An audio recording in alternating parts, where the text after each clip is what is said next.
Hello, my name is Marcus. I'm the compiler of a collection of therapy quotes entitled 1001 Windmills of the Mind, a collection of quotes taken from what's often called the psychodynamic or the psychoanalytic perspective, which long ago, as I understand it, was referred to by some as philosophical medicine or narrative medicine, helping one to be their own narrative medicine practitioner. Helping one to analyze themselves, know themselves, to weave a basket of knowledge such whereby that conscious knowledge or that conscious insight can eventually lead to emotional knowing. But first we need that basket, first we need the ideas and the consciousness, then it's safe for the feelings to come back into ourselves. So one famous poet said, psychoanalysis looks for an egg in a basket that's missing. So first weave the basket, just as a bird makes a nest and then there'll be an egg. Likewise, we want to weave this basket of or nest of knowledge, and that consciousness it holds or it contains. That means we can accept, in other words, the body can contain the feelings, because in trauma, that ability to contain the feelings, that conscious ego is all damaged. It's submerged and frazzled up. That's the image of the scarecrow in the Wizard of Oz. And with childhood trauma, the child loses his heart, so to speak. That's the Tin Man. And then the two being like that, that's the person feels disembodied or numb, okay, or unconnected to themselves. That's the cowardly lion, okay, in another corner of the unconscious. And Dorothy is like the part of the psyche in cooperation with nature's innate drive for healing to kind of line things up. So first we need to link up the knowledge of the loss of heart, and then the disembodiment, the feeling of feeling unreal, the disembodiment, going through the motions of life, sleepwalking through life, feeling numb. Okay. But first we need the knowledge. But the scarecrow character, remember in the story, he has no brain, right? He wants a brain. The knowledge is missing. So we gotta strengthen this knowledge. We gotta add knowledge to him, us. Okay, so we gotta firm up that character, so to speak. So maybe we can cross over and borrow that image from the children's story, where the wolf was easily able to puff down the houses made out of straw, wood, or sticks, but not the one made out of bricks. That was a firm ego, a strong ego, because in the bricks house, that wolf, puffed and puffed, and he exhausted himself and slank away or something. Because with a strong ego, we can house ourselves, so to speak, right? We can have we don't have to just feel disembodied or run away kind of inwardly, right? And feel. So that image, it's just metaphors are just myths and fairy tales and are metaphors for psychology, right? I'm doing this in the public, so you'll see me distracted a few times, but it's Monday, early afternoon or mid-afternoon, so it's not too busy here. But we'll see how it goes, yeah.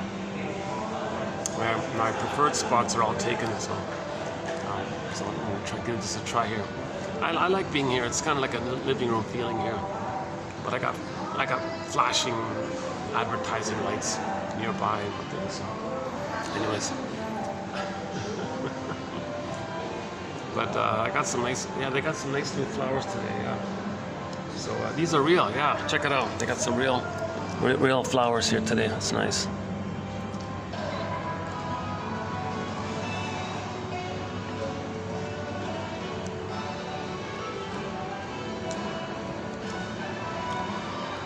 Okay, so let's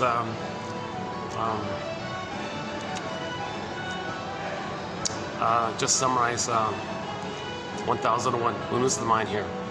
It's a collection of advanced self-help quotes from the shrinks.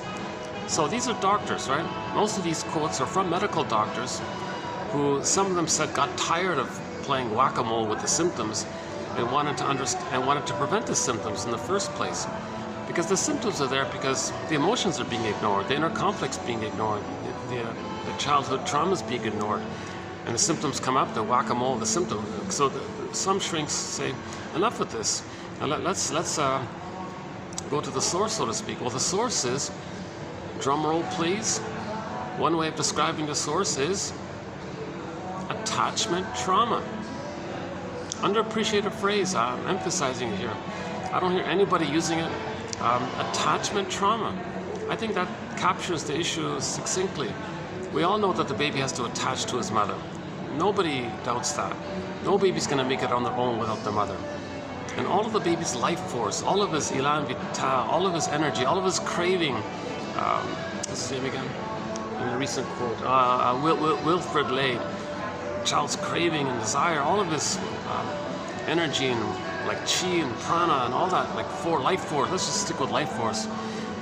All of the child, and Fairbairn, one of our mentors, his main line is life force is object seeking. So all of the child's life force is searching for the breast mother. The baby's first mother, when he's biologically born, he's looking for the breast mother. So meaning the child's relating in a kind of utilitarian way with the mother. It's called part object relating. When he's nursing, he doesn't fully get that his mother's like a full person and he's a full person. He's still in a kind of infantile, and psychologically he thinks he's this little god or something. Everything's him or for him or serving him. And the mother allows that. She allows herself. She functions as a symbiotic object for the baby. Baby's in a state of undifferentiation, merging, fusion, mother-infant dual unity, unico mystica. So the child comes out of the uterus too early, one way of saying it. So they're looking for an extended womb-like environment, an extended paradise, an extended oneness of the mother.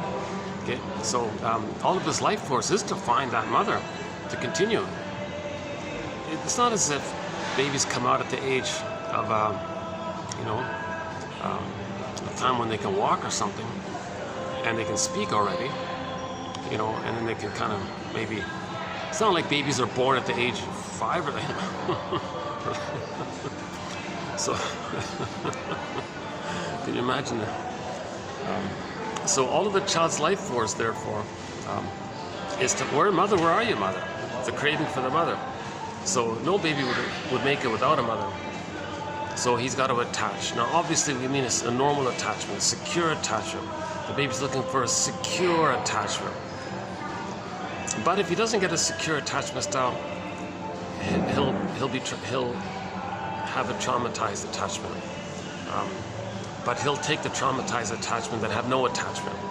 So if he has to put up with a traumatized attachment, how does he deal with the pain of all that? How does he manage the pain of it? Okay, enter psychic defenses. Maneuvers of the mind, operations of the mind, mechanisms of the mind, mental mechanisms. The child engages in all these kind of dodging kind of things in his brain, false beliefs, projections, denial, splitting, disassociation, flip-flopping, delusion, either or, like. And he enters. It's a painful script that he's creating, because part of the compromise is in that process he's going to freeze up inside. He'll numb up inside. It's called emotional hypothermia, or emotional coma, emotional catatonia. Okay, feeling unreal, feeling numb, feeling petrified, feeling frozen. Turn to stone is a common image. Echo turns to stone. Gosh, I hope I'm not bothering these people here. There's a group just sort of nearby me, but let's see. I don't think I'm talking too loud, am I? I wish I could ask him if my talking is bothering him. Let's try this. I try not to get anybody in the camera, but once in a while you're going to see somebody pass by kind of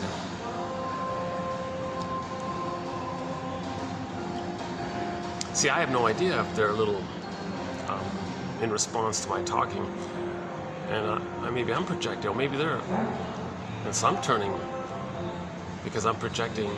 Maybe I'd be bothered if I were in that situation. So I don't know, right? That's called projection, right?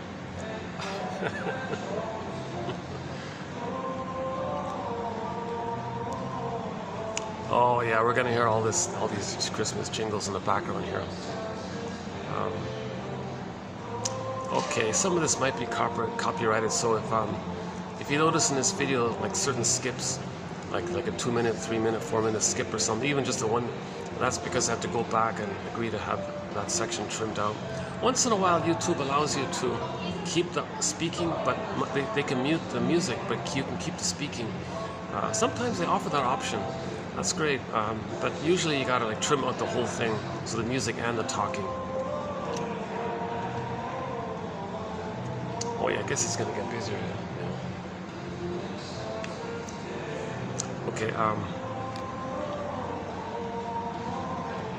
So the baby's trying to adapt to a difficult situation when he's experiencing an insecure attachment style.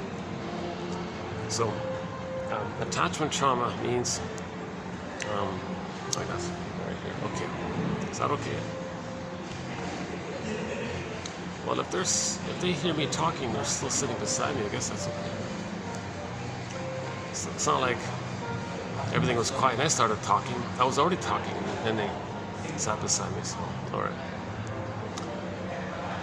I gotta get used to this idea. What about the next tape? Wait a second.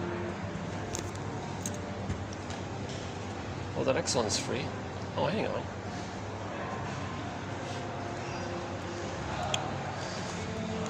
Why didn't they just take the next one? Oh, okay, let me move on. Hold on a second.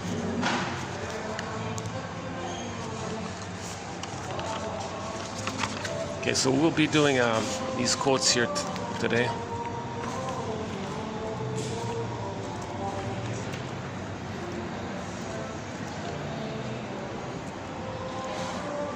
Luckily, they also got some nice flowers here too. Yeah, great.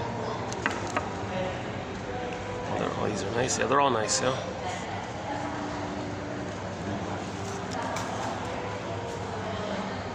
Let me get my coffee here.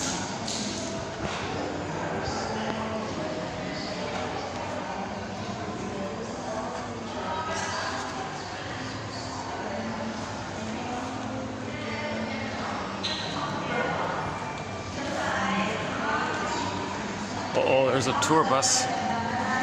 Oh, it's gonna get busy here. Something travel.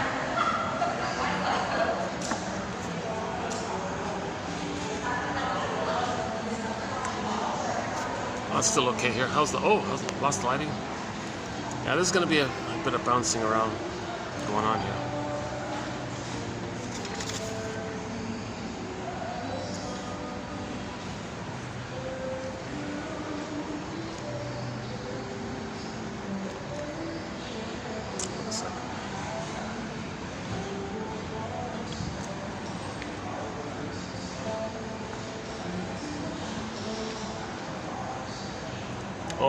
Oh, look at that. It's all, oh my goodness. It's a golf club kind of tour thing. You got like a half a dozen or a dozen golf club sets. Wow. That's weird to me, like, Jesus. Why can't you just rent them or something? Why you gotta carry them? Okay, you can carry your favorite tennis racket or baseball glove or something. But a whole set of golf? Do you really need to? Jesus. That's...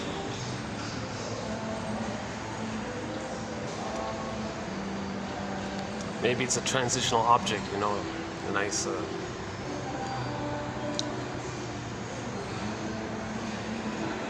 Okay, I've never played golf. I know we don't. You know, I once I mentioned that maybe in the future I'll start a new thread called the psychoanalysis of sports. So we're not there yet. I've already got 60 threads on the go already as it is. So, but maybe in the future we'll see how it goes. Okay, let's focus on the main point here, which is maybe the cause of, actually in tomorrow's video, he says trauma is the cause of all this. Let's see, hold on a sec. I'm gonna skim, I'll do today's video. I wanna do a preview of tomorrow's video. Let's see, I think I have it in here for tomorrow.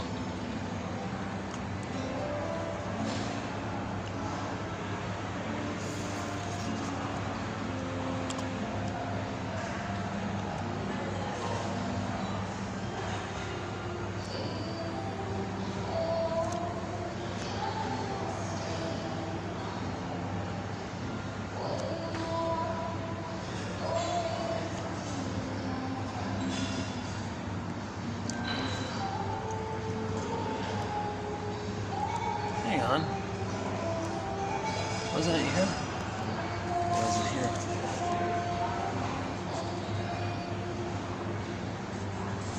Or maybe it's going to be in the following video.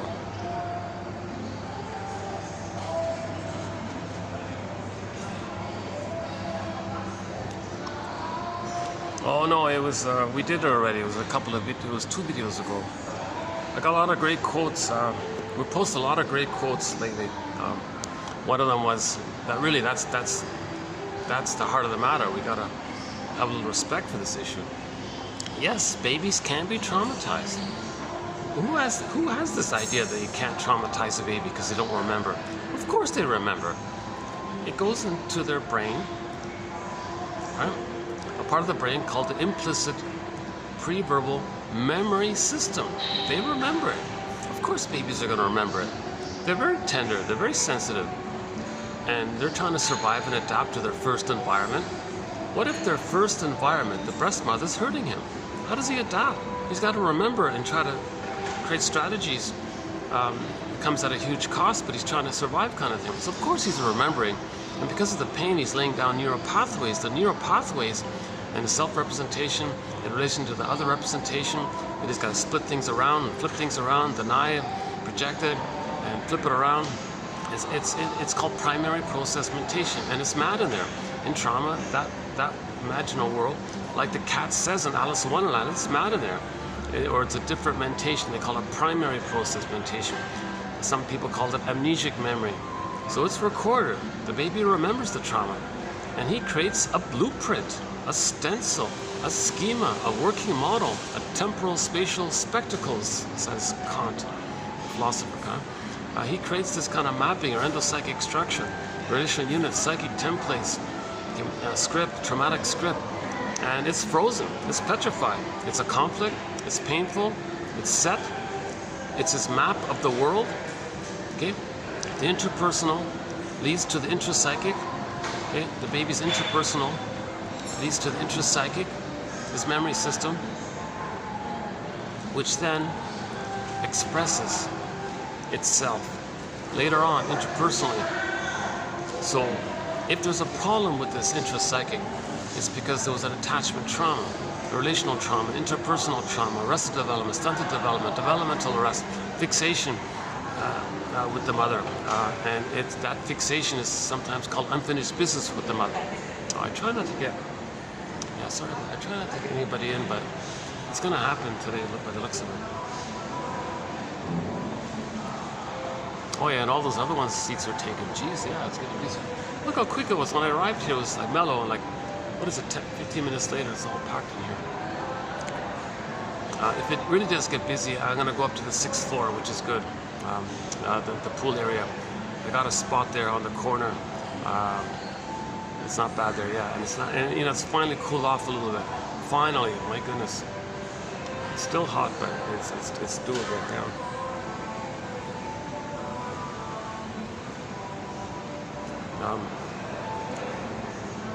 Where were we? The trauma. By the way, the last video I did, the lengthy one, the 7.5-hour video, still in the process of being uploaded. We did an update to our thing called the 48 symptoms of Homo traumacus. So that's a work in progress to describe sort of like the summed up expression of many people having trauma. How does it look like sociologically, kind of thing? So we did an update of that, and it's interesting. I know it's speculative, it's airy, it needs a lot of work. So maybe I recommend it. It wasn't a bad video overall. I was sort of refreshed when I did the video. So that's TQ 2725, part 3 of 3, 7.5-hour videos. The first couple of hours sort of like the build up, and then the middle part and the last hour just sort of wound down kind of thing.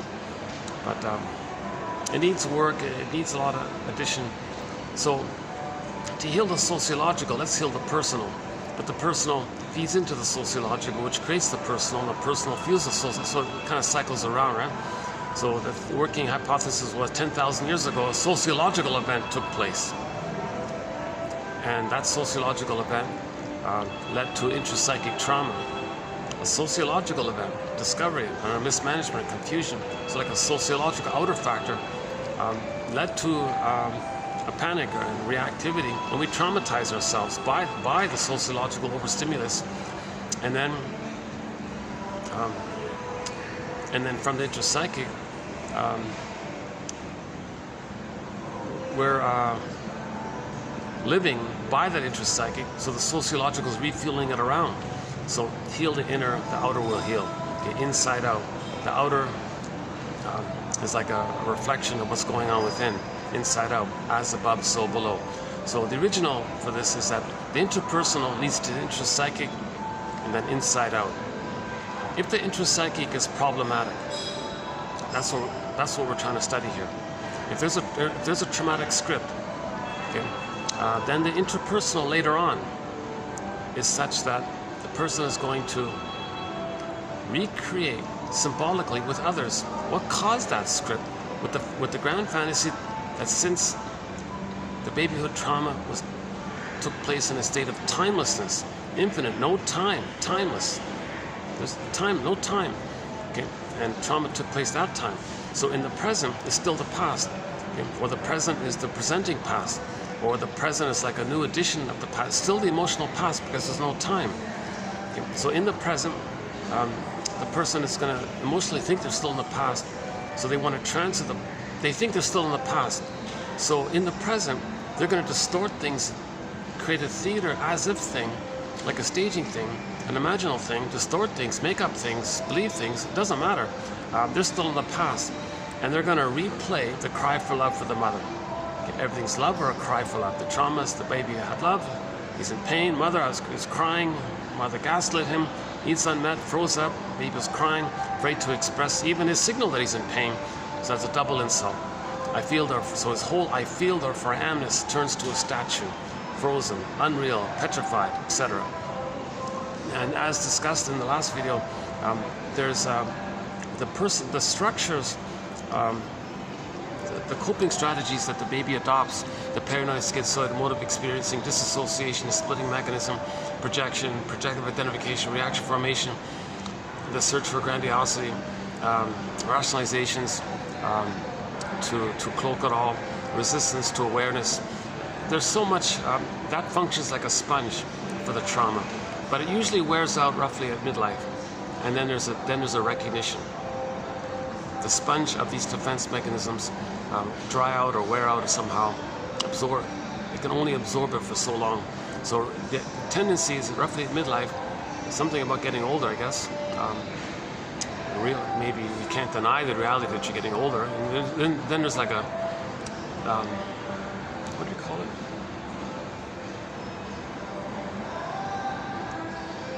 Well, there's a phrase. Okay, we got a phrase coming up for this phenomenon. Yeah. I'm reading so much good material. I'm getting ahead of myself here. Sorry. Just this morning I found some good material as well. An old book from the 20s got digitized by a guy named, what's his name again? Andre Tridon, a famous French shrink back in the 1910, 20s, like that. Over 100 years ago, right? So I want to do a preview of some of his quotes after we do the main quotes for today. Today's quotes. Okay, today's quote, once in a while I have some quotes that are kind of a question mark for me, but I want to post them and then lay it aside and let it incubate. Today it's going to be a bit like that. This Charles Rycroft guy. A long time ago, I posted some quotes from his dictionary. He's got a little pocket dictionary of psychoanalysis, and some of the terms are excellent. So we plucked out some of his definitions for some of the terms, and it's in our collection. So, and then I came across his anxiety book. Okay, yeah, let's look into this a little bit. But it's still a little hazy for me. So let's post it, and let's with some time maybe the haze will clear up, kind of thing. So that's where we're at here today. Mainly Charles Rycroft. But let's backtrack a sec.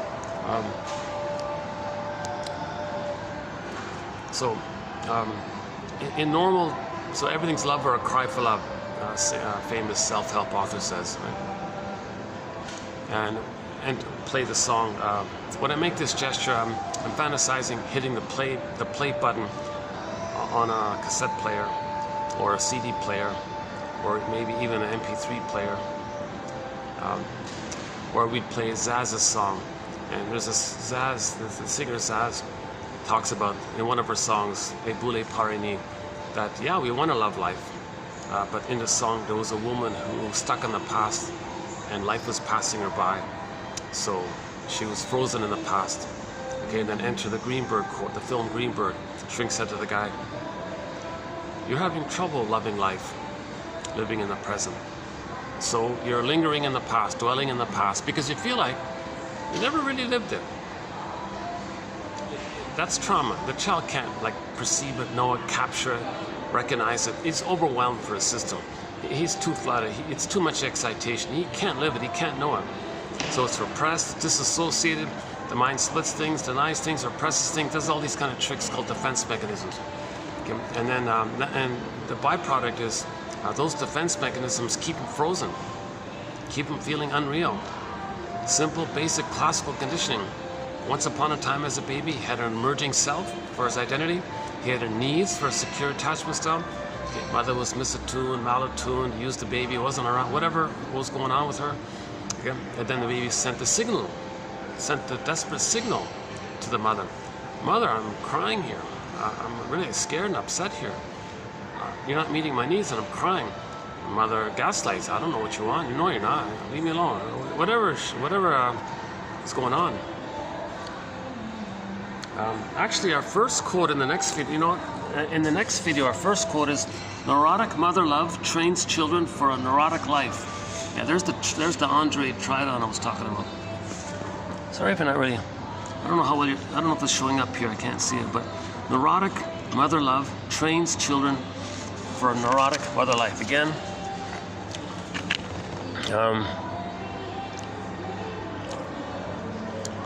okay, neurotic mother love trains children for a neurotic life.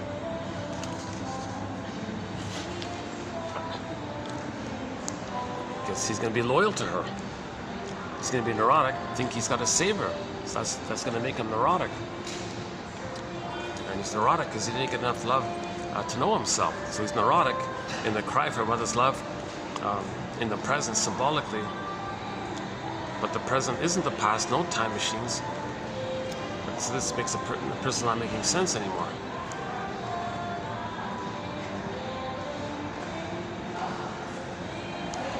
Okay, I guess we're okay. I mean, I don't think I'm bothering anybody. They're all, the next group, they seem involved. These guys seem involved. Okay, good. And they don't stay long anyway, they just sit for a few minutes. Yeah, okay.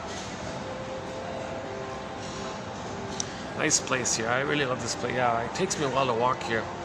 And this is the first time I walked here and I'm not drenched in sweat. Yeah, that's a good...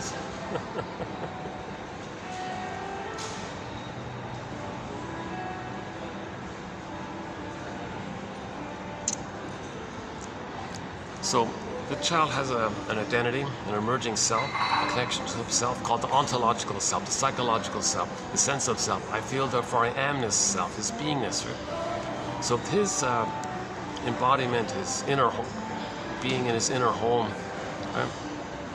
That's there in the uterus, he has it. So he's pretty happy, he's got it, he's given that. So that's the natural state of affairs. Joy runs the console. Okay, the reference there is the Disney film Inside Out. Joy is a natural animating emotion when we're embodied. A pleasant feeling of being connected to yourself, having your inner home. It's a natural state of affairs, that's our natural state. And in nature, everything, there's always a pleasantness when something's natural, right? These flowers, if they could feel, they would express that they're pleasant, right? But okay, hold on a second. So let's,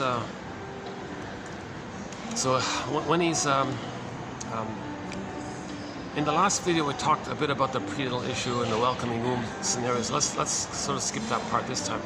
When it comes out of the uterus, finally, assuming he was in a welcoming womb. Okay, reference here is the book Knowledge of the Womb. I gotta look up his name again. A famous author from Greece wrote a book called Knowledge of the Womb. A very good book. So assuming the baby was in paradise, Garden of Eden, Shambhala, Shangri-La, Nirvana, oceanic feeling, oceanic bliss, Unico Mystica, one with this big powerful, he's got his golden ball, he's alive. The mother, he thinks is him maybe. So the power of the mother is his power. It's called infantile megalomania. And doesn't recognize that there's someone else. It's just all him in there. That's called narcissism, egocentricity, alive, powerful. So he's in a pretty happy, delusional state kind of thing. Hold on a second. I'm trying not to get. I'm getting. Oh, how's this? Oh, this might. Okay, this might work. Yeah, okay. I got the nice lamp in the background. Okay. Let's try this. Yeah, that way you won't see the people on the side, right? When they pass by. Yeah, okay. You might get some people down there. All right. That's the best option, right? Right there, something like that. All right.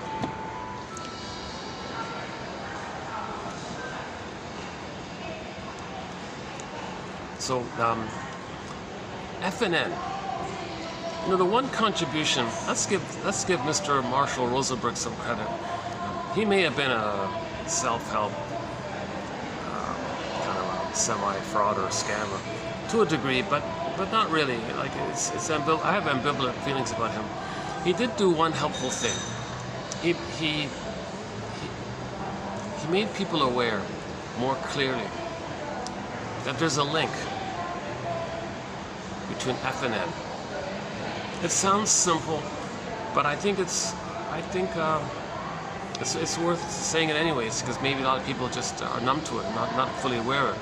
The idea is to be more conscious of it. So, need and F and N. So just in the broad general terms, when needs are met, if the baby has needs, okay, the baby has a need for a secure attachment style with the mother, an extended paradise with the mother for the first 4 to 5 months, her reverie, her attunement, positive experience, positive interaction, okay, her presence, her loving regard, her consideration, she sees, hears, feels the child, accepts the child's uniqueness, okay, rhythm of safety, just the two of them, reliability. So he has these kind of needs like this. He needs for an extended paradise. Now, if those needs are met, he'll feel good. He'll feel pleasant. Pretty simple, right? Needs met, positive feelings. If those needs are unmet,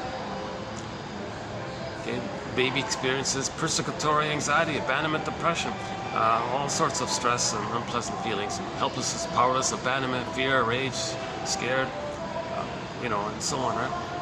Masterson just summarizes the package with a phrase called abandonment depression.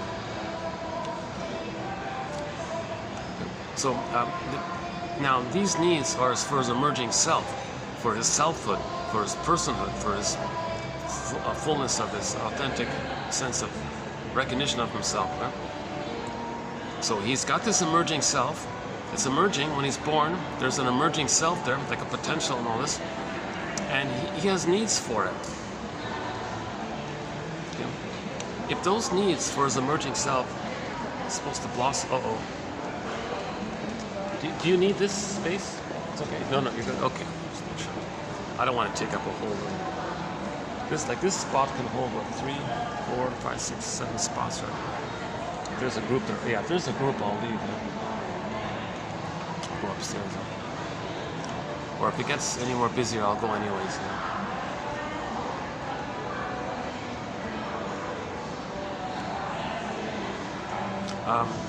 Okay, hold on.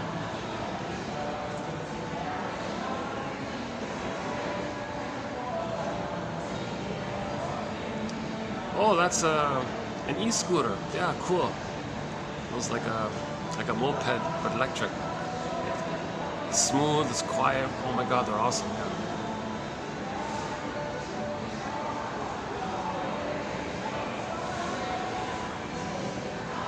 Yeah, that's exciting news that we're getting to a place where a battery can last, pretty much for the whole day. like if you drive the whole day, one charge on the battery can do it. We're close to that, but it looks like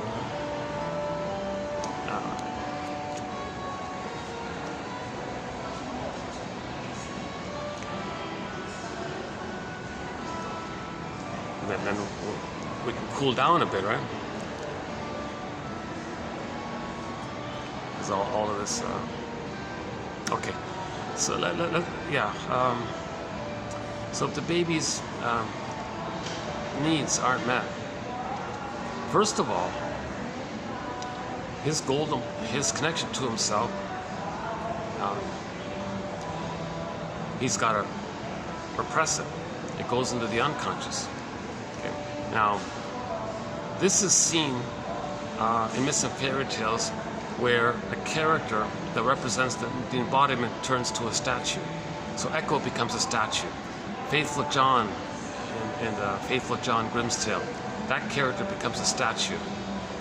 So the embodiment will faithfully respond to what happens between the feelings and needs. And then the idea about the feelings being missing, part of it is joy and sadness in the Disney film Inside Out gets zooped away. They go up that tube into the brain and they're lost in the unconscious, in the magical fairy tale world, myth and fairy tale world, topsy-turvy, Alice in Wonderland world, up is down, left is right, double think, trans logic. Someone said that, you believe you said it. Something you didn't say, you think they said. Like, things are just, it's just symbiosis, things are all over the place. So joy and sadness are gone. Now, the component about the aliveness of our feelings, the vibrancy of our feelings, that's the natural response to when the needs are met. That's the golden ball goes down the well. So for that aspect of the selfhood, the golden ball goes down the well. Okay, the Frog Prince story, or the golden balls in the forest and locked in a cage. Okay, so these are different aspects of the I feel, therefore I am self, right?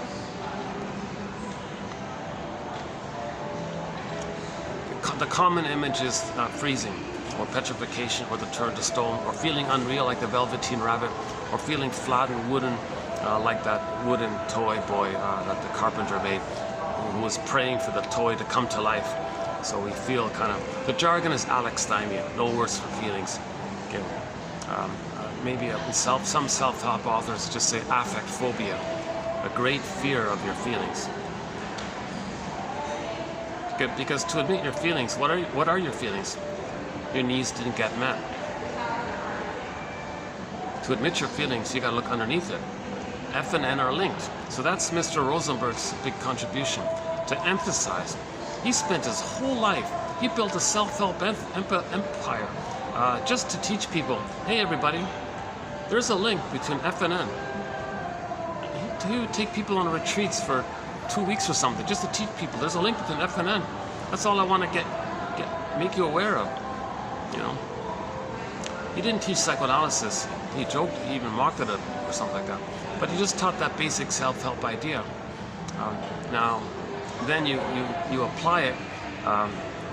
That basic idea helps a person to make an I statement with a friend, because when you're triggered, you're reminded of what unmet need in childhood didn't get met and how you felt by it, and you share that vulnerability with somebody. That's called making an I statement. And I didn't do it, but I keep reading about it. He's on YouTube. I saw his lectures on YouTube. He's got a fair bit of material about it. So that's all he does. That's all he does. The rest is just little anecdotes, and he brings out his guitar, and he kind of speaks pretty slowly and takes his time, kind of thing. But I guess a lot of ladies find him attractive, so a lot of women are flocked to him or something. But he did offer that benefit, he did offer that emphasis. So if the baby's needs for a secure attachment style don't get met, so his emerging self freezes up, his feelings get zooped away, joy, sadness get zooped away, and the vibrancy of the feelings, the golden ball goes down the well. Now, back to the Disney film Inside Out. When joy and sadness got zooped away, That's like the feeling self, right? The psychological self. The more human side of being human, having your feelings. Sadness, you need sadness if you're going to accept the loss, more losses. You need joy and sadness and empathy and embedded within the wide range of feelings, needed feelings, appropriate feelings, aliveness of feelings. There's going to be affection and tenderness and reparation and being an elder and caring. That's the normal state. The normalness, the more quote-unquote human side of being human gets zooped away. What's left at the console is the amygdala, the limbic system, the lizard brain or something. It's the hyperreactivity of the survival mode. So the stress response. So first fear is there, but the baby's afraid of his mother at first. Okay, his brain is sending him cortisol. Baby, get out of here. Your mother's dangerous. Like, run, get out of here. Baby can't run, so he's cornered. So the brain sends him more stress hormones to fight with the mother. So there's the stress response. He can't flee, then it clicks over to the fight one.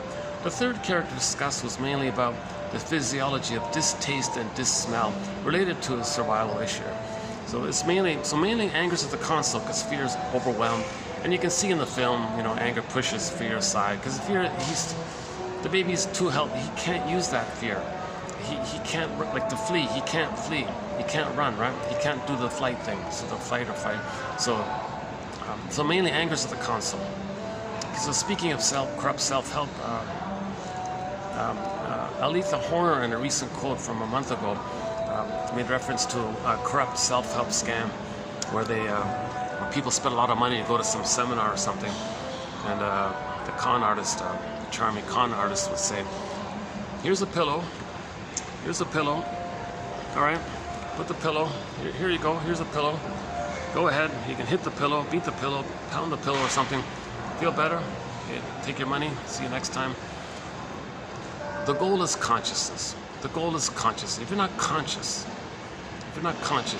you just act out something, you're not healing. You're not conscious. You got to be conscious. So, shall I compare thee to an onion? The scam artist didn't make people conscious. He just said beat the pillow. Well, that's not about that. Yes, we get that the person might be angry, but why? Why is the person angry? Okay. Well, look to the Disney film Inside Out, because joy and sadness zooped away. Okay, why did joy and sadness get zooped away? Shall I compare thee to an onion? Okay, because the underlying needs for a secure attachment style, for his identity development, okay, those weren't met. That's the issue. The needs for a secure attachment style wasn't met. So anger is a response ultimately to that. So you trace anger down to the need for a secure attachment style. So if you're going to a self-help seminar, the issue is attachment, not whether or not you're good at beating the pillow or something, or how to beat, it doesn't matter. You got to be conscious. Okay, weave a basket and get the feelings in. Don't just act out blindly and not know why you're beating the pillow. Well, the self-help guru says it's good if I beat the pillow. Actually, ironically, it's counterproductive. One second. Okay, if these guys want to sit here, maybe I'll do this. One second. Oh no, they've got oh no, there's seats over there. That's okay. That's okay.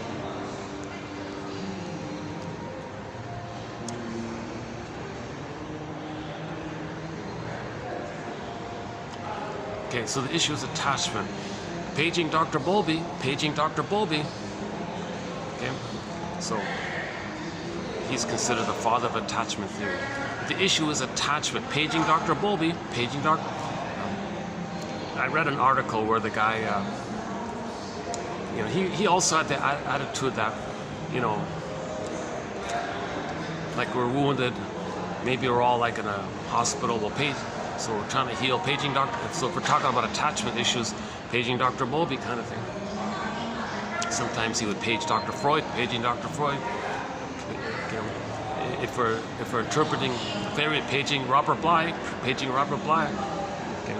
If we need object relations theory, paging Masterson. If we need some kind of intelligent, compassionate formulation, paging Karen Horney. If we need some gutsy confrontation of rationalization, paging Edmund Burglar, Dr. Burglar, paging stat, paging Burglar. He's like the gutsy kind of guy. He's a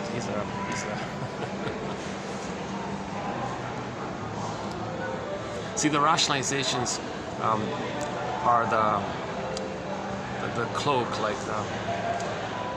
like the shield, to help a person not be aware that they're traumatized. But the underlying traumatized area has all the energy, and all that energy is in the traumatic script. And what we're doing is by that, and it's cloaked over with rationalizations. So to lift the lid, so to speak, shall I compare thee to an onion? He was confronting people's rationalizations. He was doing the onion thing, sort of, right? Oh. Maybe, yeah, I see a guy walking by with his golf set. Yeah, he does, I feel like he does feel proud. He's got this full set. He feels important. I'm showing everybody I'm going to play golf, so I'm important. I'm wealthy or something. I guess I'm wealthy or something. Look at me, everybody. I'm going to go play golf. Look how wealthy I am. So maybe there's like a superiority issue here. Now, we don't know. We can't analyze just by seeing something, but sometimes a person might search for the constant display of superiority. Because in trauma, it's too painful to admit the inferiority that comes by trauma.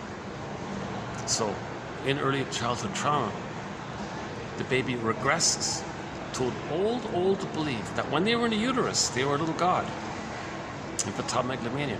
So they'll revert to that and take that as their identity. Now, to maintain that, to search for that, your lifestyle is always displaying how important you're on the throne, you're a king, you're powerful, superiority complex, right? So sometimes those who may boast about being so number one or something, so above it all or above you or something, that's the strategy to have some kind of identity. That in the throne, that in the uterus, they were on the throne. In the uterus, that's Jeanette Paris's idea. Borrowing from Mr. Freud, His Majesty the baby, I'm assuming. He's on the throne, little king, little god. So again, in the uterus, all of his needs are met. Unconditional hallucinatory omnipotence. Right? Food gets sat down, needs are met. For the waste elimination, things spiral up to the placenta, it gets taken care of. He thinks it's only him in there. So did he create it? Is he that special? Is he like a little god, like a magician? Things get met? The power of the mother is his power? So is he like doing all this? Is he a magic man, powerful, alive, happy? So that's a good time like that, right? Now he's oceanic feeling, oceanic bliss, oceanic oneness, so symbiosis is one with the big power. He's alive and all this. So that's, if later on, if the baby's traumatized at birth, who is he now? Well, he'll revert, he'll regress to that old identity.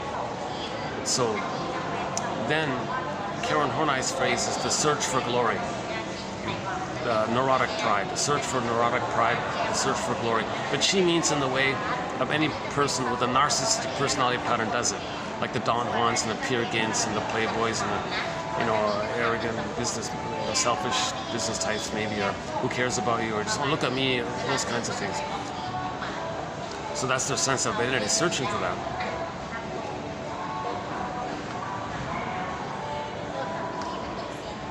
Oh, some staff are being trained here. Oh, they got some new staff here.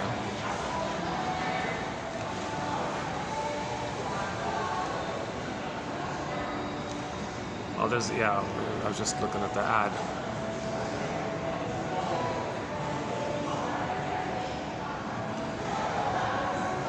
Yeah, their little afternoon tea set. I'm better off just buying a lonely coffee now. That's it.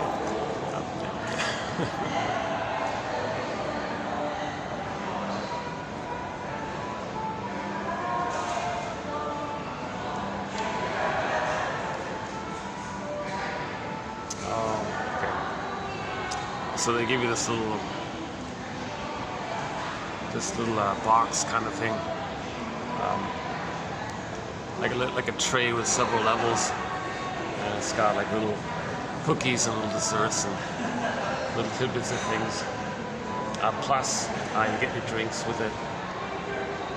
And it's very decorative, looks very pretty and all this, and it costs a fair bit, yeah.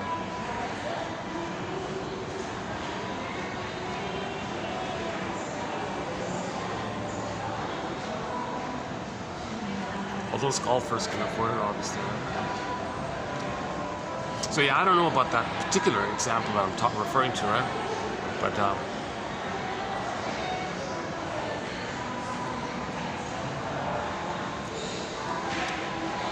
well, yeah, no, that's not too helpful. Let's not try to. Let's stick to some more practical things that we know about. So let's go back a sec.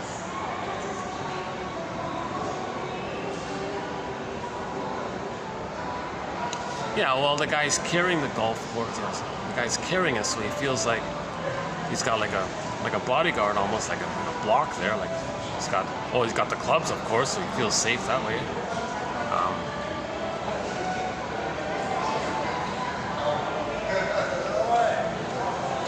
I guess there's that community feeling because everyone's carrying that little thing, so it's almost like a membership, like a club membership. So you feel affiliated and connected that way. So there's that kind of social side of it. Oh wow! Oh, the tour buses here.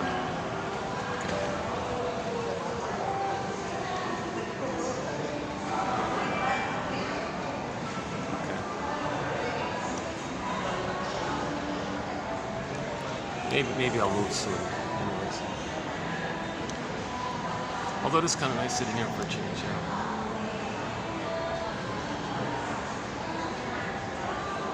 Yeah, yesterday's lengthy video worked out okay at the other hotel. Yeah, it worked out okay. It was mostly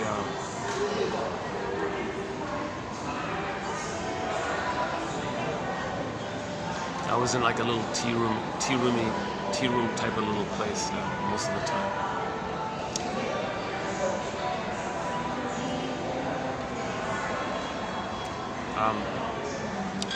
Everything's love or a cry for love.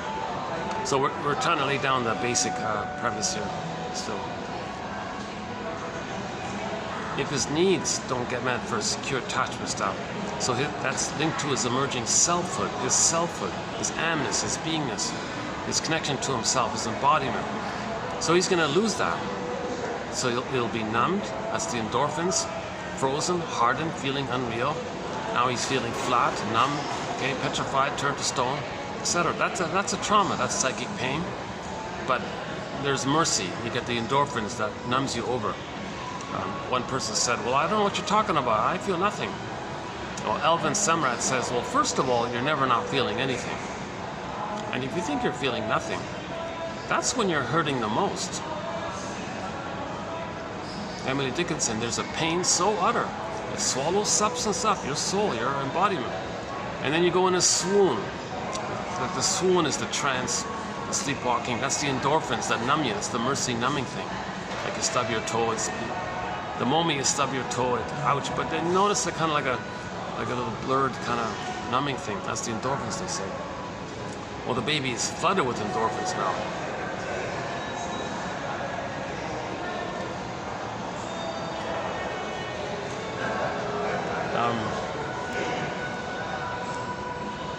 Okay, so the baby's recording all this in his implicit memory system. He's laying down neural pathways by the interaction, and it's set there. It's frozen there. Now that's a pain, that's a trauma. Now, as part of our human evolution, if something's wounded, it's trying to heal. Right? If the tree's wounded, you'll see the sap, and it's trying to heal. Well, we're from nature. If we're wounded, we're trying to heal. So enter repetition compulsion, the theory around how humans are trying to heal. Because the brain doesn't know time. The repetition compulsion is, well, get that love. You didn't get it? The trauma clicks in the compulsion to get the love. But there was trauma, but there's no time. Get it? So the trauma, the attachment trauma, it freezes up. clicks in the repetition compulsion because there's no time. So he's stuck in this constant repeating thing. So burglar, back to burglar, one of our mentors, the gutsy one, right? His metaphor is that imagine a 45 record, and there's only one tune on there. It's this it's a conflict. It's the memory. Well, first of all, it's the memory that the baby had needs and feelings. Mother said no, okay. And that becomes a conflict because he has needs and the feelings are like the signal to tell you whether or not the needs got met. So on the record, baby had needs. Mother said no, gaslit him, listened to him, malatune, used him, wasn't around. Maybe she didn't want him. Maybe she felt that the child reminded him of her husband. She hates the husband, and she's blaming it, and she's angry at the husband through the child. So she rejects the child because the child reminds her of the husband. That's tomorrow's quote, actually, by Tridon. Can you believe it? Yeah. Here's a preview of Tridon. Let's see. There was the woman with 4 daughters. Where is it? He was quoting Steckel, Wilhelm Steckel. Where is it? Hold on a second. Where's that Steckel one? Hold on a second. Hang on. Must be here. Oh, here, this one here. Let's do it this way. Is that better? So this is in the next video. This will be the next video. This is the Tridon guy. He's quoting Steckel. When mother love is lacking, or when a mother hates a very young child, the psychologist must look for morbid unconscious influences. Steckel tells of a woman who was very fond of her 3 daughters. She was very fond of 3 of her daughters, but for some mysterious reason hated the 4th one. Analysis revealed that she imagined she saw every one of her husband's faults reproduced and magnified in the unfortunate child. Unwilling to accept her dislike of her husband, the mother had transferred it to the child, who served as a scapegoat. It's amazing. It's amazing that happens. It's unbelievable that a mother will hate or reject the child because all of the hatred she has towards someone else, she puts it onto the child. She's trying to get in touch with her feelings, so the baby serves as that opportunity because the baby makes her feel safe, somebody there, she transfers onto her. It's like when you feel safe, things move kind of thing, right? Yeah, that's a surprising one. He had another one, I didn't include it, he had another one where the mother, what was it again? The mother had a daughter, but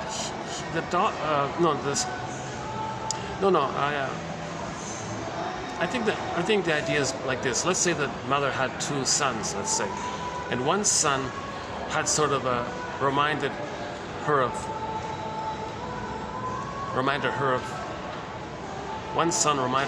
of herself because he had like a physique or looked like, resembled her somehow. But the other son had more like more physical traits of the father or something. So she accepted the first one and rejected the other one. Like, whoa, eh? Yeah, that's sad. Mothers are projecting so much of their unconscious hate like that. And the safety of the child allows that. See, when you're safe, you're going to project because you're trying to know what's going on within. So if the mother is projecting all that, that's a mirror to know that it's within. Projection, her projecting, okay, her hate towards the husband onto the child. She's got to catch herself. And what she's saying about the child, that's within her. What's the source of it? Okay, so she hates the husband, let's say. Well, own it within herself. Maybe it belongs to her ultimately. So the child is scapegoated by all this.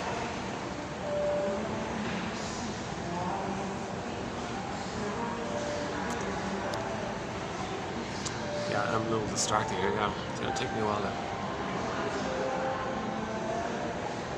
Okay, sorry.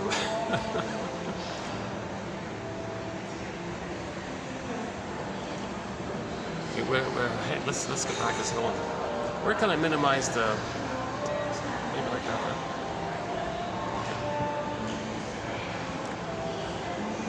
1 second.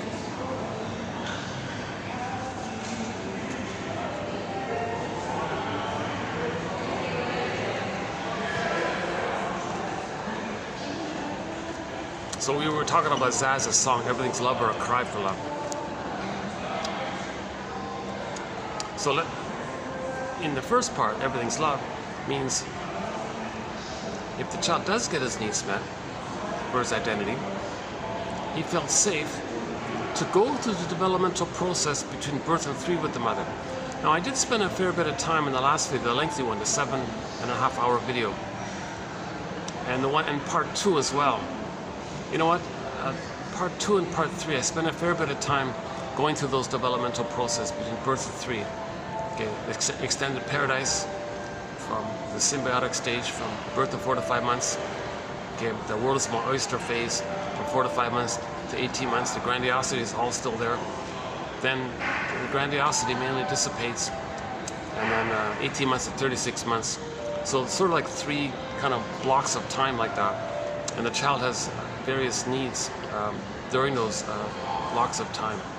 So if the child is able to get his needs met during those 3 block times, then by the age of 3, he'll have a memory structure of I'm okay, you're okay.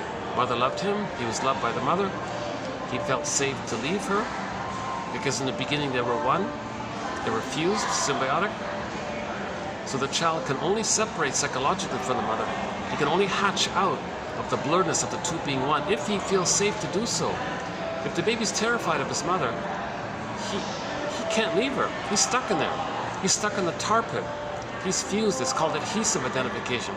And it gets tighter and tighter, and finally it crosses over where he identifies with the mother, rejects himself, and imitates the mother, thinking that's his connection to the mother.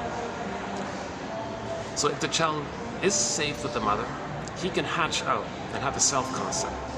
The grandiosity is there up until 18 months. So if he's not rebuffed on all this, then 18 months, he's sort of in the now voyager phase. So it's called separation individuation process. He's sort of, as he's separating, he's starting to get to know himself. That's his identity part. So he's more of an explorer. And in the rapprochement phase, between 18 months and 36 months, he's going to learn about himself. He wants to know, when he learns something and runs to his mother, that the mother's still there. That he doesn't lose his mother if he learns more about himself. So that's a key point during this rapprochement phase. If he discovers something, what if the mother rebuffs him? Oh, I'm busy, I'm not around. Okay, then he thinks, oh geez, to know myself, to know my individuation, I lose my mother, I can't do that, I'm not ready to do so. So he may freeze up there. So assuming he gets his various needs met between birth and 3, then he has a psychic structure of a self that's whole and the mother that's whole. And it's not fragment, it's not part self, it's not part of, it's whole self, whole object. So he accepts himself more broadly, 3-dimensionally. Other is loving and frustrating, but he can handle the ambivalence, see the reality that we're all members of Homo Traumicus, we're all one family, we're all cousins from Africa, one family. He has that kind of realistic fullness of the situation, right? We're all from Homo Bodoensis, right? We all evolved from Homo Bodoensis and became Homo sapiens. And then we became a traumatized version of ourselves, discussed in the last video.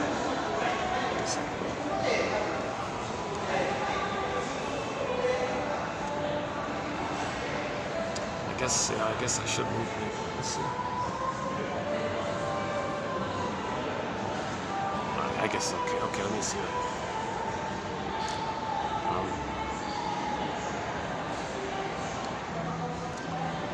Okay, 1 second. Yeah, so along with the development like that, remember the scarecrow guy?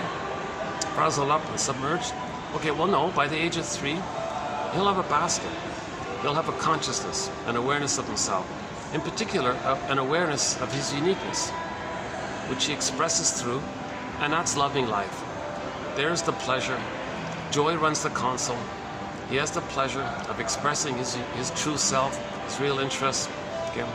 There's a genuine expression of his real self that's often called love, an expression of love, loving life, or it's meaningful like that, and it's connected to yourself. So that's what Zaz was saying. We want to love life. That's the place of I'm okay, you're okay. That's normal development. That's normal development, to love life, to enjoy the present. The golden ball is there, so joy runs the console. Yes, there are losses, so joy can step aside. Let sadness run the console, and the person can admit the loss. The psychic structure needed to admit loss, to mourn, is differentiation. Differentiation is like having a sense of self-feel. I feel, therefore I am. Or we can say it's like having a floor for the sadness character to stand on. So sadness can be present because he has a sense of self, because he differentiated. Okay, so the Greek word mourning is about remembering, not just saying, oh, forget it, get over it, never mind, life is short. You can't brush it off like that.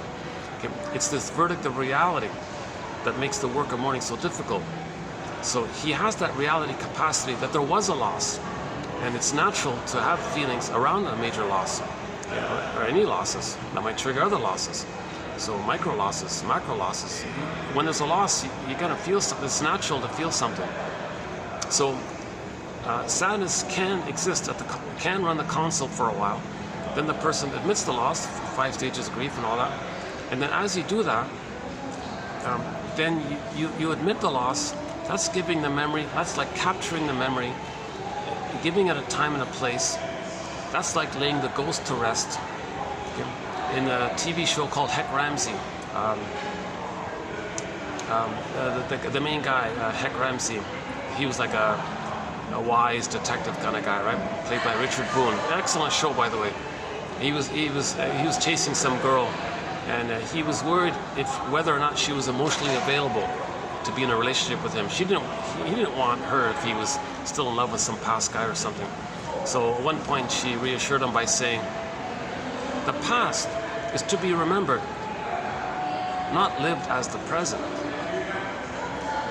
So she had that recognition of time, and she had the ability to capture, identify the loss, and it could be laid to rest. The life force is freed up for the present. So she wasn't able to love in the present kind of thing, right?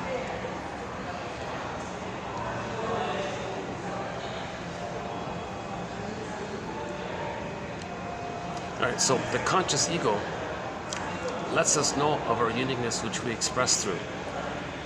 And John A. Sanford, in a recent quote, said, "The Great Spirit likes it that everything's unique. And we love when things become what they're meant to become. We love seeing nature, everything in nature, become what it's meant to become. Like these flowers becoming what they're meant to become, animals becoming what they're meant to become. They're fully individuated and all this. So that's like a natural state. We love that kind of thing, because maybe we're not aware of it ourselves as well. Now the condition for humans is the recognition and expression of our uniqueness requires our conscious recognition of it. But that conscious recognition of it is failed up and damaged and undeveloped with trauma. Then the person doesn't know their uniqueness and have their sense of self and sense of identity. Yeah? So in back to Zaz's song, Everything's Love or A Cry for Love. Okay? The song was about a woman who was stuck in the past, and she didn't have the psychic structure to mourn losses. So the song was about her pining and waiting and yearning for some fellow, her first love back in the school days or something. And then decades later, she saw the guy, and he ignored her. Jesus Christ. And she waited for the guy her whole life. He finally saw her, and he just ignored her. And she said, oh my God, like life is passing me by kind of thing. Oh, they walked away. Interesting what I might say that might...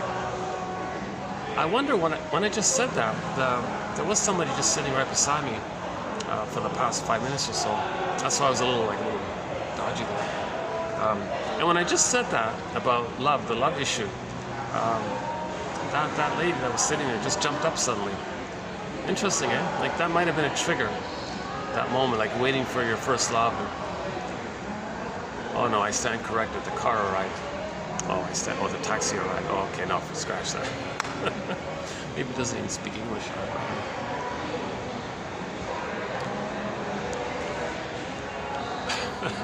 Geez, I sometimes jump to conclusions. Huh? I sometimes project. I'm so fascinated with all this psychology theories. I'm sometimes trying to apply it too much. I gotta be more realistic kind of thing. So just like pause, kind of like the golf guy. I don't know if he's a narcissist. I don't know if she was grieving her first love. I'm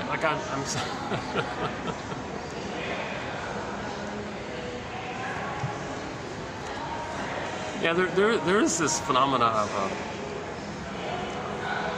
like when you learn the Enneagram, you're going to type there, you want to identify everybody's number kind of thing.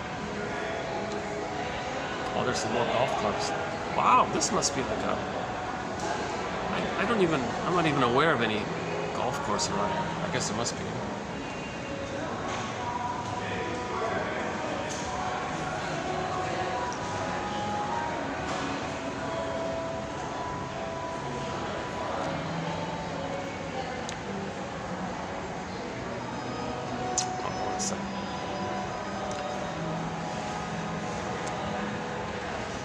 Okay, hold on. Okay, let's do this. Okay, let's go back. Yeah. So everything's love or a cry for love. So the meaning, Masterson says it as well in his book, The Search for the Real Self. When we have the real self, he calls the real self like a part of the self with various capacities. One of the capacities is that you have the consciousness to know your uniqueness, what you like, your interests. That's unique for you, and everybody's unique a little bit, right? Just like every leaf on a tree is unique, so everybody's unique. And we love life and enjoy life when we're aware of that uniqueness which we express. And we're looking for that. We're trying to heal to get to that place. Whole object relations, differentiation. Okay, letting go of those old, archaic, primitive, so quote-unquote primitive defense mechanisms that the baby adopts to deal with babyhood trauma. He does these wirings around it. But that's specific for that time. The problem is it gets set there. And we carry that. That's the issue. And we're repeating in this compulsion to make us aware of it so we can, lay the ghost to rest through our consciousness, recognition of it, and let the life force come to the present. One way of saying it is we want to unpick the threads of a traumatic script, use those threads to weave a new, healthier, normal script. That's not too bad, right? One quote was, Shrink said to the lady, these problems you're telling me about, we may say that this is what your script is doing to you. Repetition compulsion. Let us as a team, consciously, working together, consciously, see what we can do with that script. But it's a mutual collaborative effort. It's not like the Shrink says abracadabra, it gives a magical interpretation, it's all cured like that. The person's got to be conscious of it. That's the problem with these new age self-help things. There's no consciousness. Just go in and play some magical games. You might feel better for a moment, or you get the benefit of making friends or a company or something, but there's no real healing. It's just like an escapist, you feel better if you're not alone with others who are traumatized, but you're just mainly in that area. So shrinks don't run these things, right? Just people want to make money. Like beating the pillow kind of kinds of things. And then one guy is a little handsome or something, and then that can do it, or the lady's pretty or something. I guess that would do it. I don't have too much experience in that area.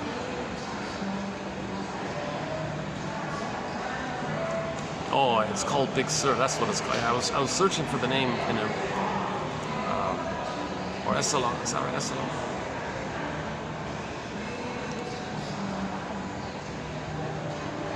But the funny thing is, even though a lot of this self-help movement is all kind of marked up or something, it does have the ironic benefit of stimulating people's curiosity and interest in psychoanalysis. So a lot of this messed up self-help stuff serves as a springboard, kind of like how Lacan, Jung, Adler, Kohut, and the convoluted English translation of Freud, the in of itself, gee, that's just mush. But it's a springboard. It inspired people, and now we got tens of thousands of people kind of clarifying things and being inspired by it. That's a funny paradox about this, right? Like Mr. Jung's stuff is, oh my God, but it's just made up jargon. He wants to be important,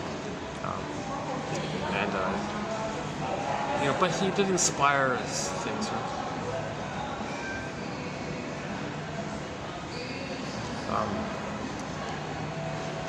So our 10,000 quotes here from the Shrinks, ironically, those authors aren't included. maybe one or two from Adler and Kohut, but no Lacan, no Jung, no Freud, ironically, right? Mostly sort of the practical quotes, object relations theory, okay, developmental theory, okay, the work of Masterson, Karen Horney, Edmund Berkler, William Fairbairn, Melanie Klein, okay, and others, right? Yeah, and we got guys like Grotstein and Ogden, Gunther, Solani, and Rinsley, and recently, today Rycroft. Oh, and tomorrow it'll be tried on. We got a lot of great authors, hundreds of excellent authors. So I'm very excited about this collection. Nothing like it out there. 10,000 advanced self-help quotes that, as best as I can see them to be, fit Grice's criteria for communication, relevance. So this is all on topic. This is all relevant to helping one be their own story doctor, narrative medicine doctor, helping one to weave a basket, helping one to have night vision for the inside, shadow, dark, night, metaphor, need night vision. Just like outwardly, you look up in the sky, oh, you might see some stars. What if you had better vision? You'd see more stars. What if you had even greater, better vision? You might see more stars. Maybe at some point, all stars. No darkness. So you're seeing more and more with better vision. Well, inwardly, okay, we need night vision of what's in. These quotes are helping us to build night vision, weave a basket, constructs that gives us cognitive, intellectual insights, which can weave that basket, and finally the egg, the emotional knowing, and the release can come in like that, right? And others, we have several. Yeah, there's other metaphors for the psychotherapy process. The most recent one was the humor one. He said, in trauma, you're like in a trance, you're tense in this trance, stuck there. But with awareness, you're safer with the standing back kind of thing, seeing things. You're safer. Now you know things. Okay. So then you feel better when you're out of that trance of the trauma. Okay. So you have consciousness. It's like stepping back. You see things more broadly, the bigger picture, wider, understanding more things. So you feel better like that, and you have an understanding like that. So that kind of like from the tense to the safety with the broader perspective. That's like a macro version of the micro version of humor. In the first part of the joke, you feel tense. In the punchline or whatever, you get the second half of the joke, you kind of get the answer. So when you get the answer, you have the knowledge. It means you're safer from before. So the contrast, I mean, knock, knock, who's there, da, da, da. So you're a little tense, it's benign, harmless. You get the answer, oh, haha, okay. Knock, knock, Irish who? Oh, I wish I had $1 million. Oh, it's just like, okay, no, that's not it. Anyways, I did the jokes recently, so let's do it here.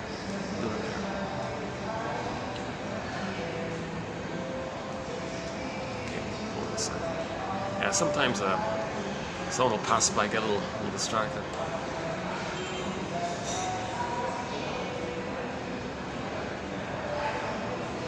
Yeah, because we're always communicating, right? Like non-verbally with our body, or our posture, our walk, or I do it too, of course, obviously, right? Always.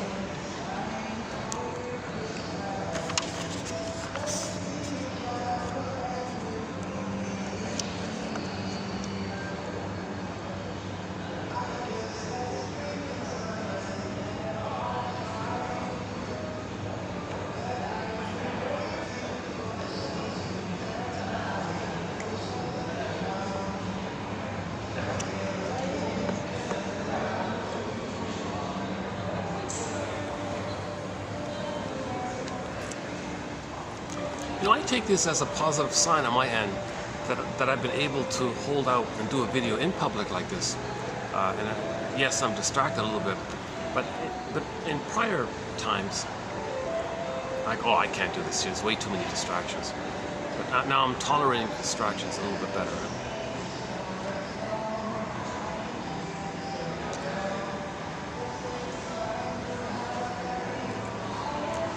Okay, hang on, let's back up a second. Everything's love or a cry for love. So we get that part. Okay. Joy runs the console. Wide range of feelings, needed feelings, appropriate feelings, aliveness of affect. So we're loving life, we're in the present.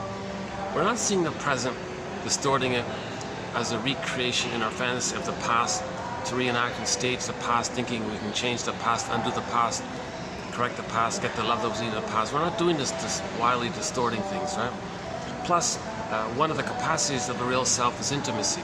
You can make I statements. TQ2360. Okay, so back to Mr. Rosenberg there. His version of making an I statement is oftener, an acronym. O, F, N, back to the F and N, and then R. Observation, that's the trigger. Something happened. Okay, your friend is late. Maybe it triggered.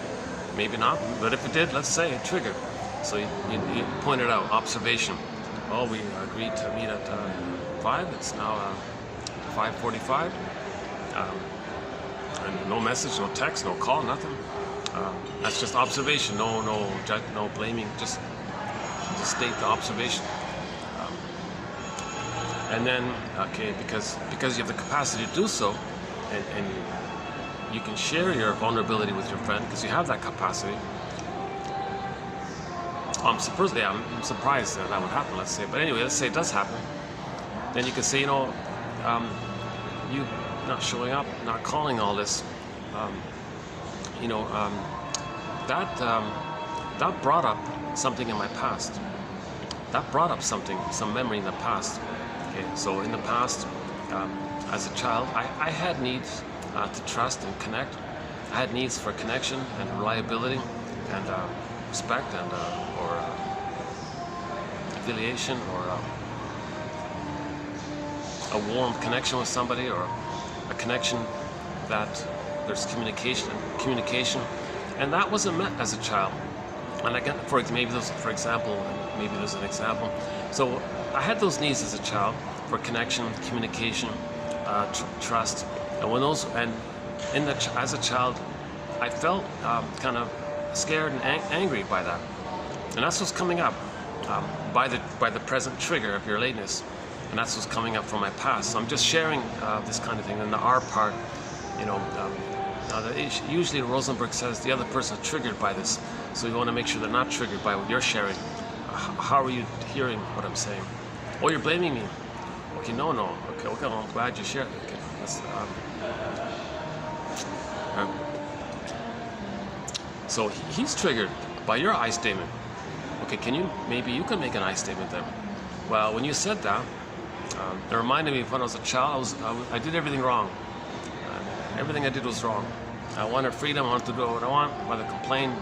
And you saying that reminds me of that. Okay, so, and what's your request? How are you hearing what I'm saying? First person might say. You had empathy. You had this need for autonomy to do what you want, not to be criticized so much, and you had a need for acceptance, and when that wasn't met, you felt angry, and some of that's coming up. It'll be whatever his response is, yes or no, I don't know. It's messy, and you go back and forth like this. Tell you the truth, I think a better version of an I statement is the one by Susan Campbell, TQ2360, from her book From Triggered to Tranquility. From Triggered to Tranquility. There's a little more steps in it. There's a few more steps in it.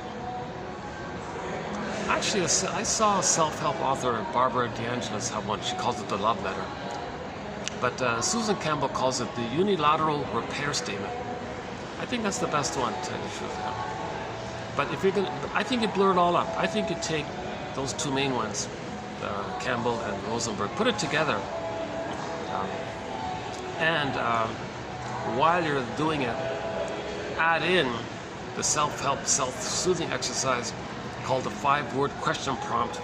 What's the hardest thing about, and fill in the blank.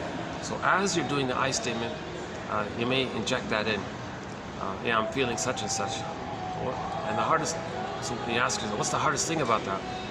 And the hardest thing of telling you this is I'm trying to make this I statement. The hardest thing about it is I feel blocked. So yeah, I feel.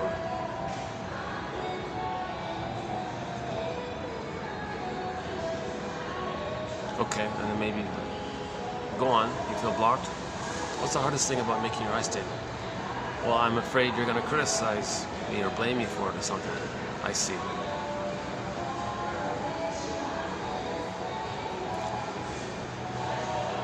And then maybe the first person can say, all right, you know what, I'll come clean. I was late because I was angry at you for doing something before. I didn't tell you, and I was passive aggressive. So lateness is usually passive aggressiveness, right? So now maybe that brings things up. Now the first person, now things are getting better. Now things are moving. The person says, you know, I was late. I wanted to get back at you or something because you know, a month ago such and such and such, and that triggered me, and I balled it up. And I think I was angry at you, so my lateness is that because I didn't want to show up even. So I delayed. Maybe you'll leave, and maybe you'll give up. And thing will be cancelled. I didn't want to really come, kind of thing. Wow. Okay. So what happened in the past that triggered you to act out? Because he acted out by the lateness, right? So he's confessing. Now he's making an I statement. Yeah. Well, last week such and such brought up my old childhood fears of such and such. Had those needs unmet. Felt such and such. That came up, and I didn't share them with you. Yeah. So if I could do it over. If I could do the whole thing over, I would share in the moment, like a week ago, that what you did was a trigger. I would share that if I could do it over. And when I'm triggered, I'm not the best version of myself, and I apologize. I was acting out like this.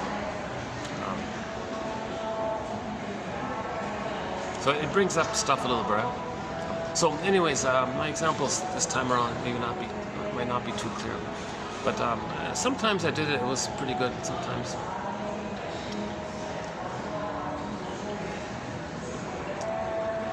All things are cool. Let's see. Hang on. Let's check the battery.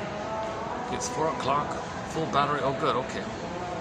It's gonna get dark in about an hour and a half here.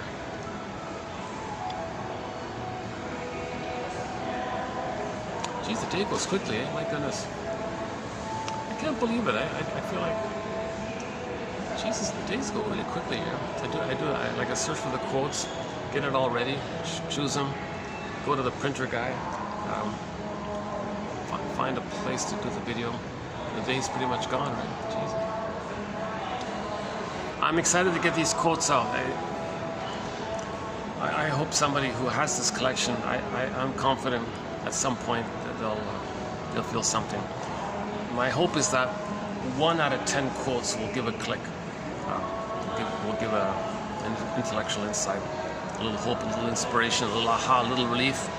Now you know, and you feel better. The way a joke makes a person feel better. So in the joke, the first part of the joke, there's tension. You're in this trance, you're in this tense state, and then you get the answer. You feel better. Well, psychoanalysis, similar. Okay. In your life, there may be some tension, and now you have the knowledge, like the joke mechanism. You feel a little better, kind of thing. So 1 out of 10 quotes. And somebody, one shrink said, a sign of a successful analysis is that the person has more of a sense of humor. Not a dark humor. Oh my God, we're not talking about that kind of humor. If a person has sadistic humor, schadenfreude humor, put down humor, all this mocking humor, sarcasm and cynicism, that's just feeling the narcissism. Their godlike, throne-like state, their unloved self seen onto you, replaying how they felt with the mother. Mother was one up, baby was wounded, one down. They identify with the aggressor, replay that, and they're stuck in that mode.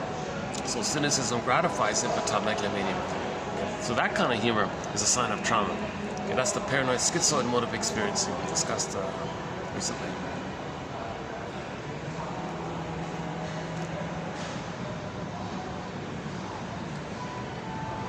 Okay, nobody seems.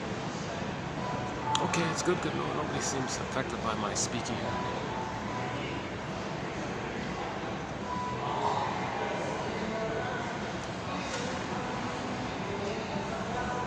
I can't tell how loud, if I'm being too loud or not.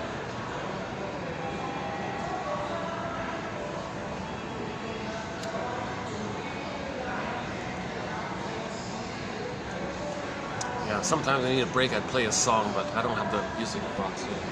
Okay. Okay, so this healthy personality, mature personality. So Masterson describes it in his book called The Search for the Real Self. Also in his earlier version, simply called The Real Self, he talks about the various capacities of the real self: intimacy, making I statements, knowing your interests which you express, that's meaningful. And in relationships, you're not bogged down with a thing called transference thought. In the I'm okay, you're okay, loving life place, you're enjoying the other person's uniqueness. Together, you're both enjoying each other's unique. There might even be a synergy of the shared uniqueness in a common area. Okay, in other words, in relationships, you're not engaged in the fantasy that the partner in the present is an emotional reincarnation of the painful mother in the past, and you're hoping that the partner in the present could be a better version of the mother in the past, in the sense that you hope that you're still because you still think you're in the past, and you're delighted that you're having a second chance with the mother. The partner isn't the mother in the past. It's never going to work, right? Hence the title of the play, I love you, you're perfect, now change. And the other person wouldn't be doing the same thing if it's I'm okay, if they're both mutual, right?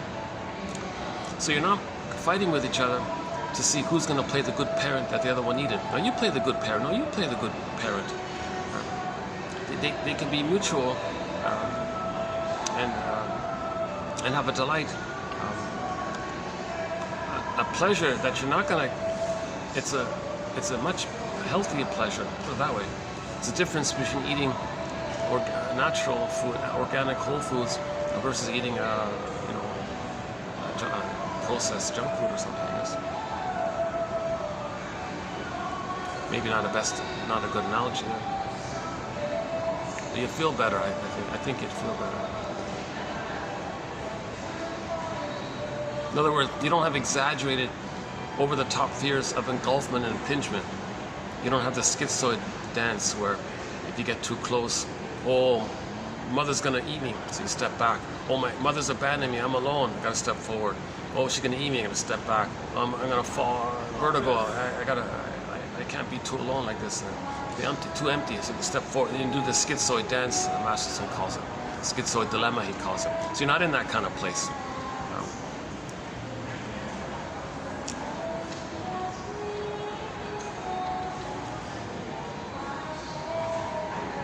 Some more golf. Wow, look at all this. Oh my God.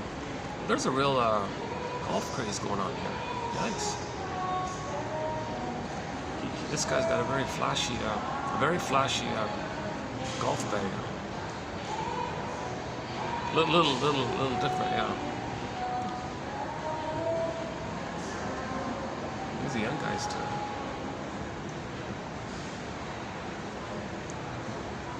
I've never played. Is it fun? I don't know. Is it nice? I don't know. I've never been on a golf course, to tell you the truth. I think I've seen one.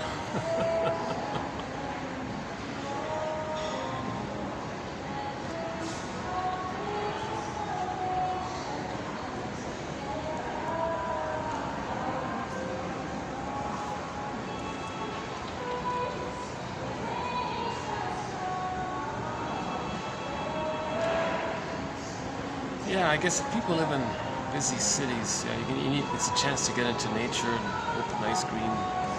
Sure, it's nice.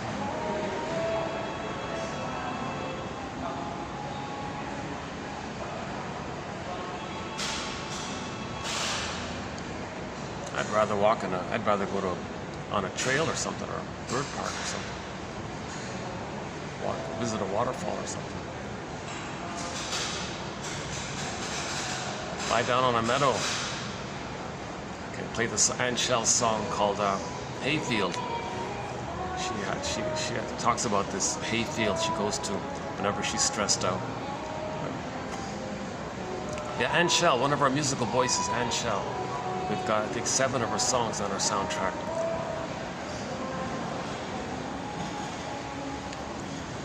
The most recent song added to our collection is Alyona Yaroshina's cover of Lay It on the Line. Yeah, she does a good cover of it.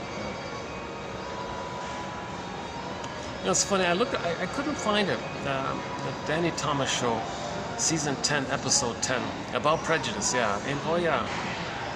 About prejudice. So the people in the town, like the wife's extended family, assumed he was the same culture. They didn't know he was from a different culture.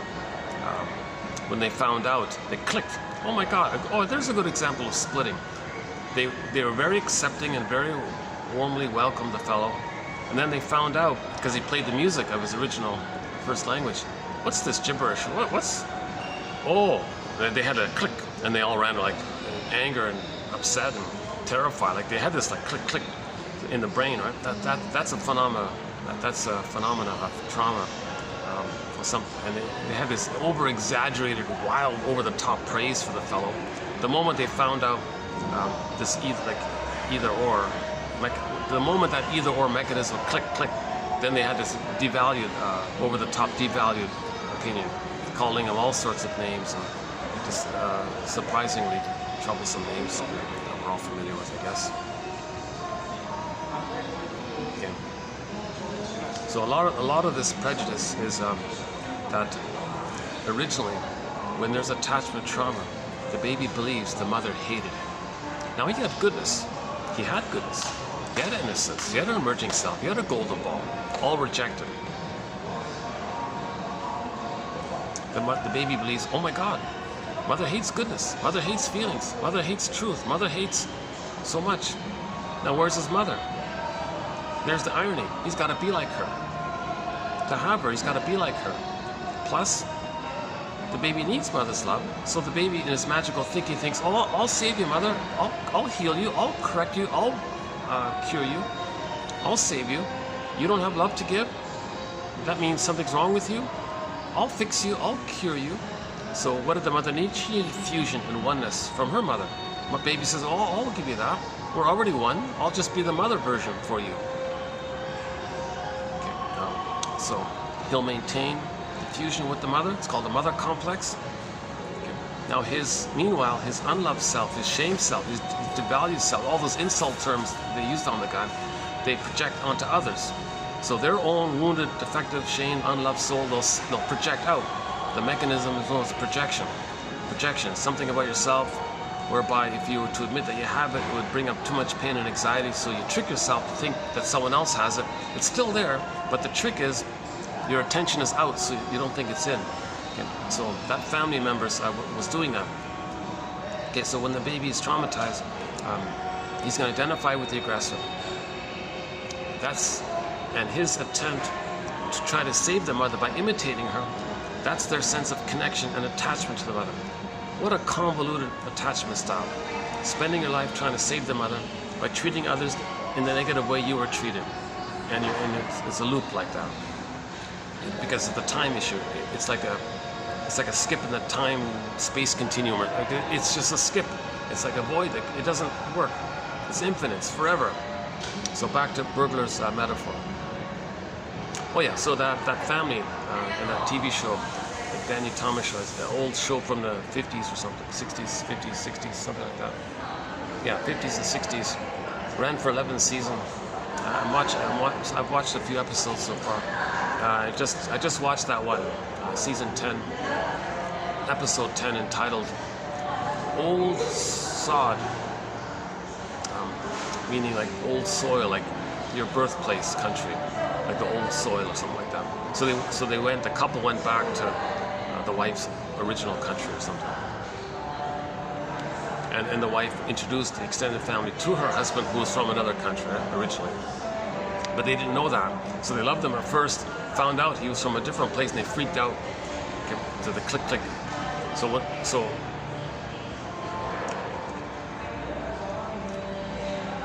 So two parts about prejudice. Let's lay down. Let's backtrack a second.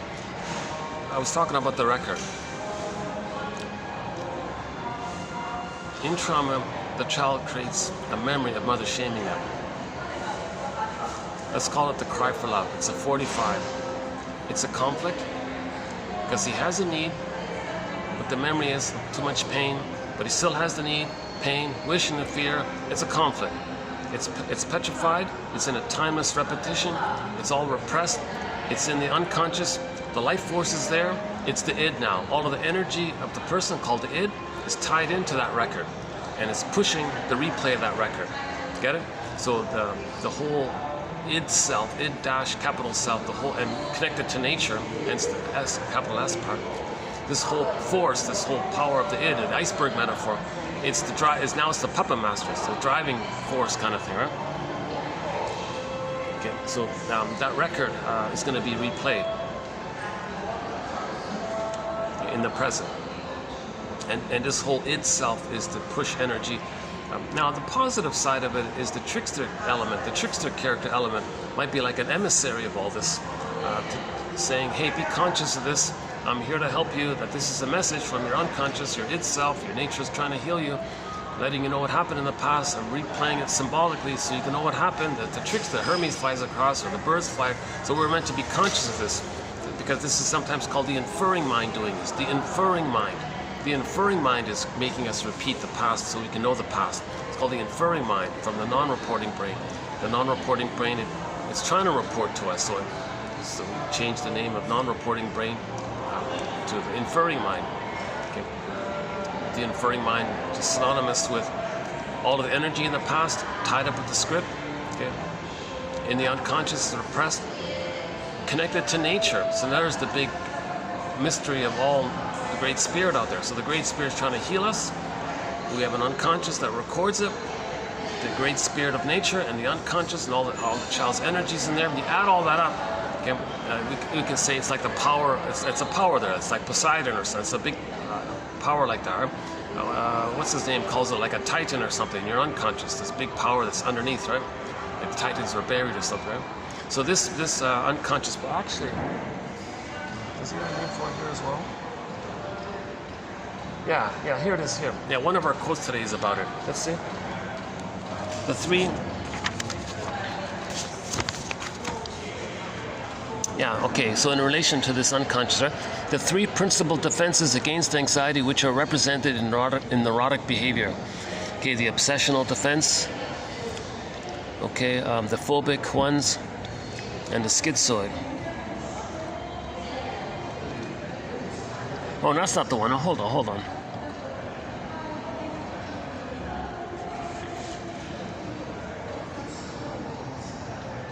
Oh no! Here, no, this one. Sorry, the dream self. Yeah. So this, what I was just talking about, creates our dreams, right? It creates our dreams at night. So the dreams come from this id self, in connection to healing, trying to heal us from the inferring mind, the non-reporting brain. So the non-reporting brain, the inferring mind, the id dash capital S self, get connected to nature, Athena, gods, trying to heal our unconscious, mystery, power of nature, the Great Spirit, trying to heal us. All that. Okay, gives us our dreams. If one asserts "I dreamt" and means what one says, instead of reporting "I had a dream," is that I the same person as the I who remembers having the dream? Okay, so in other words, you can't say "I dreamt." Okay, you had a dream. That's okay. You had a dream. The assumption that dreams have meaning implies that the agent or agency who composes dreams has more self-knowledge and is more honest than the recipient who registers and remembers them. The dream agent, okay, so that's another way of saying it, the dream agent, the dream agency is, okay, so all this that we're talking about is something that is part of oneself, okay, but also much more than oneself. That is personally impersonal and impersonally personal. That sends messages without ever willing or deciding to do so, but only because it cannot not do so. That's the quote that got me interested in Rycroft, that one there. This whole compulsion. Nature's trying to get us to heal, so it cannot not do so. So when you dream, you cannot not have those dreams. This dream agent it cannot not give you dreams. It's trying to. It's personal, it's impersonal, all this. Okay. So in our daily life, in our waking life, this dream agent, this power, this iceberg part, the iceberg metaphor, the under part, or let's just say the puppet master, or the secret self, the unconscious self, the second self, the double self, the one who walks with me, who's not like me, who is me. Someone's living my life, and I know nothing about him. Okay? Literature is the motif of the double character. Phantom, the opera story is the phantom character. In the film, that uncertain feeling, it was that tortured artist was a metaphor for it, and so on. So in our waking life, this is, now let's call it the puppet master. It's going to get us in the present to stage, to do a staging representation of that interaction with the mother, to relive that interaction, hoping for the love that was needed. The trauma clicks in the repetition compulsion, but you can't change the past. That's the issue. It's because it's timelessness. But there is time, but it's timeless. That's the confusion. So Bergler tried to say it this way. Imagine this as a 45. Only one tune. Only one song. Side B is the same song as side A, or side B is completely flat, like in those old magazine temporary records they gave you. It's just one song, one tune. It represents the conflict. It's repressed. It's petrified. Okay, that's neurosis. It causes neurosis, makes one neurotic. Neurotic because you're not living in the present normally. Like you're not expressing your gifts in the present. So you're neurotic. Seeing your mother and people in the present, and thinking you're emotionally one with the mother in the past, that's all neurotic stuff. We're not making sense. Okay, so Bergman's line is, every neurotic is a music enthusiast, meaning everybody wants to love life. Everybody wants to have lots of songs, lots of enjoyable present moments and all this. Every neurotic is a music enthusiast, but the issue is he only has one record, this record that we're talking about. He carries it with him all the time. Everywhere he goes, he carries his 145 record. It's the only song he has. Every time he sees a record player with never-ending fiery ardor, that's the compulsion part, he spins off that tune. He recreates, restage what's on that record. What caused that record? He recreates it. He orchestrates what caused it, thinking he's still in that place, and he wants to engage in the cry for love. Mother, I have needs. You didn't meet my needs. Now I'm crying, Mother. I'm giving you the signal that you didn't meet my needs. So I'm giving you like a second chance kind of thing. Oh, and you're going to gaslight me? Oh, God. So he's going to just keep on replaying this kind of thing. So in the present situation, he's going to reorchestrate that thing. Now this reorchestration, or this reenactment they call it, takes two forms. If the child is traumatized before 18 months, the grandiosity didn't get a chance to dissolve. He still thinks he's on the throne. He's searching for the throne. His unloved self, he's going to project onto non-threatening others, anyone. His unloved human, childlike self, okay, he'll see onto others. So back to the Danny Thomas show. Okay. They were doing that to him.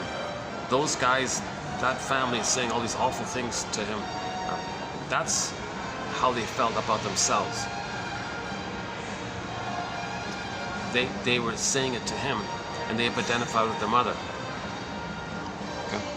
And they were very bombastic and grandiose and number one by doing this. So we're above and you're below.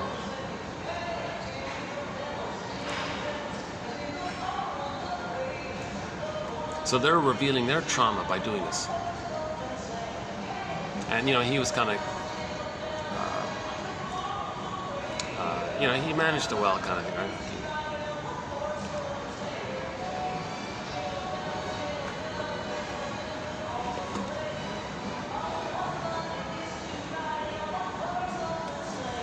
Okay, so the characters in that episode were playing the stinger personality pattern. They were playing the narcissistic personality patterns, the idealized, devalued.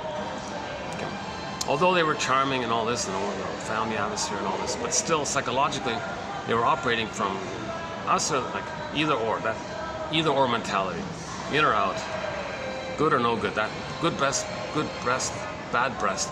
Okay, good fairy, bad witch, goddess or demon. They were operating from that psychic template. Okay, so the baby thinks in images, things are exaggerated. He projects his emotions. The images morph and twist, and the bad breast becomes a monster.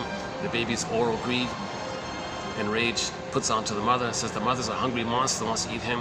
Okay, so you're operating from these kinds of areas, right? So prejudice comes from that traumatized mind. Prejudice is a sign of trauma. Of course, absolutely. Prejudice is a sign of trauma. If someone has a different language and immediately say all these awful things, my goodness. Holy crap, man. Yeah, you can see a good example of prejudice in that episode. That little scene there at the piano. It's funny because I looked for that song. I couldn't find it. He played a song in Arabic, right? Just for a few seconds, and they all freaked out, and they couldn't take it. Right? What is this? What is this gibberish? I don't recognize this one. That's when it all came up, right? That he's not Irish at that scene. Right? A good episode, yeah, a good episode. There are some not bad. You know, it's funny about that show. I have mixed feelings about the show. I don't like all that shouting that's going on in there. Like that guy, even Danny Tomlin, like he's shouting all the time. Like all these belligerent, in a similar spirit to all these belligerent old shows, like the Al Bundys and the Archie Bunkers and the Honeymooner shows. All these belligerent, vulgar kind of shouting all the time. What are you aggressively shouting so violently for? I don't get this. Maybe maybe the theory was, I'm trying to analyze like why is that going on? Maybe the theory is people watching it can regard the characters shouting as being proxies, so they can vicariously imagine that the characters on the TV are expressing their anger. But no, people are being hurt in those shows. You know, like the kid actors are being hurt in those shows. How do you? That's a perversion if someone vicariously enjoys this sadism, this emotional sadism like that. So that's the sign of homotraumicus.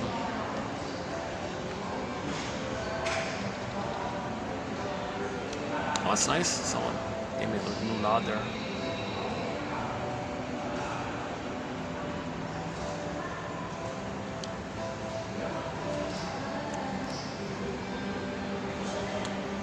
Maybe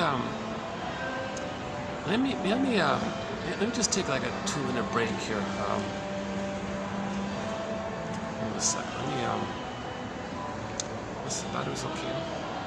Okay, hold on a sec. Let me make sure. Let's see if this works. Give me 2 minutes. I'm gonna come right back. Is that gonna work? If I let's see. Does this work if I do this? I gotta be careful that I don't shut this thing off by accident.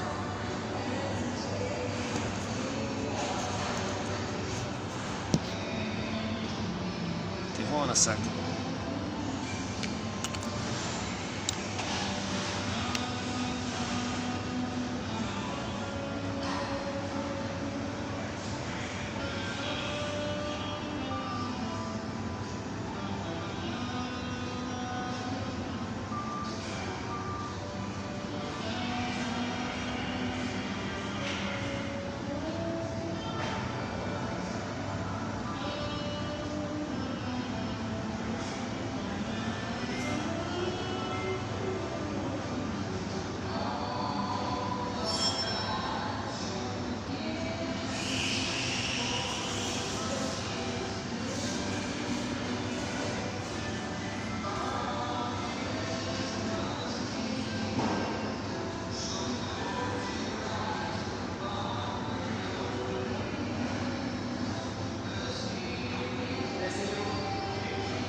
Still recording? Okay, alright, let's plug this back in.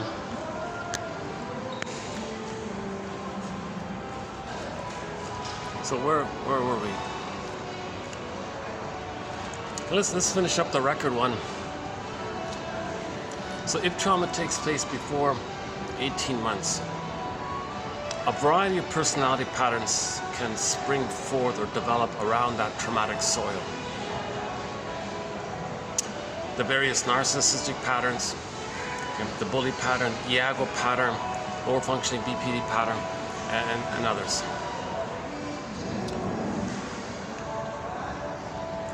Okay. Now, if trauma takes place before 18 months, due to mother's constant misattunements, endless malattunements, using the baby all the time, the baby can't take it anymore.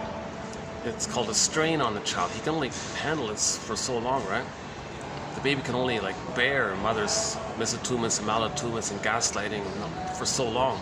At some point, if it's too much, and this too muchness takes place before 18 months, the child does a desperate psychic mechanism. His unloved self, others can have it.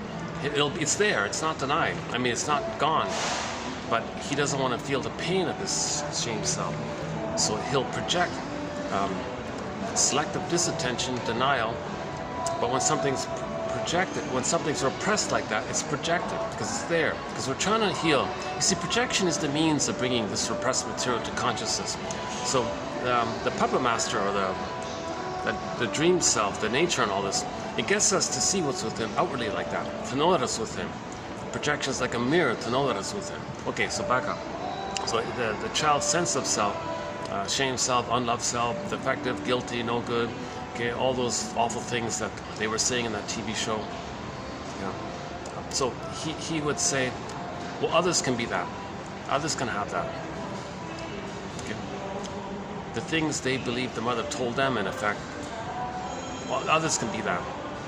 And they identify with the shaming mother. That's called identification with the aggressor. Now again, with identification with the aggressor, they're always going to imitate her, be loyal to her, because they're in the ongoing quest to save her, give her the love that she needed. Never works, so they keep on trying. Now it's addictive because the baby is in fusion with the mother, so when they imitate the mother, the fusion is there. That's why narcissism is named after that little white flower. It gives people that illusionary, excited feeling. Now the pain around it all is numbed over with the endorphins. And they're addicted, and their pleasure, it's gleeful and schadenfreude. The pain part numbed over, but they got the bliss of the oneness with the mother. So this is a pathological pleasure now, right? This is like a highly neurotic, pathological pleasure called schadenfreude. So they're going to develop one of the stinger personality patterns. The key feature of one of the stinger personality patterns is their unloved self. They'll attribute or assign that onto others as a trick to not know that it's within. They take refuge in the old thing that in the uterus they were on the throne. Okay. So that's their identity, that they're like the little god like that, right? On the throne, and they're searching for it.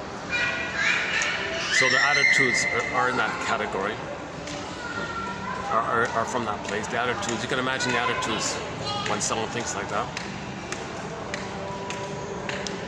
Now, when they identify with the aggressor, that's going to fuel it as well. So when they imitate the mother and they're acting like her, that's going to fuel that old feeling that they're on the throne. If the baby god thinks he's the bigger god, that's going to fuel his baby god this feeling, sort of kind of thing.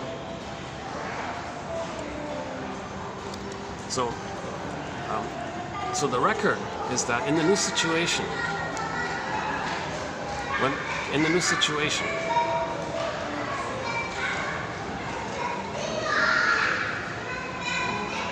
So the new situation was there was this new outsider guy, right?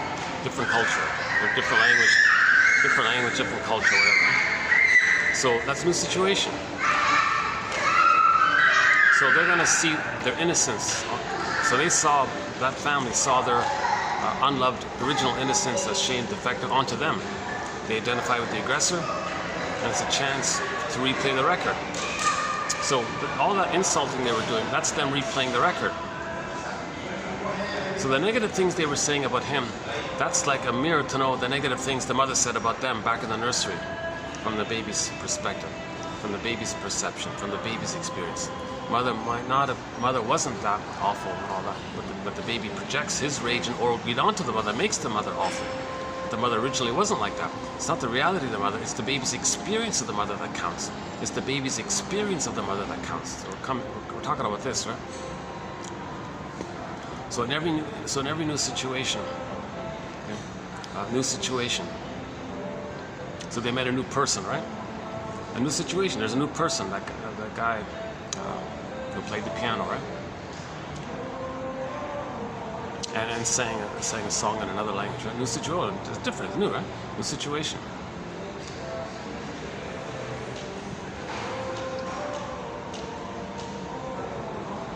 Because the wife was a family member already. They already knew her as a member of the family, so it wasn't really new. It was just like there's nothing really new like that, right? But the in-law was new, right? The son-in-law was new, or the nephew-in-law, or whatever it was new. So new situation. They're going to replay the record. The record said that mother shamed them. New situation. The new family member, the new in-law. Okay, they'll see their unloved self onto them, seeing themselves into that guy, the piano guy, whatever, and they're going to play the shaming mother who shames them. So the behavior is, since they see themselves onto the new guy, the innocent guy, they think they're being loyal to the script. The script says mother hurt them, mother shamed them. So they're going to play the shaming mother who shames them. But remember, they can't feel that pain anymore. They can't know that pain anymore of mother hurting them, misatune, malatune, gaslighting, etc. So the response is they see their unloved self onto others. So the record says mother shamed them. They want to replay, recreate, relive, redo that record. Mother shamed them. But in the new situation, they play the shaming mother who shames them. But they see themselves already onto others. They see their unloved self onto others. So they think they're being loyal to the mother who's shaming them. But because they see them onto the other, they're shaming the other, thinking they're shaming themselves, unconsciously being loyal to the mother who shamed them. So the behavior is, they're shaming others, unconsciously believing that they're being loyal to the record who shamed them. They're replaying the record. The original dynamic was the baby and the mother were one, mother shamed him. New situation. They play the shaming mother who shames them. Too painful to see themselves onto other.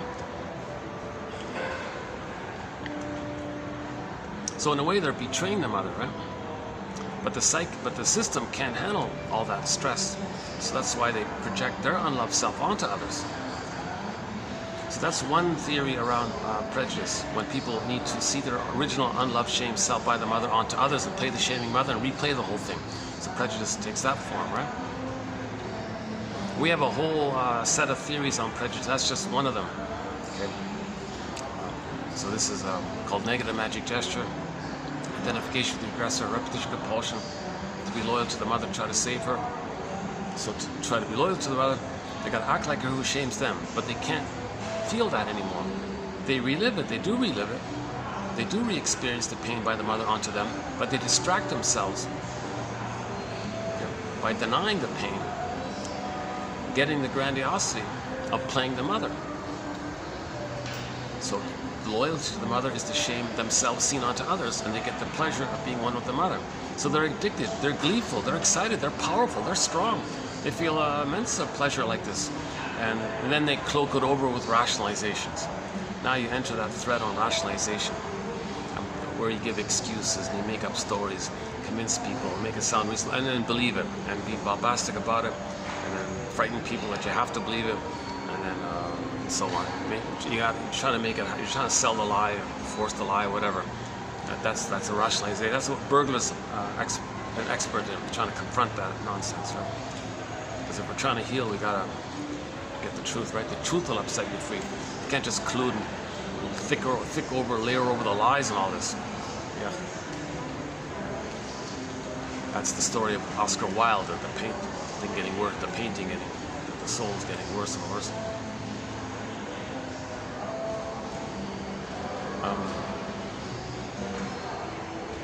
Okay. Now, when they replay the record, see, so let's go back to the episode, season 10, episode 10 from the sitcom, the Danny Thomas show from the 50s or 60s or whatever it was, I forgot. When they were saying these bad things about him, on some level, they're reminded of the pain of how the mother treated them.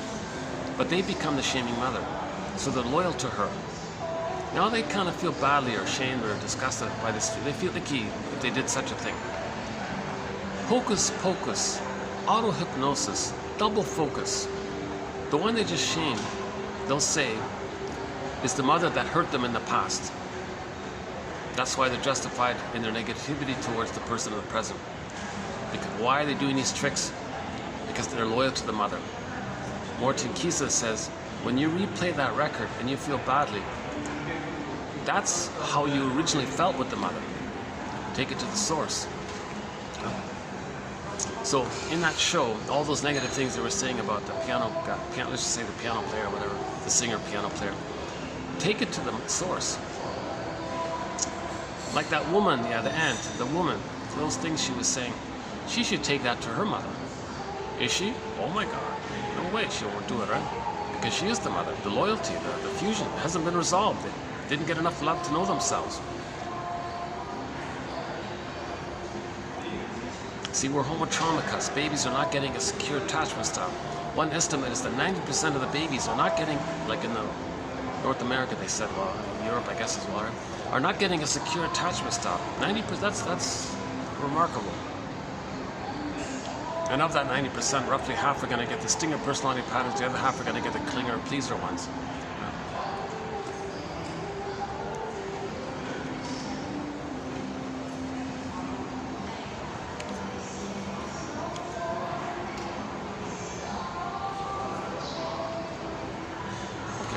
All the golf equipment is gone. Well, hang on a second, let's do this again, sorry. Okay, so in the primary process mentation, in this Alice in Wonderland world, things can flip, things can turn around, right? Like she said, like Alice said, you know, up is down, left is right. Okay, because the fusion, the self and other fuse, that it's just twirling around all the time, and as needed, one runs away from the other. One's the mother, one's the mother hurting them, no, they'll be the mother who hurts them. The mother will say, no, you're the mother that hurt me, no, you're the mother. All this topsy-turvy kind of stuff. So, when a person uses black humor, shaming humor, mocking humor, sardonic humor, all this negativity, when they do that, okay, and they have, and we're familiar with all their insult terms, and you're this, you're that, oh my God. Ugh. They're revealing the shame and the hurt and the pain that happened to them in the nursery. Just see them as being traumatized by the mother. Mother's breast is not available. Using the bottle, force feeding the baby, not feeding when the baby's needed. All this malattuements like this. So if a person says these negative things towards others,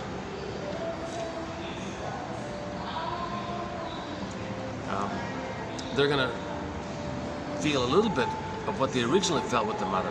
It's gonna come up. That's why you're repeating, to get the feelings anyways. So we're doing this, the positive intention actually is to identify the original feelings. We're trying to accept them. We're looking for the golden ball. We're looking for our needs and feelings. We're looking for our psychological self or identity. Or we're looking for identity, our emerging self.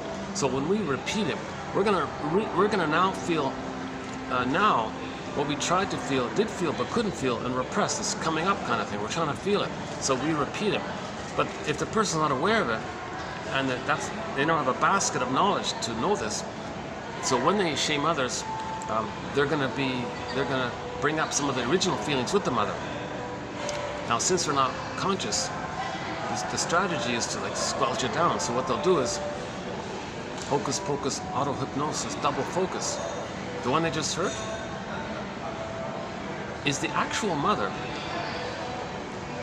that caused them the pain back in the nursery. Okay, it's nonsense. The person in the present didn't cause that kind of pain. Like that sitcom, the Danny Thomas show sitcom, right? Though that enraging, disgusting, and horrifying things, how they felt, and all this enrage and all this. You think that poor nice piano player causes that? You got to be kidding. He was like an entertainer. He was trying to soothe them even. He was like singing nice songs for them. He even sang their song, like an Irish song or something. So, but then when the click, oh, you're new. Oh, you're not Irish. You're someone else. See, that's it right there. Then the new situation comes up. See. So as charming as that family was, as amusing and hilarious and entertaining as that family was, in old sod or old sod. I had to look it up. What does that mean, old sod or something? It means old soil. It means if you're, I guess technically for me, it'd be Germany because I was born in Germany, so that Germany's my old soil. Is that right? Is that how it works? Anyways. We're all from planet Earth anyways.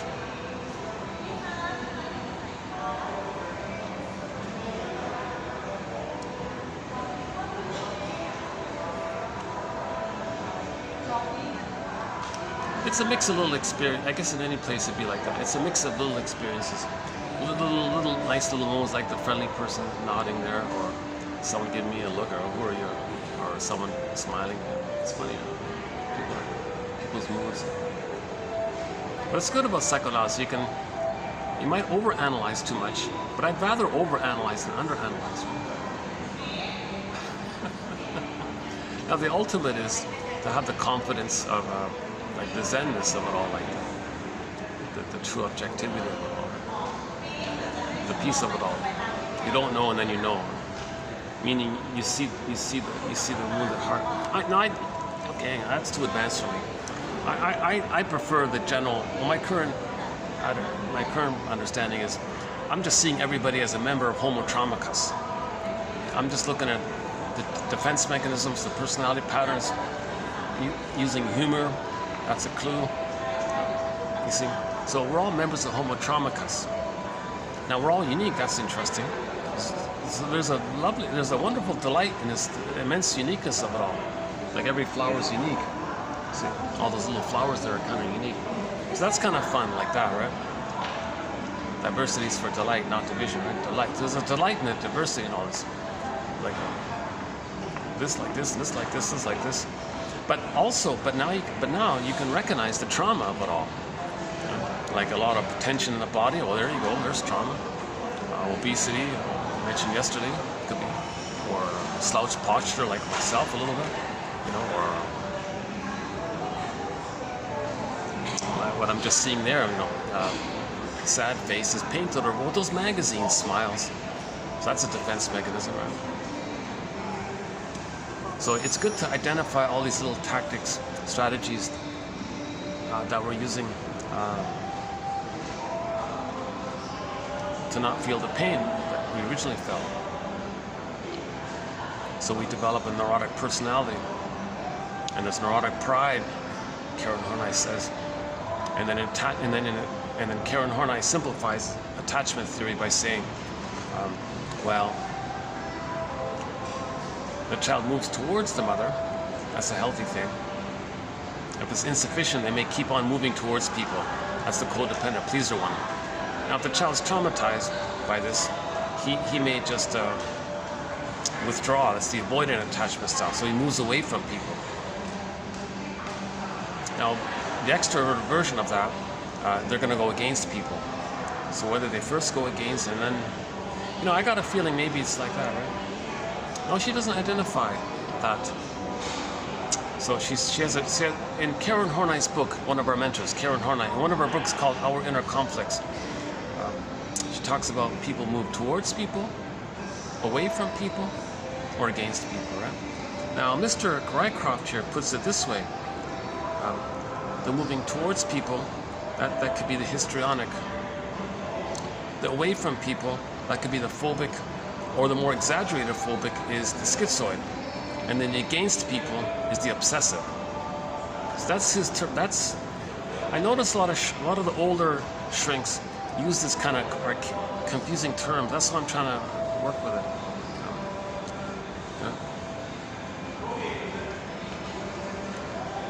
Yeah, I'll get to Mr. Rycroft in a minute here. I want to wrap up. Let's wrap up the thing about the record. So every neurotic is a music enthusiast, but he only has this one record. Baby had a need, mother missed a tune, baby sent the signals, the feelings, the signals, FNN signals, now they gaslit him. The word of the year for 2022 by the Merriam-Webster Company was gaslighting. A lot of mothers are gaslighting their babies. When they say, no, you don't feel this, I do feel this. I have these needs, no you don't, yes I do. I'm crying, what are you crying about? I'm in pain, no you're not. Don't think, no you're not, I don't see it, no I am. You're not seeing it, you mean I don't have it? You don't have it, I don't have it. Okay, this gaslit, a lot of babies are being gaslit by their mothers. And misattuned to the needs. So the needs is for the identity, the feelings is the I feel, I am, identity, feeling, I feel therefore, that whole I feel therefore am is, that whole thing, okay, make it a character, it's a statue, echoes a statue. John is faithful John is a statue in the Grimm's Tale, Faithful John, and other statue characters.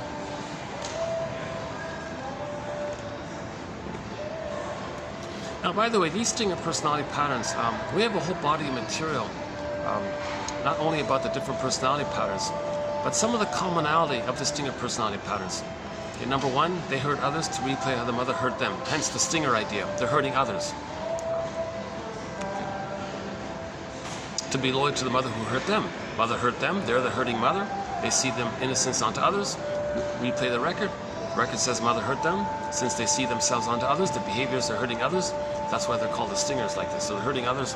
This preserves their archaic belief that they're little on the throne, that they're what? So all these power junkies and prestige junkies and all this status stuff. This is the grandiosity, being on the throne. Anybody who says I'm okay, you're not okay, okay, that's trauma. The only way to have it like you're okay is if you say others are okay. If you can say others are okay and you're okay, that's normal. The midway one is, well, I'm not okay, you're okay. At least you're still on the developmental path. It's childlike, yes, but it's still on the developmental path. But the rejection of the emotional developmental path is when you play infantile God and see your humanness onto others and say they're not okay, meaning you're not okay, they're not okay. And you play God, I'm okay, you're not okay. That's a stinger personality path. It's more perverse, it's more psychotic. Oh, wait a second. So, they're very well dressed, colorful characters here. Hold on a second, let's let them pass by. Oh, they're both like hypnotized by their phones. They're staring at their phones and like they're fixed there. I lose track of time too, so yeah, interesting couple there. A twosome. Yeah, they look like close friends and all that.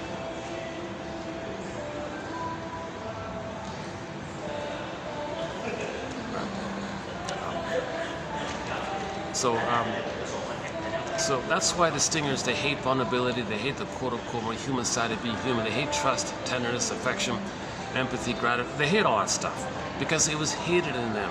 It didn't even get a chance to emerge and it was already hated in them. It was even hated before it even had a chance to be there, it was already rejected. So they hate all that stuff. It just re-triggers the old experience, so they hate all that stuff.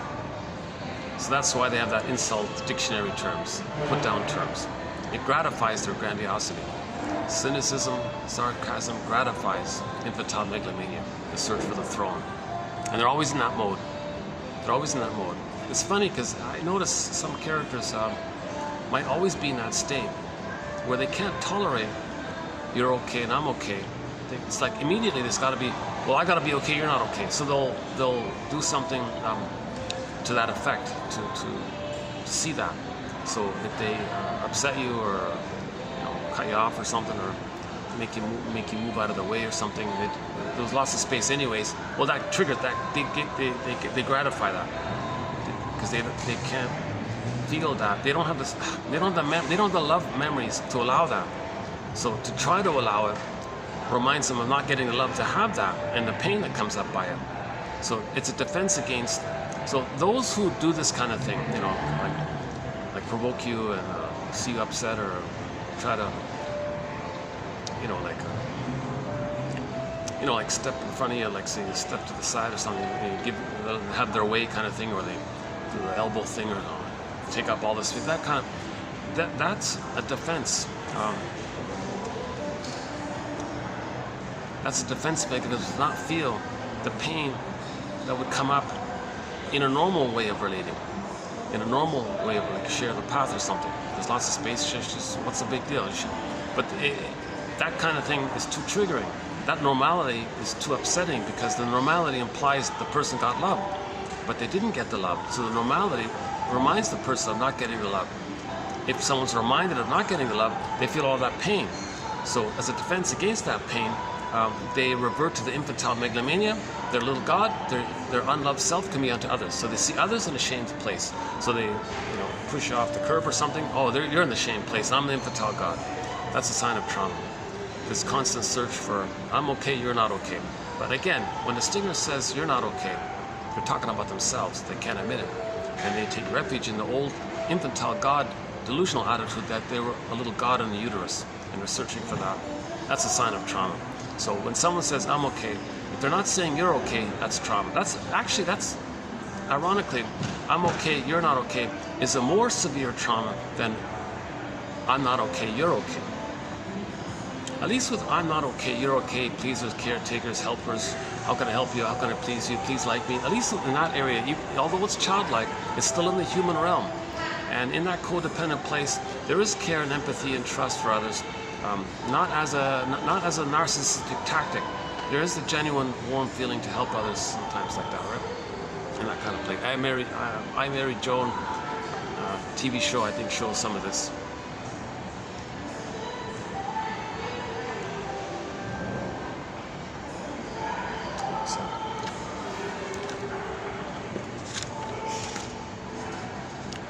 Oh, it's been working out here all right.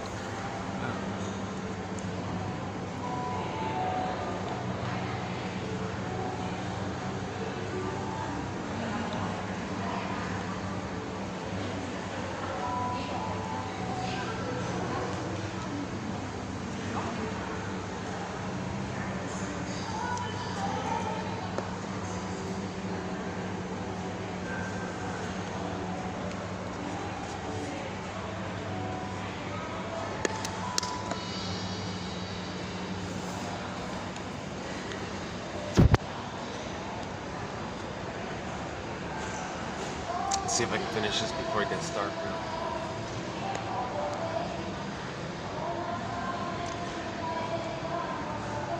Ah, it's annoying Christmas songs. Jesus Christ.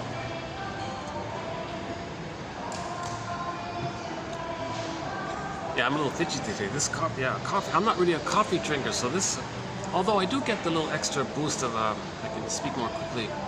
I'm a little more lucid, I guess. But it does make me a little jittery. I wish I could get that really good. I used to be able to, a long time ago, I was able to drink some really good green tea called Longjing. Gin or Jing? No, Jing. Longjing. Gin or Jing? Longjing. Yeah, I think that's it. Longjing. In English, it's called dragon tea. Now, I looked for it. Oh my God. It's either not available or it's way overpriced. I like the good stuff. That tea was really cleansing, and it gave you energy without the caffeine jitteriness. I felt better. I love that. That converted me to teas and all this. And then, so I've been off caffeine. Like I never really was a caffeine drinker to begin with. So lately, they only serve. Nobody serves decaf, right? And the teas, it's all these old tea bags.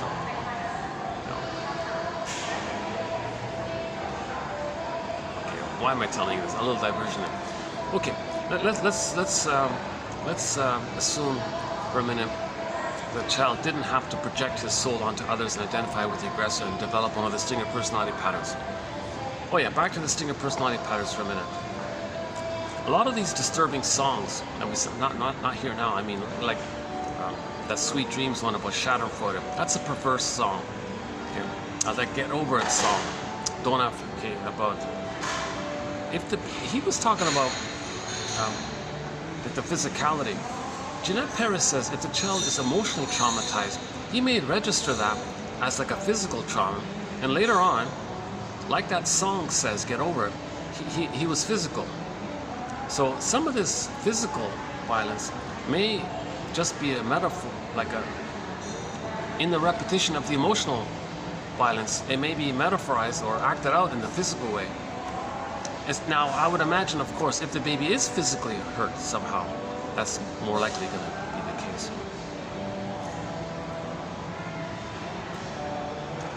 Okay, you know what? Yeah, okay, I got some eavesdrop. But once in a while I get some eavesdrop. I think they're eavesdrop.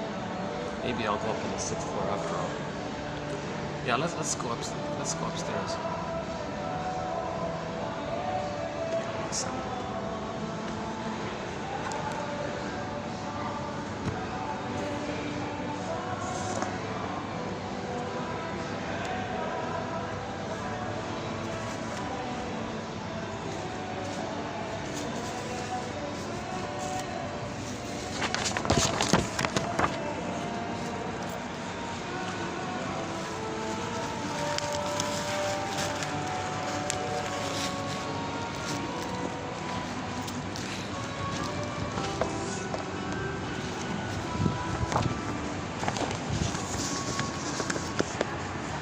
Unless I'm lucky and the 4th floor is available. Let's see. Lift กำลังขึ้นค่ะ Going up ประตูลิฟต์กำลังปิดค่ะ Door closing. Let's see if we get a little lucky here. So we're posting this in the year 2023, late November. I think today's song could be Late November by Pavlov's Dog, classic rock band. 4 of their songs are on our soundtrack. Julia, Episode, Theme from Subway Sue, and Late November. It's okay. I think Theme from Subway Sue is sort of my favorite. Oh, maybe. Let's see.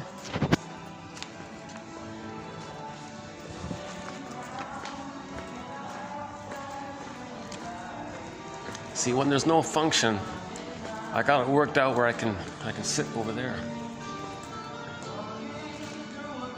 But something's, oh yeah, there's a big dinner here. Oh, okay. I guess. Let's see.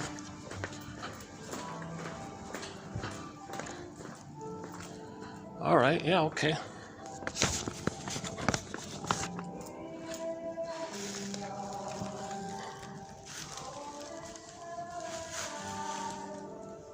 Okay, I probably have maybe just a few minutes here. Let's enjoy these few minutes here. If the child can't hold on to a soul, the original, I'm not okay, you're okay. That's why he's more emotional, more childlike and all this. But it's still in that human realm. And post 18 months, the grandiosity is dissipated. Okay? Love and gratitude have sort of halfway, partially entered the psychological picture. They offer a lot of therapists and shrinks are in that area, and they're trying to move forward as well.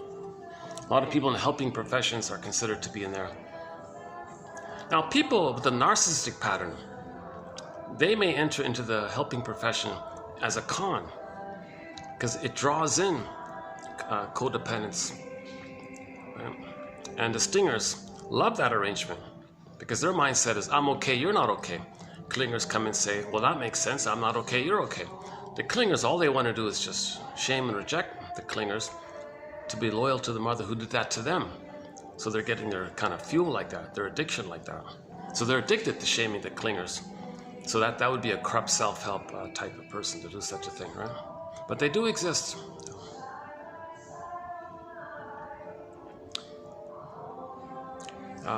Okay, so let's say the clinger. Okay, another common thing about, before we do the clingers, the stingers,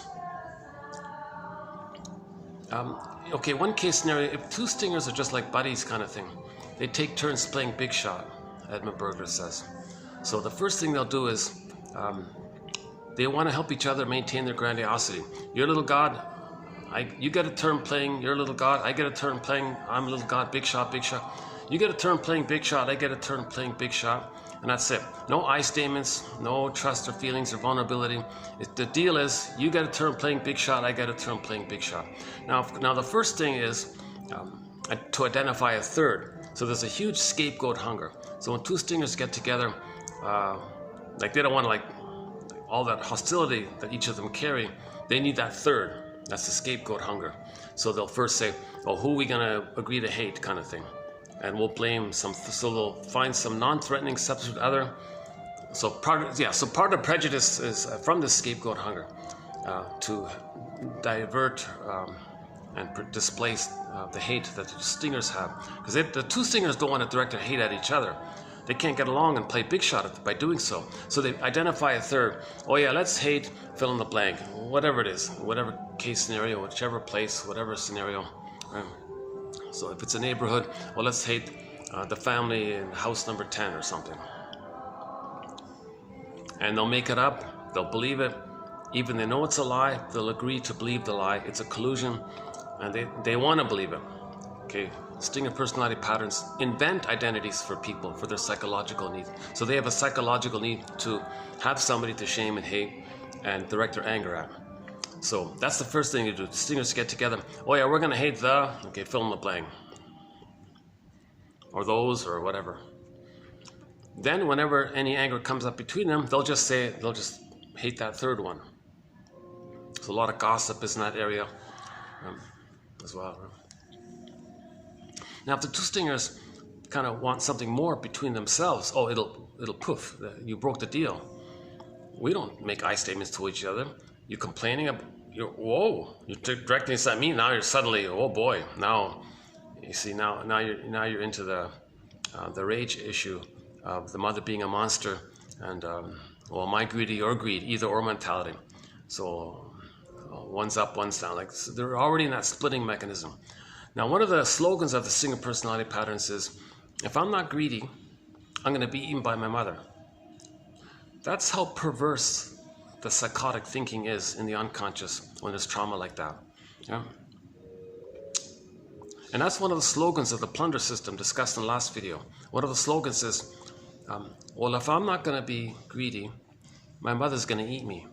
It's my greedy, or I have to be greedy because I'm going to be gobbled up by my mother. That's psychotic. What's going on is the baby had a basic need for mother's love and all this. That need got unmet. He became enraged. With that rage, he had the fantasy that he wants to control the breast by devouring it and possessing it. So he had oral greed and the rage. Too much excitation for the little system. Back to projection. He sees those psychological traits of rage and oral greed onto the image of the mother. And creates an image of the mother as a hungry wolf that wants to eat him. Or like the Cyclops in the Odyssey was eating the people, or the Laestagonians were eating the people, or the Hansel and Gretel, the witch wants to eat the people. And the Boar Queen, the White Bear King Balaam, the Boar Queen gobbles the guys up and uses their bones as toothpicks. So these images are not real. It's like, think of it as artwork. The baby being like a little Picasso. He projects out his traits to not know that it's within.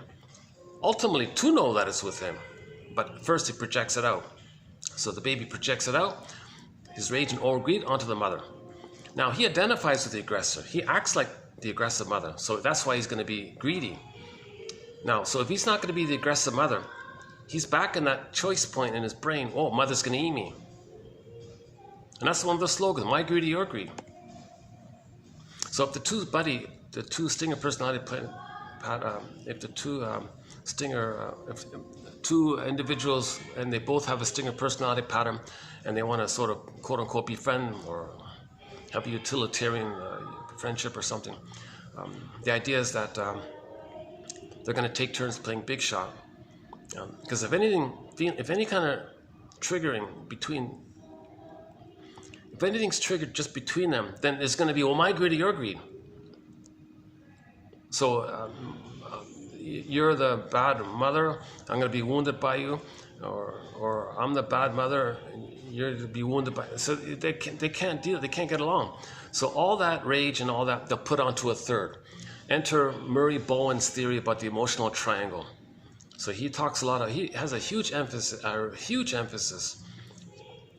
You know, it's interesting. Yeah, maybe these self-help people pick one point and spend their whole lives drilling it into people. Like Rosenberg spent his whole life teaching people about FNN.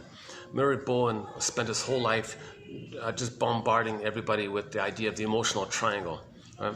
If the two stingers, they need a third to scapegoat.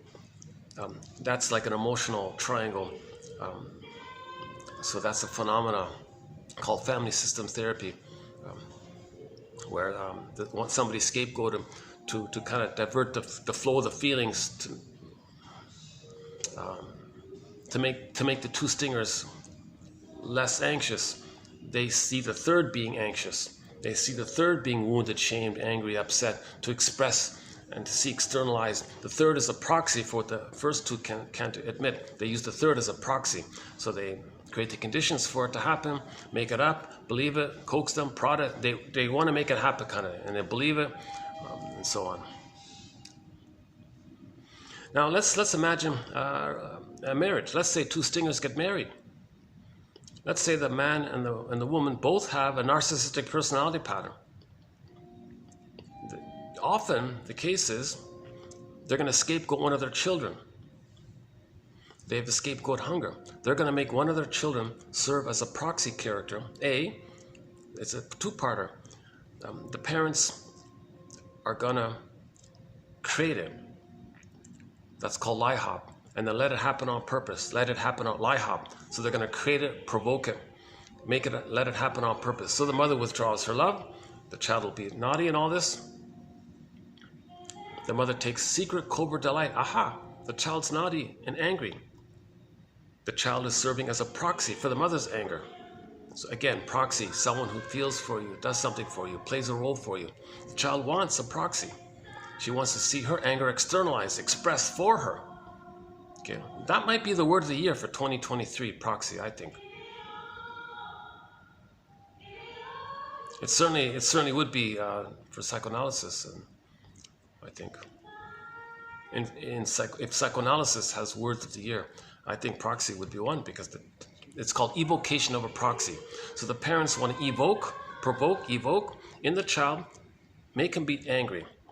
Then the parents can take covert fantasy delight that the child is expressing their anger for them, and they vicariously enjoy and take secret pleasure that their anger is being expressed by the child proxy expressing it for them. They feel some relief by seeing their anger externalized, expressed for them. That's the proxy idea, right? He's doing it and she's doing it. So they create it, set it up, let it happen on purpose, and they want that to happen. Okay? They want that child to be naughty. That's just part A. That's not it. That's not it. That's just part of it. Part B is the parents then say, hey, look, that child's naughty. He's a bad child or something. He's angry. He's dangerous. We got to protect ourselves. Now they give themselves an excuse, a rationalization. They made it up. They created it so they can have an excuse. Okay, so they created it so they can manufacture an excuse called rationalization, so that the parents can now agree that when they're angry, they'll put it on the child. So that now they'll shout at the child and be verbally abusive towards the child, because now they have an opportunity to express their anger at the child. So this poor child is being scapegoated by all this. See, that's called a scapegoat. That's what stingers do. That's what the stingers are going to do. Murray Bowen broadens it and says, well, everyone basically does it. I don't agree with him. I think this is mainly the stingers. I don't think healthy families do this kind of thing. I don't think in every family there's one child that's going to have the bully pattern or the Iago pattern. I don't think so. Now, you don't really see too many clinger couples.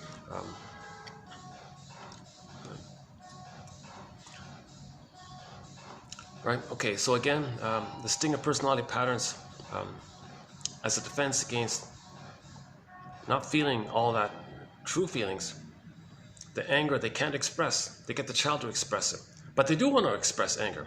So if the child is expressing anger and they can label him a bad child, then they can say, well, we have a right to be angry at the child. So now they may verbally abuse the child or shout, have the excuse. They want to create the excuse to express their anger.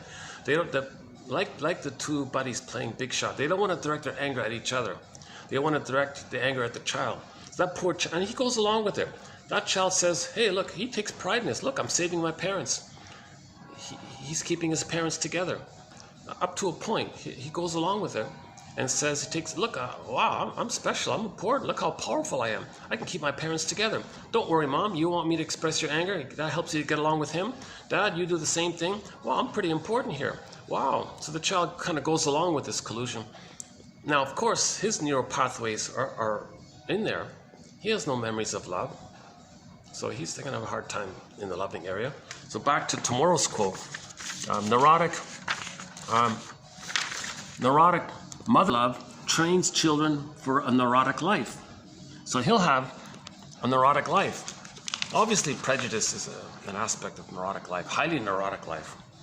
So burglar kind of ranges it. You got mildly neurotic, like the codependence, and then you got the more highly neurotic, or the more malignant. That's the Stinger personality. So he has it on a spectrum. He thinks everybody's sort of in that range of mildly to highly. And the more clicked over ones in his book called Curable and Incurable. But that book was written in the 50s, I think.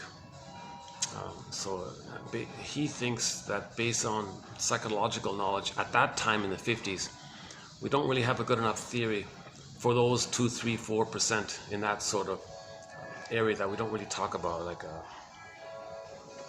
the psychopath, all those criminalic ones. And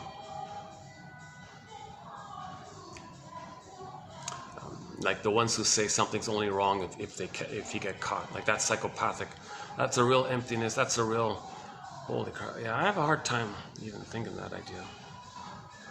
But he tried to tackle that topic of the 2% or 3%, 5%. There's a big debate about this whole area here. Maybe it's just a question of degree and severity of trauma. Maybe it combines in with prenatal trauma, different factors. Like what creates this over-the-top JERK type of character, like way over the line. Not just a mild one or innocent one, or one you can just, if you point it out to them, they're relieved, they feel better. But the ones that they have the most negative philosophies. Yeah, somebody said today, yeah, if you try to help them, it's all on deaf ears, like they can't hear it. Kind of.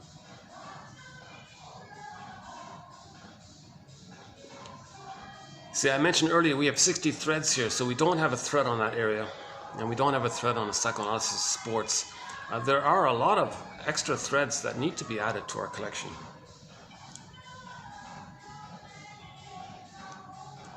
But I'm happy to say we've added some excellent new quotes on our thread on the psychoanalysis of humor by James Grotstein, Martin Bergman, and a few other authors. So we've got some good quotes on humor.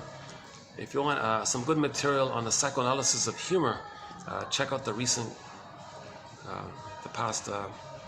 like within the past month.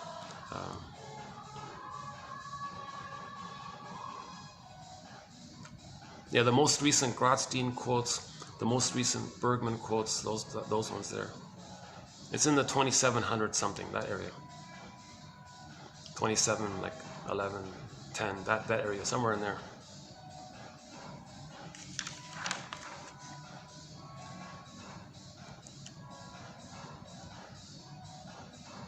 Okay, we do have other songs that the Stinger personality patterns endorse or may feel drawn to.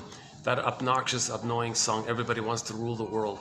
Okay, nonsense. Not all babies are traumatized before 18 months, but if they are, they might have that fantasy. You know?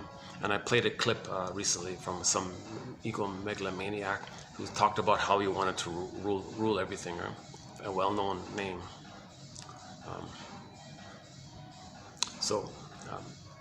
The baby in the uterus thinks he rules the world. This goes on up until 18 months. If there's trauma before 18 months, they're still in that place. Hence the song addresses that place. Plus another clue that the song is about that is they don't say some people. They say everybody. It means that the protagonist, writer of that song, or the character in the song who says that. So the character in the song who's saying that they see everyone from their place. They don't have empathy or recognition of how others might see things. They think everything is my greed or your greed. They're still in that place, so that's why they say everything. And the splitting is very pronounced in distinctive personality patterns. Everything, perfect or forget, or all or nothing, either or, idealize, devalue. Okay. Miriam Minerbo from Sao Paulo, Brazil, on YouTube, quoted her client saying that when she dates a fellow, quote, if the guy I'm dating doesn't, so she was saying that if the guy she's dating doesn't give her everything, he gives her nothing.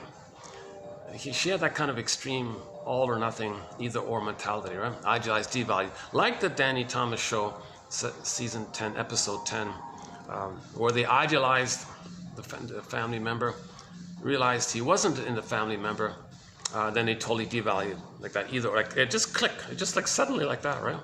Like just instantly, it was like this great warm welcome, and instantly this total rejection, like Jesus Christ, dude.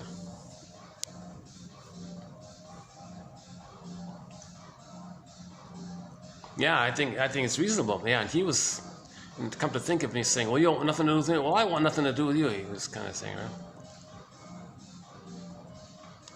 And the wife was saying, well, just humor them, just humor them. That's the funny thing about that episode, you know, because the wife didn't stand up for him. She was just passive in the whole thing.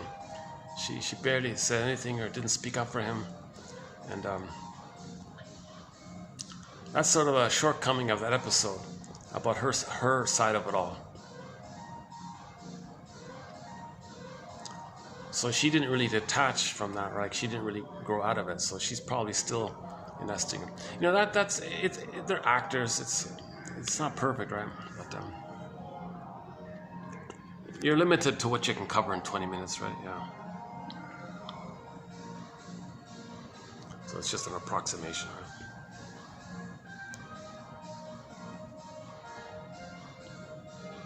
But I can immediately imagine an episode. How come you're not standing for, like, you agree with, maybe you agree with, you didn't say anything, you're complicit, do you agree with this or something? No, how could you say such a thing? Yeah, they just avoided it. They just avoided the whole thing. Now, of course, you can feel the seethingness that they don't love, like they're actors, they don't really love each other, so you can always pick that up, right? This pretense that they're a real couple. So they gotta pretend they like each other all the time. Actually, he might have liked her a little bit. More so than, yeah, she clearly never liked the guy. Although she did try to make it convincing, right? But this is, how do you do that, right? Actors. Why don't you just get a real couple, like a true, genuine couple, and write and film them or something? Make it more like a reality thing or something.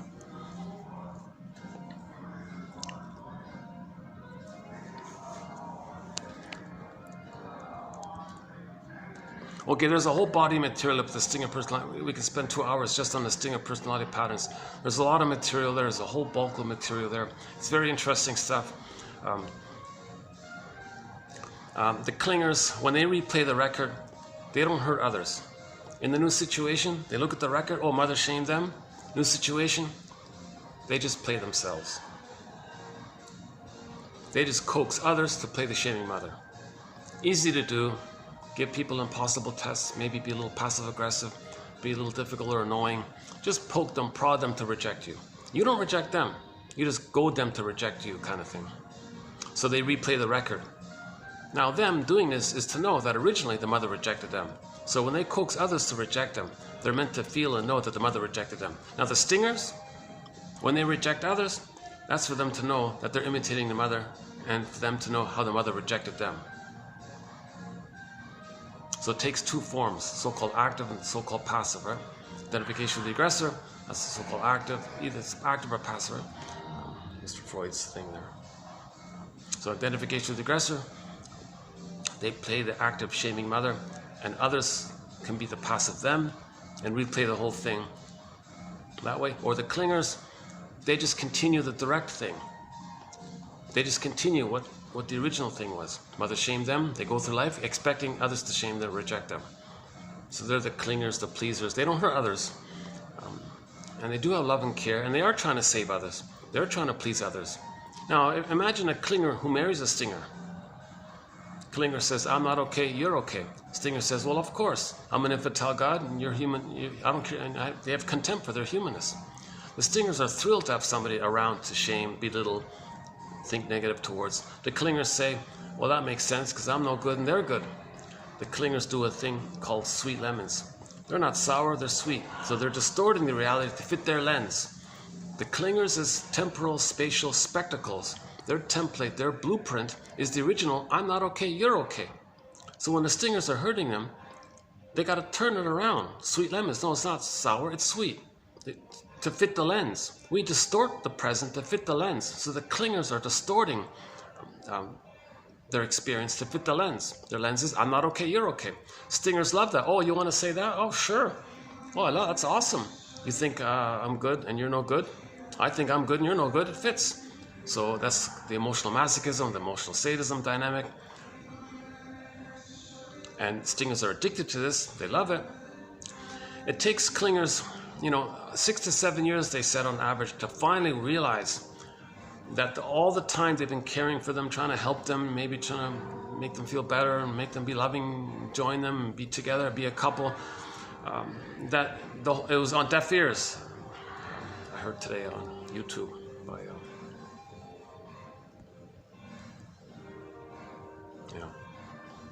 by a very knowledgeable man who was talking about this issue of deaf ears. So the stingers have deaf ears. They can't, right? Because stingers don't take feedback. Stingers can't trust or love or take feedback and regard somebody's emotionally significant or see the humanness in others, because the mother rejected their humanness and they become the rejecting mother, and their wounded child humanness they see onto others. So they're loyal to the mother. So this whole compulsion and deaf ears is that they're in this compulsion to imitate the mother and save the mother. That's where the deaf ears idea comes from. They can't hear out of that because it'd be disloyal to the mother. But they are the shaming mother. How do you be, then you're disloyal to yourself? That's the problem with the fusion. Baby self-concept, mother self-concept are fused. They didn't get enough love to leave that. So the deaf ears is, I gotta be the mother, because I never got love to know myself. So they have to be deaf. So the deaf ears phenomenon is a defense against the pain that would come about if they were to try to separate. Enter the Orestes story. Orestes says, I want to find myself anyways. So he tried to separate from the mother. He felt the furies. But the way to do it was to forgive the mother. He had to see the two sides of the mother. The famous courtroom scene. Athena said, you saw the two sides, you're good, you're okay. Again, myths and fairy tales are metaphors for internal dynamics. True on the inside, not on the outside. Myths and fairy tales are metaphors for psychological dynamics, like dreams, like soul stories. Every character in the myth and fairy tale is like a personification to represent or express some psychological element. So like the whole Odyssey is like one long dream. A quick one is the narcissist myth. Echo and Narcissus are not two separate characters. They're imaginings of psychology. Narcissism is transfixed in the pool of water, his reflection. He thinks it's just him in there. He's transfixed, just him in there. He never got enough love to get out of that. So, his soul, repressed and disassociated. Echo's flying off in a corner. At the end of that story, the image is Echo is a statue, and you got the flower. The statue and the flower. Echo becoming a statue, and you got the little flower there. Those two are images of trauma. They belong to the psyche of one traumatized mind. The person's embodiment, like Faithful John, the embodiment is hardened, frozen, numb, unreal, all this, and the person's addicted to the illusion of the hall of mirrors of the little god. So the Greek storytellers were also, or the story. All of the story, it's funny about that. It's not about the Greeks. The storytellers in any place, in any time, all created the same types of stories. Can you believe it? You take an anthology like the Grimms, or you take the anthology like the Maori, or you take the anthology like, I don't know, the Dakota, Iroquois, Mohawk. It doesn't matter. You take the anthology of any place, those motifs are metaphors for psychology patterns. Those motifs are all the same.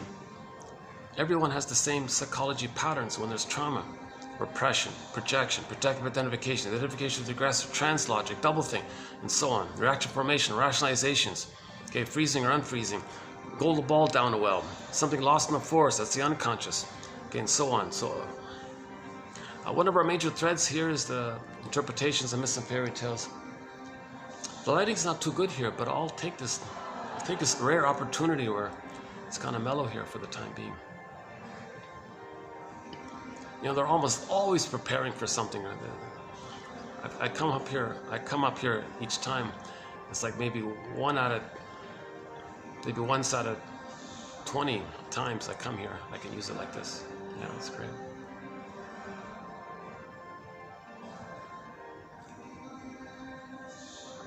The agreement I have is I can't. For some reason, they don't want me to use the inside place for some reason, and I can't use the inside the rooms. They only let me this lobby area. That's okay. I'll take it. If two clingers get married, if they're conscious, they can make I statements. They can grow together. If the clinger with the stinger and the clinger says, "Come on, let's make I statements," oh, they'll shame it. They'll mock it. You're kidding. Clingers will try again and again, and then finally they realize the stinger's married to mom. They have no human consideration for the clingers' feelings and needs, because the mother didn't have that kind of consideration for them as a baby, and they've identified with that. And their cold attitude is to know that the cold attitude of their mother, meaning her emotional unavailability. Maybe the plastic bottle was used. That'll do it.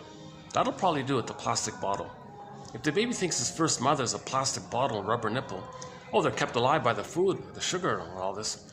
But where's the reverie? Where's the loving interaction? The baby's first mother is the breast, but if you're putting a bottle there, okay, again, my disclaimer, I'm not a doctor, but ideally it's meant to, the baby expects to be, they call it the psychosomatic breast, the normal breastfeeding, the natural breastfeeding. The baby expects that. You betray him with the bottle. There's no nerve endings in the rubber nipple to the mother. So the mother's not going to understand the baby's signals. Baby has signals, it's like blocked there. And someone said, if they're one like that, the baby might identify emotionally with the plastic bottle. So his emotionality freezes up or glasses up like the glass bottle or plastic bottle. So there's that statue-like imagery as well.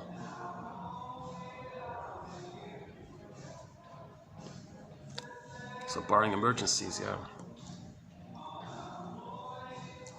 Just hand the baby to the mother.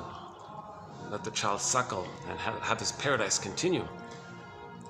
Babies need an extended paradise for 4 to 5 months, says Margaret Muller, one of our mentors, Margaret Muller.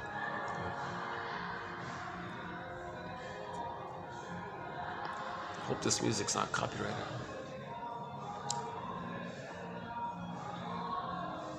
Yeah, so clingers finally wake up and say, oh my God. They feel awful knowing that for 6 to 7 years their partner's been hating them and shaming them and taking gleeful sadistic delight and maybe even saying bad things behind their back about them. And they actually have contempt for their clinging, caretaking, nice partner. Can you believe it? The clingers always denied it. Said there's sour grapes. The sweet lemon. No, not sweet lemons. No, they're not sour. They're sweet. They kept lying to themselves to fit the script. Finally, I guess enough pain clicks in, enough time passes by where they can observe it. Maybe they overhear what the husband really thinks about them. Something must have happened. Then they leave and write a self-help book entitled "Codependent No More." They might play the song called "Won't Walk Down That Road No More" by the classic rock band April Wine. In the song, she says, "I'm not going to throw my soul away anymore like this. I can't walk down that road no more," right? And then they'll play Gloria Gaynor's song, "I Will Survive." And we played the Glee version, the combo song, "I Will Survive," Survivor, that one, that combo one.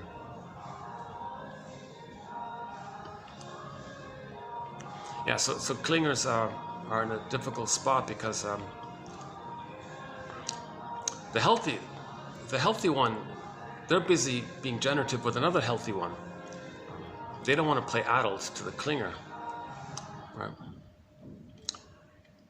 And if two clingers get together, if they're not conscious, they're both going to compete with each other to see who can play good parent for the other. So that's going to rust out or burn out, and they're going to quarrel in that area like two little children kind of. So that's why there's an abundance of stingers, and they regard the stinger as a pseudo strength. Their delusion that they're little god, that's they again, sweet lemons. That's not a delusion, that's a sweet real, not a delusion sour. And the stingers channel all their energy in a cyclopean manner. So that's a kind of pseudo strength. The clingers say, no, the pseudo strength, that's real strength. They're distorting it. The stinger's going to be a good parent for the clinger? Stingers have no idea what you're talking about. Ironically, the clinger's a little further along. Well, in the sense that they're still on track. Stingers have their emotional developments derail, like they're off track when they identify with the aggressor and see their human emotional track onto others, and then shame others, shaming them the other way the mother shamed them. So they don't have care, empathy, or consideration, or human value for that. Now, if the clinger finally does leave, okay, the stingers don't have the psychic structure to accept loss, enter contempt and sour grapes. They need them anyways. They should have thanked me. They're so arrogant. They actually will say, "Aren't you grateful that I hurt you all this time? Because I'm so special. Then you can be special by association with me." Like, that's how arrogant the stingers are. So they find another clinger, and the clinger is going to vomit when they realize all this. And so the clingers go on a retreat maybe, and ironically, they'll go on a retreat, go to the woods, go into nature, lick their wounds, kind of thing, and then. And maybe one place to start is the comic Psychoanalysis. 1955, a comic came out called Psychoanalysis. 4 issues were put out, 12 therapy sessions throughout the run, complete run. It's been digitized by the Dark Horse Publishing Company, and one can get the digital e-version of it on their phone. The print it's out of print already, so you can only get it by digital. It's well worth the €15, I think it is, for it. And everyone's going to have their unique little clicking around to weave the basket. There's no set way to weave the basket. A lot of people start with the Enneagram. A lot of people start with the codependency material, like Melanie Beattie's one, all the other self-help ones. It could be with the Robert Bly material about the shadow and the shame and those topics. It's just like an assortment, like a picking around kind of thing, right? I'd like to think that here's an option here as well. 1001 Windmills of the Mind, 10,000 advanced psychoanalytic quotes from the shrinks. I like to think that's an available option as well. For the price of a coffee, it's even, and it can be a lifelong companion. You can just skim around, read the quotes. It's amazing. Yeah, it's fun to do actually. And you'll something will click. I think by 1 out of 10 will click. My guesstimate is. Like today, what do we have here? Let's see. 1, 2, 3, 4, 5, 6, 7, 8. Yeah, today there's 8. Right. And tomorrow there'll be, what is it? 1, 2, 3, 4, 5, 6, 7, 8, 9, 10, 11, 12, 13, 14, 15. Yeah, so that's typical, right? 8 to 15. So on average, there's 10 quotes per video. Roughly 10 minutes worth of reading. Robert Bly's advice: read psychology every day for 10 minutes. Forgive it for its jargon. Just forgive it, he says. Study the soul, psychology. So everyone's going to have their own little picking around. No two birds are going to weave the exact same nest, right? So the picking around of the quotes, picking around of the psychological material, the self-help material, the know thyself material, the mental, emotional, spiritual hygiene movement, the inner child movement, the psychoanalytic movement, or the or a new phrase, the transpersonal psychology. I just learned that one. Apparently there's a perspective called jargon called the transpersonal. What they mean is beyond your consciousness. Whatever you know, that's your consciousness, that's your personal. Anything beyond it, they call it transpersonal. So knowing your unconscious, get it to the conscious. When we make something unconscious to conscious, a bird flies across, that's narrative medicine. Hermes flies across, that narrative of making conscious what was previously repressed, that narrative, that interpretation, that even joke maybe, something that you say that makes you conscious of something about yourself that was previously repressed or denied or unknown. That narrative, that's narrative medicine, making the unconscious conscious. It lays something in the past, it captures something in the past, the life force can be free for the present, and you're weaving the new nest, and more feelings can come back and so on. So it's a practice, it's like a constant practice, right?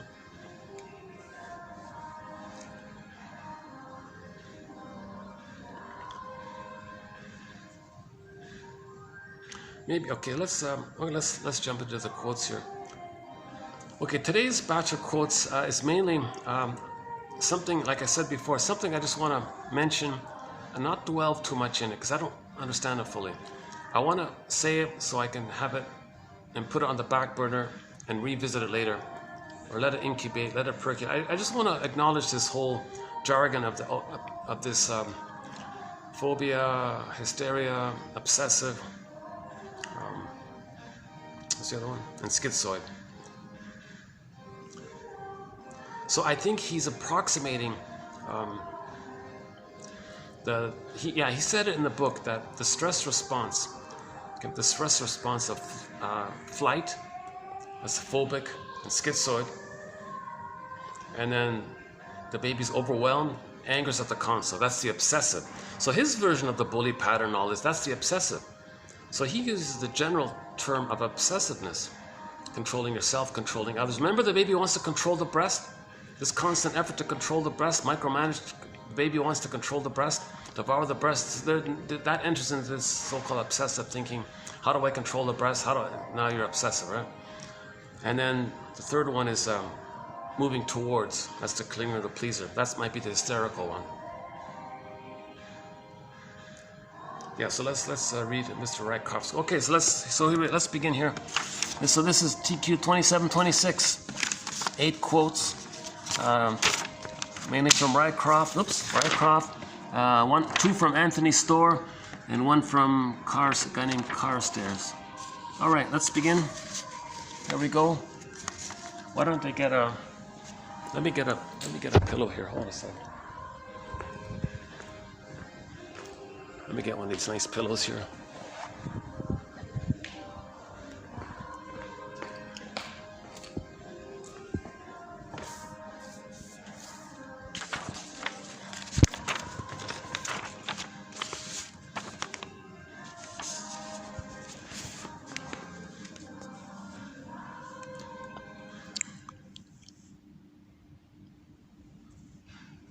Well, just click the more link, you'll get the quotes posted below.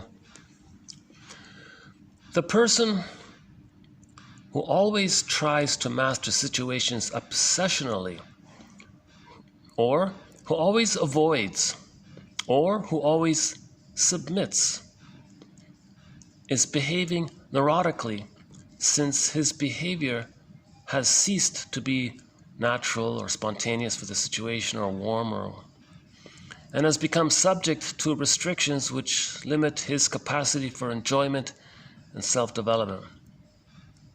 Such persons are said to be suffering from a character-neurosis, the quote symptom of which is the subjective sense of being held up by compulsive traits of character. They are not, however, ill in the ordinary sense of the term, since what they complain of is not some symptom which intrudes on their otherwise normal personality, but an aspect of the personality itself which both they and those around them may regard as an essential part of themselves. That's the character. That's the character issue, right? It's a much more hardened, dysfunctional thing. It is indeed possible for persons with character-neuroses. It is indeed possible for persons with So what he said, yeah, I think he's picking up from Karen Horney. Karen Horney wrote like in the 40s, 50s. This guy's writing in the 60s, late 60s or something. Karen Horney said the same thing. If a person is compulsively complying, pleasing, that's the codependent place. That's neurotic. If they're compulsively avoiding, okay, that's the turtle or the withdrawal one, moving away from people, that's neurotic. If the person's always against, the bully pattern, against, or trying to control, negative, right? That's also neurotic. And it's like compulsive, it's like one mind, like it's one like that, right? Like the Cyclops, it's one-eyed, it's just a one-way thing, right? So always moving against, always moving away, always moving, like clinging and pleasing towards, right? So that she also would say that's neurotic, compulsive. Because a healthy person can flexibly and warmly do those things in a healthy version of them. So speak up for themselves. That's the assertiveness. That's a healthy version of the dysfunctional against one. Or withdraw. They can naturally go for a rest as needed. That'd be like a healthy version of the neurotic, always withdrawing, or the moving towards, reaching out to others. That'd be like a healthy version of the compulsive neurotic one of always pleasing and saving others, right? So in the healthy one, you can flexibly do things, okay? Move towards, move back, or be assertive. But if it's negative and it's angry and it's just it's always one of the three, that's considered neurotic. Or depending on the degree of which, it can be so-called character-neurosis. That's what he's saying here.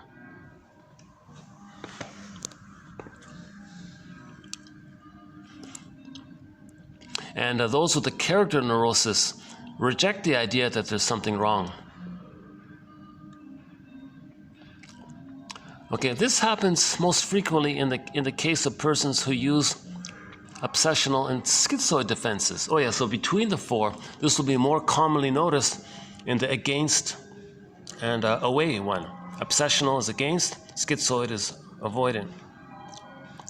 Now the phobic and the hysterical ones do provide their users with the phobic and hysterical defenses do not provide their users with any sense of their own superiority.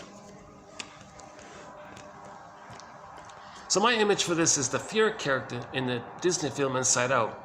He didn't think he was superior. He was just always like, phobically running around afraid, hysterical, right? And hysterical one might be like the emotional, histrionic types, seeking approval and attention. They say, I'm not okay, you're okay. So the clingers, in other words, the clingers and the pleasers say, I'm not okay, you're okay. So their grandiosity is dissipated.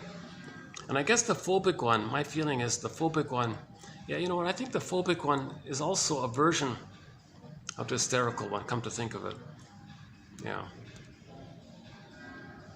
Because if the phobic one has resolved their grandiosity as well. Yeah. That's similar to the hysteric one, the codependent pleaser one, because they've also resolved their grandiosity.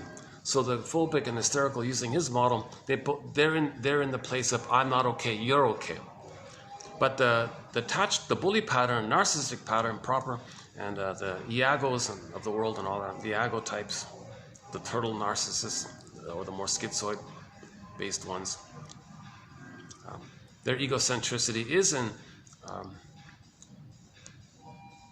whatever form it takes outwardly.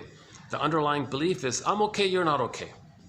So those ones who say, I'm okay, you're not okay, that's the character issue. They think nothing's wrong. That's their identity. Being a J-E-R-K, right? That's their part of identity, let's say. So they think there's nothing wrong with that. And they have excuses and slogans for that. Well, the world is like, they'll make it up. Well, the world is like, no. They're transferring their original world onto the world. The world is not like that. The world is not like the breast mother hurting them in the beginning, but they're transferring it.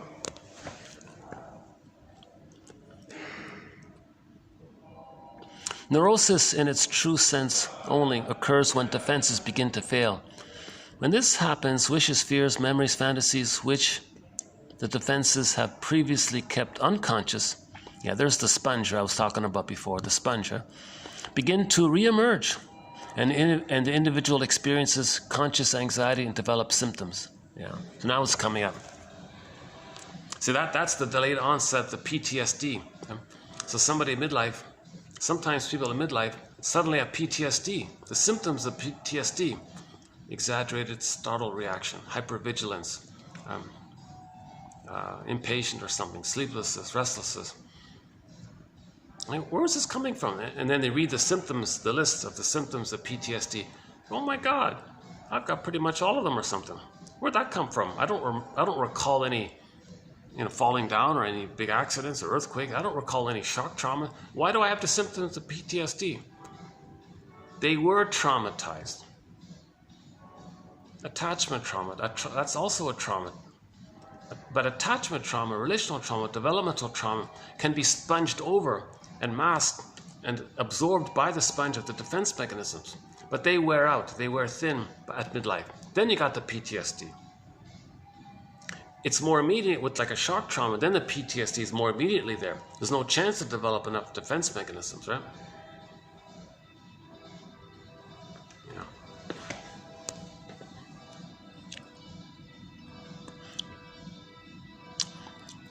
Okay.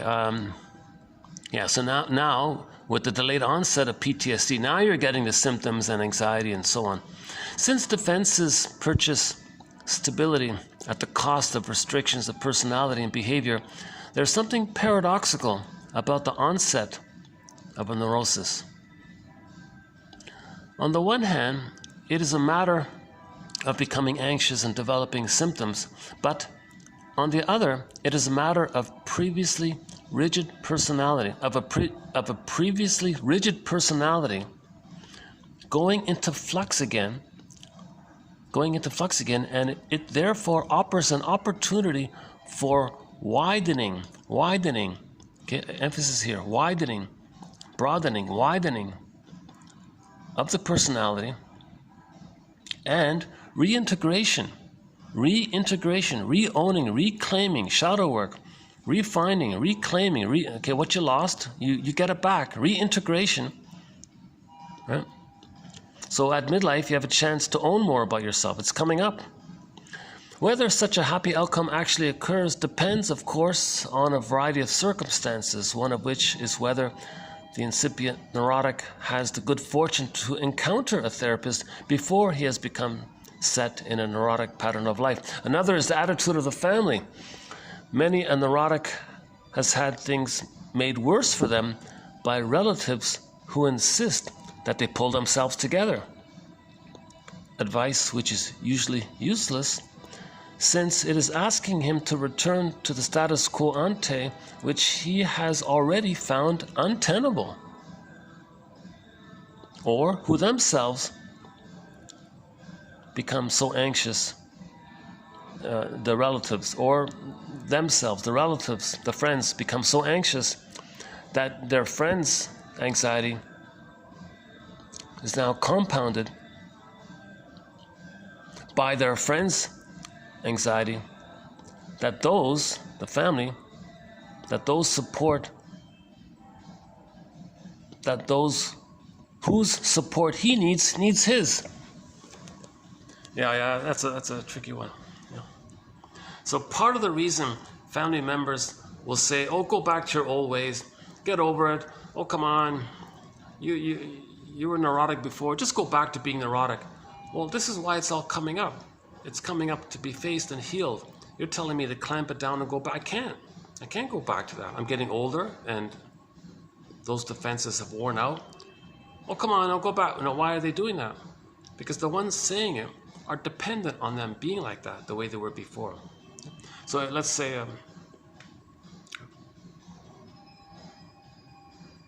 so the ones saying that are kind of like clinging vines to it, or dependent on it, or codependent on it.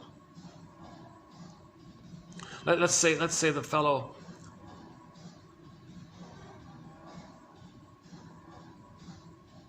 was a certain way, and the wife depended on it, and he was a proxy for her. Now he's making I statements. And he's not going to express for her. She's going to freak out. So who's going to express for me? Who's going to express my anger for me? You're not being angry anymore? Who's going to express it for me? Go back to being angry, because I can vicariously see my anger expressed through you. He says, no, I can't do that anymore. So she's pushing, go back to your old way. Go back to the old way. Huh? I think we had one quote from maybe 2 years ago.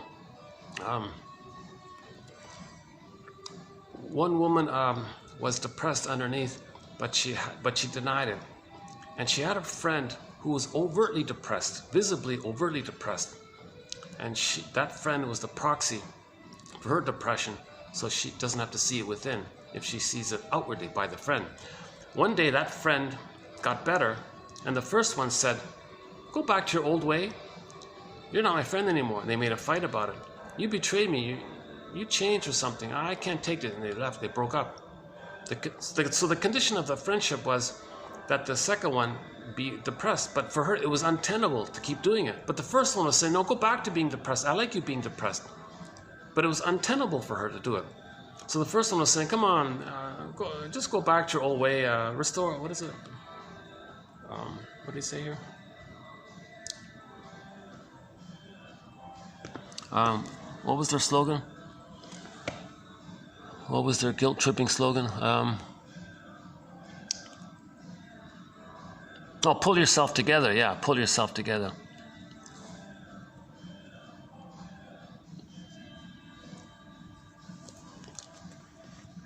Yeah, it's ironic because the person's trying to heal, but in the process of healing, there might be little changes. Oh, pull yourself together. Go back to your regular way of being depressed. Then you're together. So the friends are actually not helping the friend, right?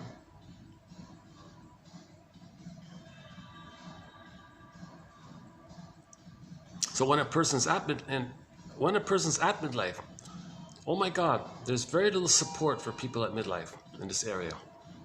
Very little support. People are lost in this area. So that's why Robert Bly, his audios are very helpful. The one about the shadow, the shame, the interpretations, the myths and fairy tales. He says grief is the doorway to your identity and feelings. So he made men aware of this support, of how to reintegrate and broaden and know more about yourself. That film, That Uncertain Feeling, was in that category. Okay, so she met her double self, this tortured artist guy. He played a personification of her depression and trauma. So she befriended that character, dialogued with him, meaning dialoguing with herself, getting to know herself, had more self, because a lot of the self was repressed, got back more of the self, felt better, and her symptoms disappeared. Like in the Phantom of the Opera, the unconscious was the basement, scary dude was a symbol for her traumatized self that she didn't know about, dialogued with herself, got back more of herself, had more sense of self, had sense of self, made more sense. That's why they said she was a better singer later on, because she dialogued with the phantom dude. Again, the phantom dude is not an outer separate character story. It's a metaphysical fantasy imagining of something to capture her repression, trauma, pain, shame, anger, all this. Right? So she dialogued with herself like that. So that's the reintegrating we're talking about. That's Hermes flying across, the birds flying across. That's sort of the whole thing they're saying here. But what's new for me is this idea of obsessional being against. Like always wanted to control. I never thought of that. So like, obsessional is always trying to control little things. Oh, you're so obsessional. You're so OCD, you're so obsessional, always controlling little things. Well, that's the source point is the baby wasn't getting his needs.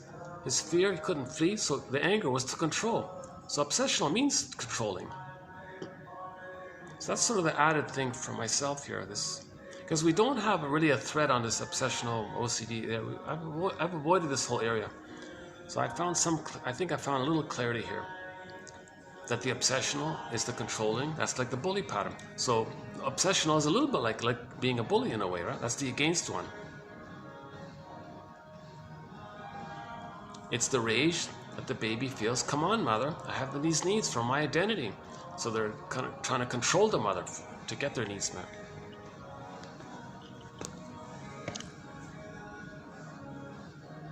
Yeah, okay, and then continuation of it. The three principal defenses against anxiety, which are represented in neurotic behavior. So the obsessional, okay, which counterattacks by controlling the subject's own feelings and tries to control other people as well.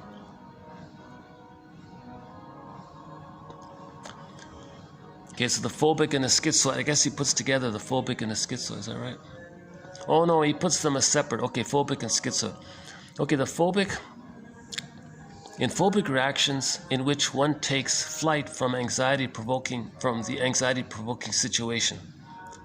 Now the schizoid, like the phobic, finds the world full of threats, but unlike the phobic, he cannot easily escape into a place of safety because his fears of the external world remain unallayed. So that his only defense is to deny reality and take refuge in fantasy. Oh, he doesn't talk about the hysterical one. All right.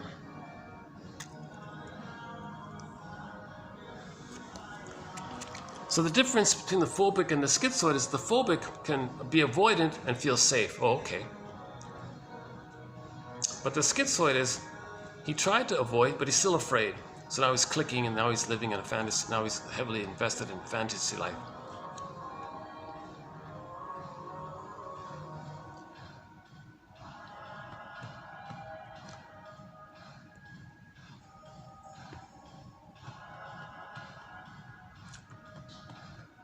Okay, let me leave it for this topic about obsessional, hysterical, phobic, and schizoid. Here's a little model here. I don't know why so many shrinks talk about anorexia nervosa. It keeps coming up. I've personally never met anyone like that. I've never seen anyone like so skinny or bony for the psychological reason that they're trying to push away the mother, thinking that food is the engulfing mother. I don't want mother, I don't want food. If food is the engulfing mother, I don't want food, if that's what mother means. So they reject food, thinking they're rejecting the engulfing, impinging, demanding mother. So they're fighting against the mother. So they're always doing it again and again and again, like a cycle, hence the anorexia nervosa. And they may theoretically starve themselves in that process, in that compulsion to do it. That's their rebellion like this, right? So maybe sometimes I wonder if that's why people are attracted to very thin models like that. Maybe they represent that rebellion against the mother, protest against the mother. Yeah, so the anorexic model might be like a proxy that they're expressing the rebellion against the engulfing, demanding mother. And maybe there's a drawnness to it. Somebody said, well, no, if they're easy to...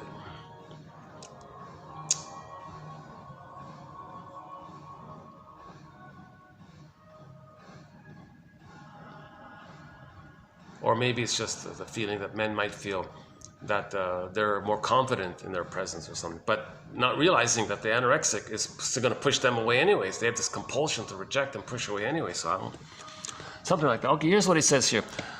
The struggle for power between mother and daughter seems to lie at the root of anorexia nervosa, in which daughters may prefer to risk, health issues by starvation than to absorb through food symbols of being possessed by mother. So anorexia nervosa, he's saying, is I don't want my mother to eat me, I don't want my mother to possess me and control me and dominate me, and food means mother in the unconscious, so they reject food.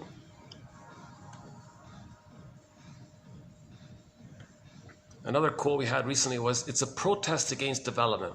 I'm not going to develop.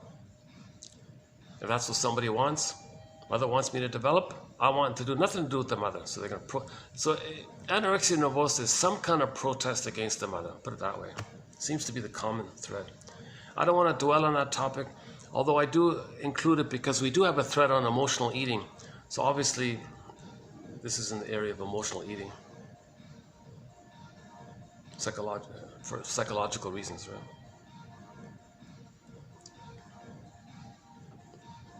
Back to the image of all of the repressed, all of the person's life force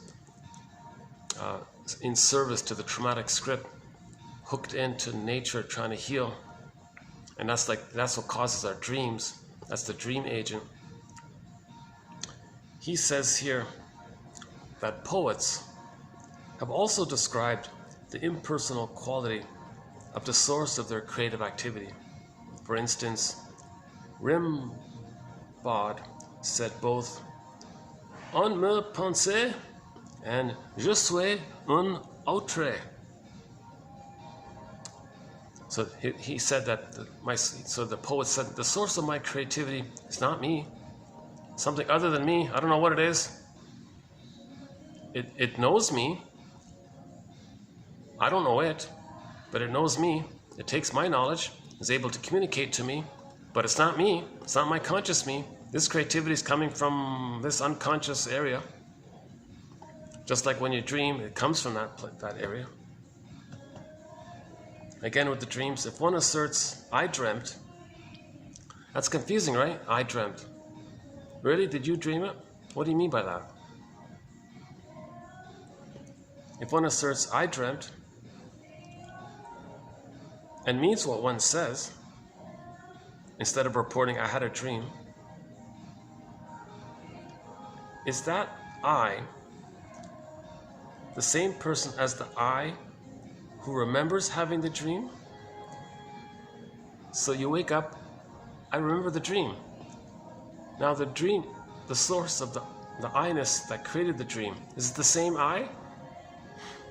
So the I-self with a small s, that's the conscious, and the id-s with a capital S, that's the iceberg one, under the water.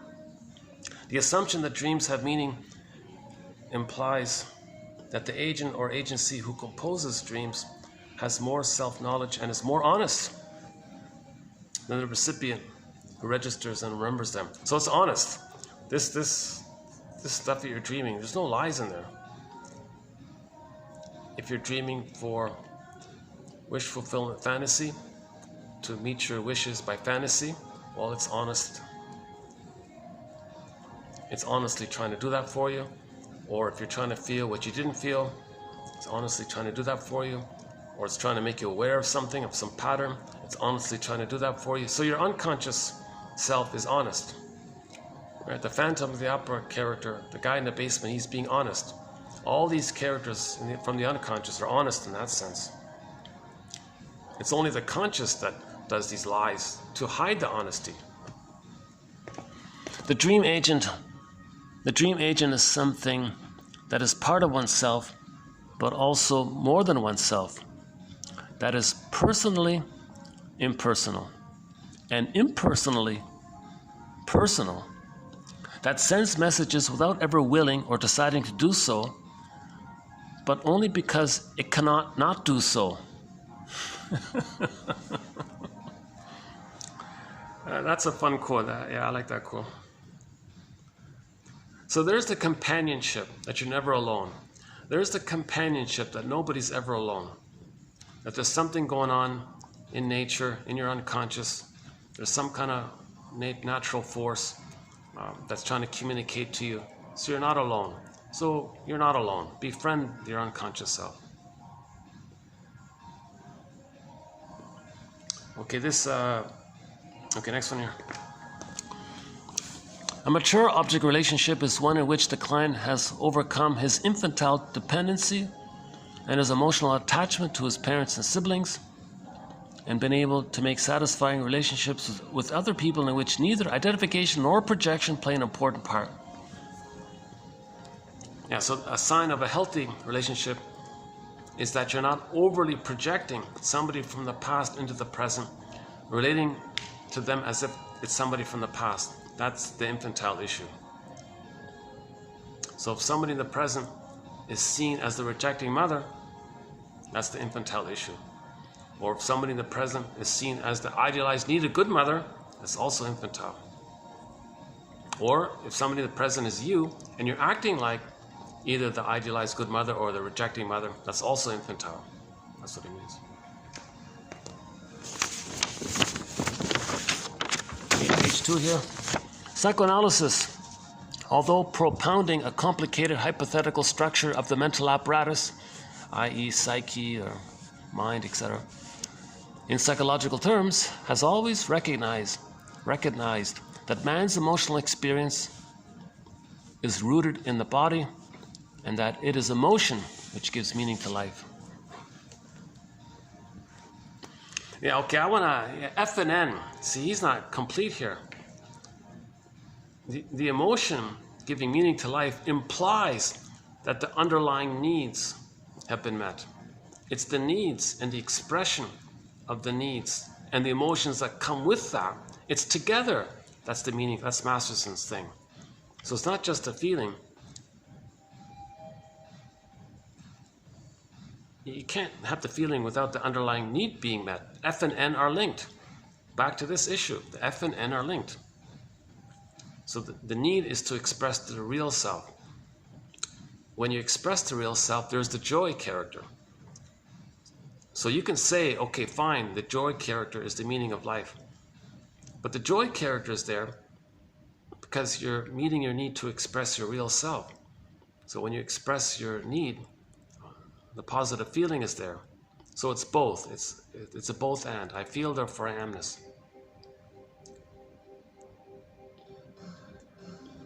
Okay, just on a lighter note, so 99-point-something% of the quotes relate to this psychoanalytic tradition. But sometimes,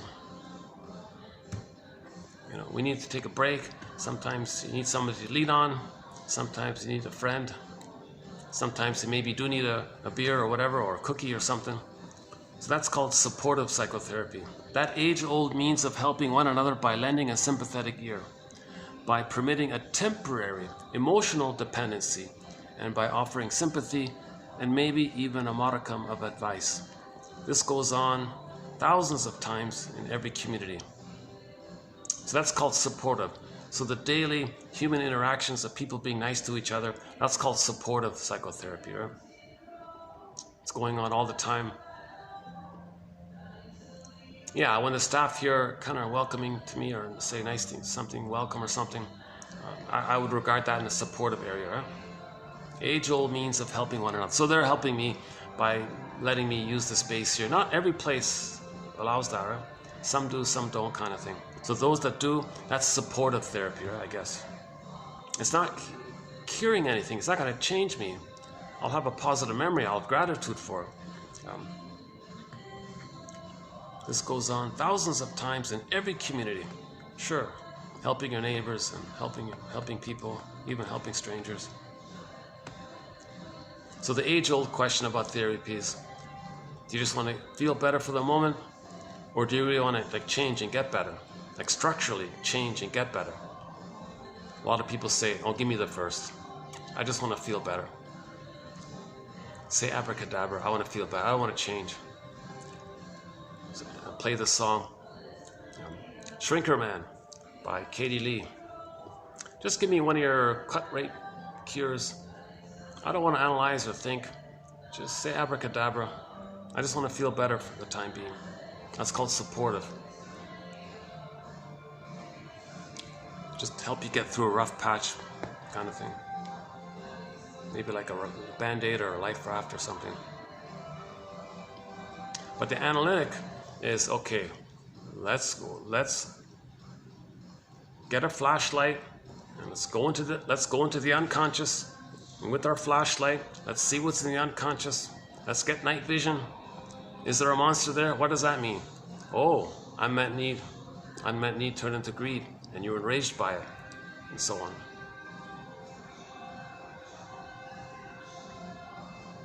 Okay, that's 27, 26, yeah.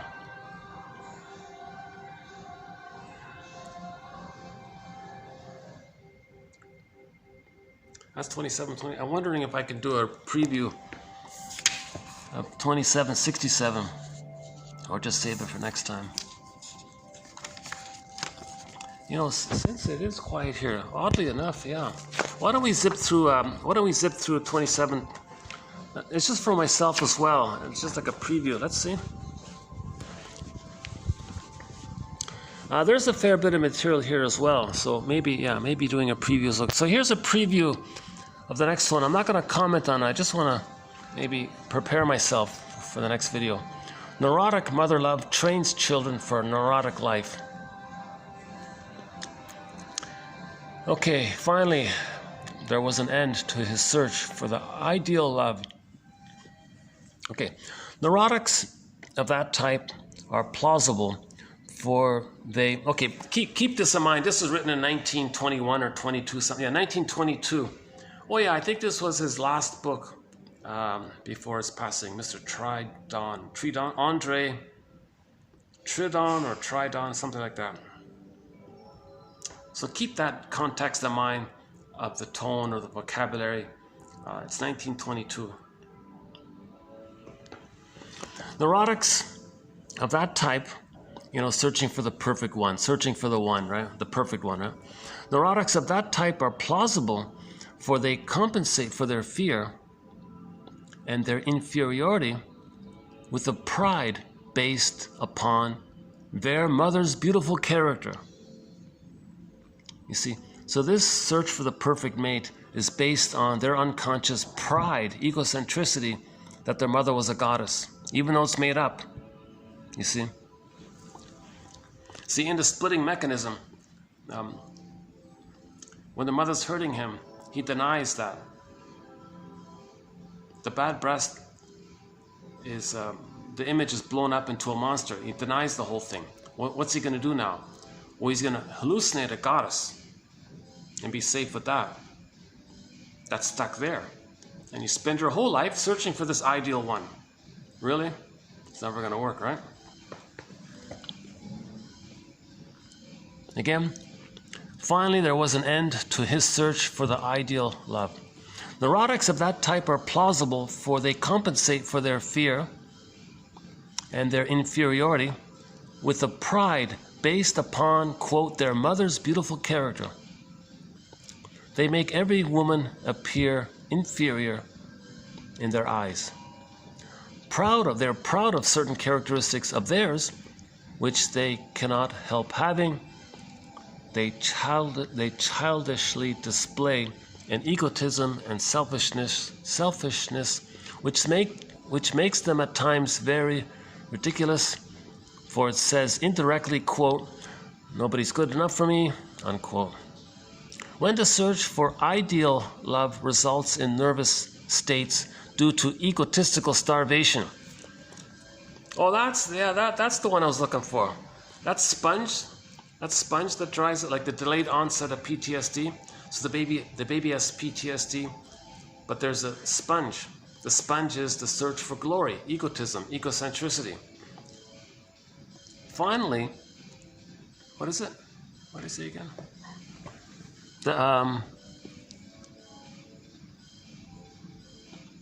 Egotistical starvation. Yeah, so starvation.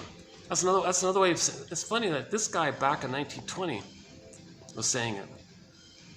How the sponge dries up. He says egotistical starvation means he couldn't get the narcissistic supply. He couldn't always convince himself that he's above others or something. Maybe he tried.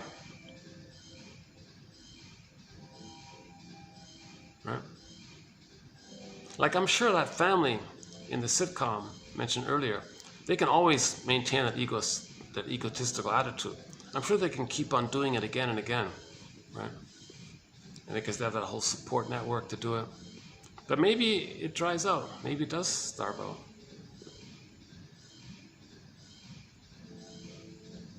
Yeah. Yeah, okay.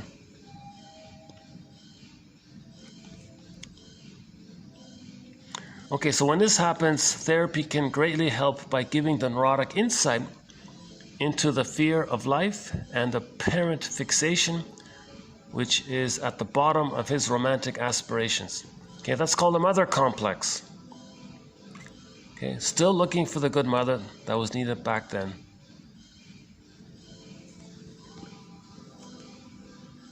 And if there is a mother complex, there can be a split between a soulmate and body mate, mind and body, right? complete love, normal love, gratifies both physical and mental. Plutonic love gratifies the mental, but starves the body. And then the whole thing with the mistress or having an affair or something, well, that maybe gratifies the body, but it starves the mind. Or the one-night affair, one-night stand one. So some men only see women as either mothers or, the street girl, whatever, the bar girl or whatever. But there's more than that. Okay, in normal love, and he calls it complete love, meaning normal love, affection and emotional intimacy, physical intimacy and emotional intimacy, love and tenderness are together. Love and sex are together, put it that way, in normal love. But if there's an unconscious mother fixation, something shuts down because no parent wants to be that intimate with the child. So there's a shutdown emotionally. So then they go to the other one and split. It's like a split, the body-mind split thing. Okay, for more on this, go to what's his name again? Wilfred. What's his name? Lay, from a couple of maybe 1 or 2 weeks ago. Should winter marry spring? Meaning, should an old man marry a young girl? Should winter marry spring? The heartbreak of a 70-year-old husband, deserted by his 20-year-old wife. Many an attractive girl seeking the line of least effort has been known to prefer a union with a silly old man to the daily struggle of existence. A fixation, often there could be maybe there's a fixation on the father image, indicating a morbid, neurotic disposition. Now maybe, since she left, the runaway wife may have regained her normality and awakened from her absurd dream.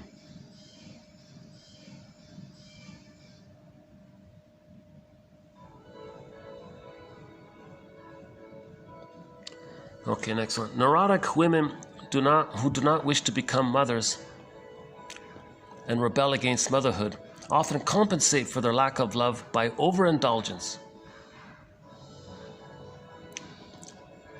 to their children. They pretend to idealize their children.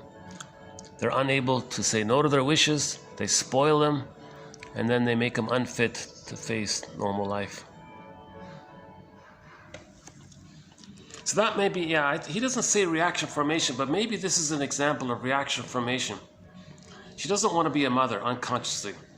So consciously, she thinks she's got to be an over-the-top super mother. But that's indulging, and it's a reaction formation of the underlying wish. So maybe some of the children who are quote-unquote spoiled like this, overly sheltered and pampered and all this, that's for the mother to not know. That's for the mother to not feel that she didn't want to be a mother.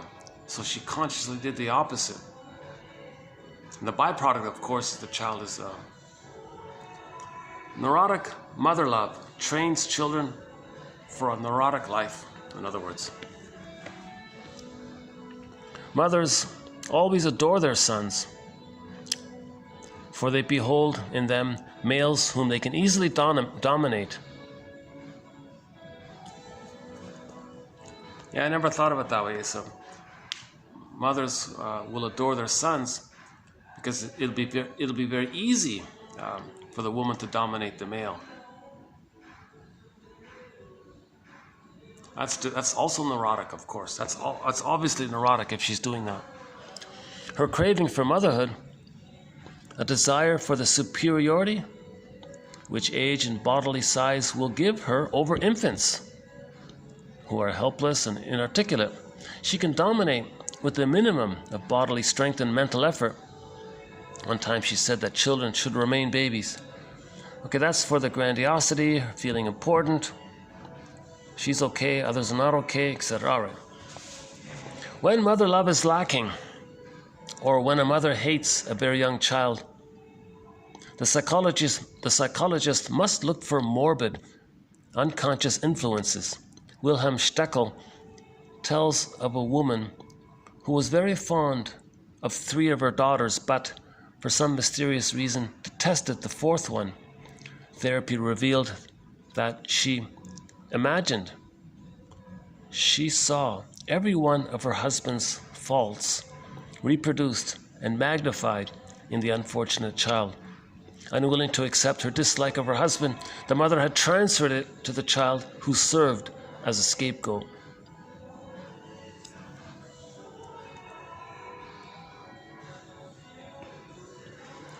Okay. The child's golden ball will then get locked in a cage. Where's the key?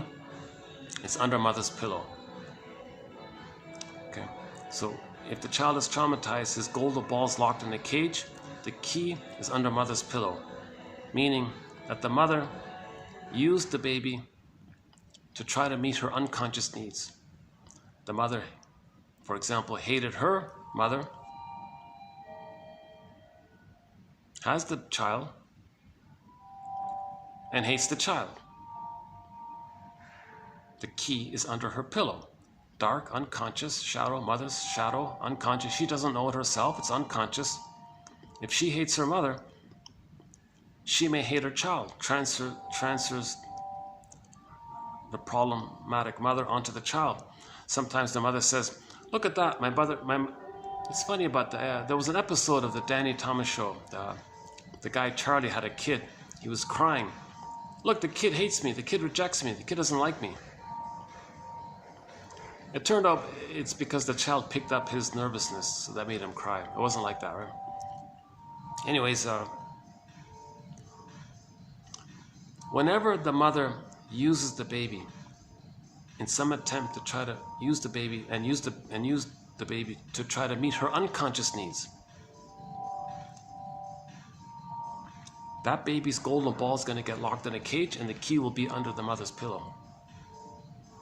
That's the main image, one of the main images in the Iron John story. So there are 4 main ways that I know of that mothers may use babies to meet their unconscious needs. One is they see their mother onto the baby and think the baby hates them. So they're fighting with the baby. Why do you hate me? And then they're fighting with the mother. So they hate the baby because they hated the mother. Or they say the mother doesn't like them. The baby doesn't like them. Number 3 was the mother says, at last, baby can take care of me. The mother brainwashes the baby to be dependent on her, so that she never feels alone. And she can fix it so that the baby will always run to her, need her, listen to her, respect her, respond to her, think well of her. Because when she was a baby, she didn't get that from her mother. So she wants to brainwash the child, menticize the child to that end. So that means she's using the baby to meet her unconscious needs for a good parent. If that poor child could speak, what are you doing, mother? I can't be the good mother that you needed back then. I'm your child. I need you to be a mother to me. I can't be a mother to you. And the 4th one is, if the mother has a child and then she sees, that's a new situation. That's a new situation. She has a child. New situation. New situation. She looks at a record. The record says that her mother shamed her. She plays the shaming mother. She sees her original unloved child self onto her child, replays the record. The record says mother shamed her. So she's going to shame herself. But she already sees herself onto the baby. So the behavior is she's shaming the baby. So that's also using the baby to meet her unconscious needs, to replay what had happened to her with the fantasy that by doing so that she can somehow magically change the past. All these case scenarios, the child loses their golden ball, and the key is locked, and the key is under mother's pillow. Now the child in this process thinks the mother's psychotic. When the child thinks the mother's psychotic, there's a rupture in the child's psyche. In that fracture, the child's golden ball goes down a tunnel, down a cavern.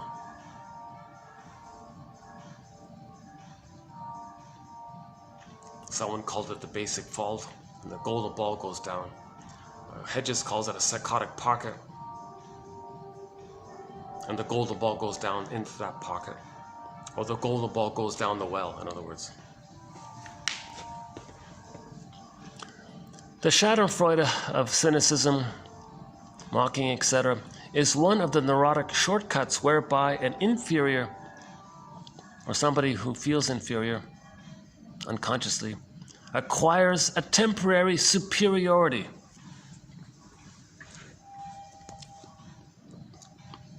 Yeah, so this is Bergler talks a lot about this. That Alfred Adler talks about this.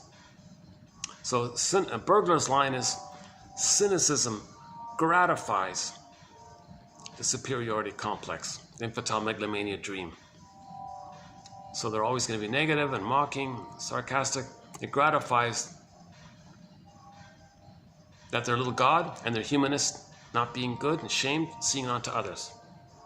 It gratifies that dynamic. If I'm okay, you're not okay.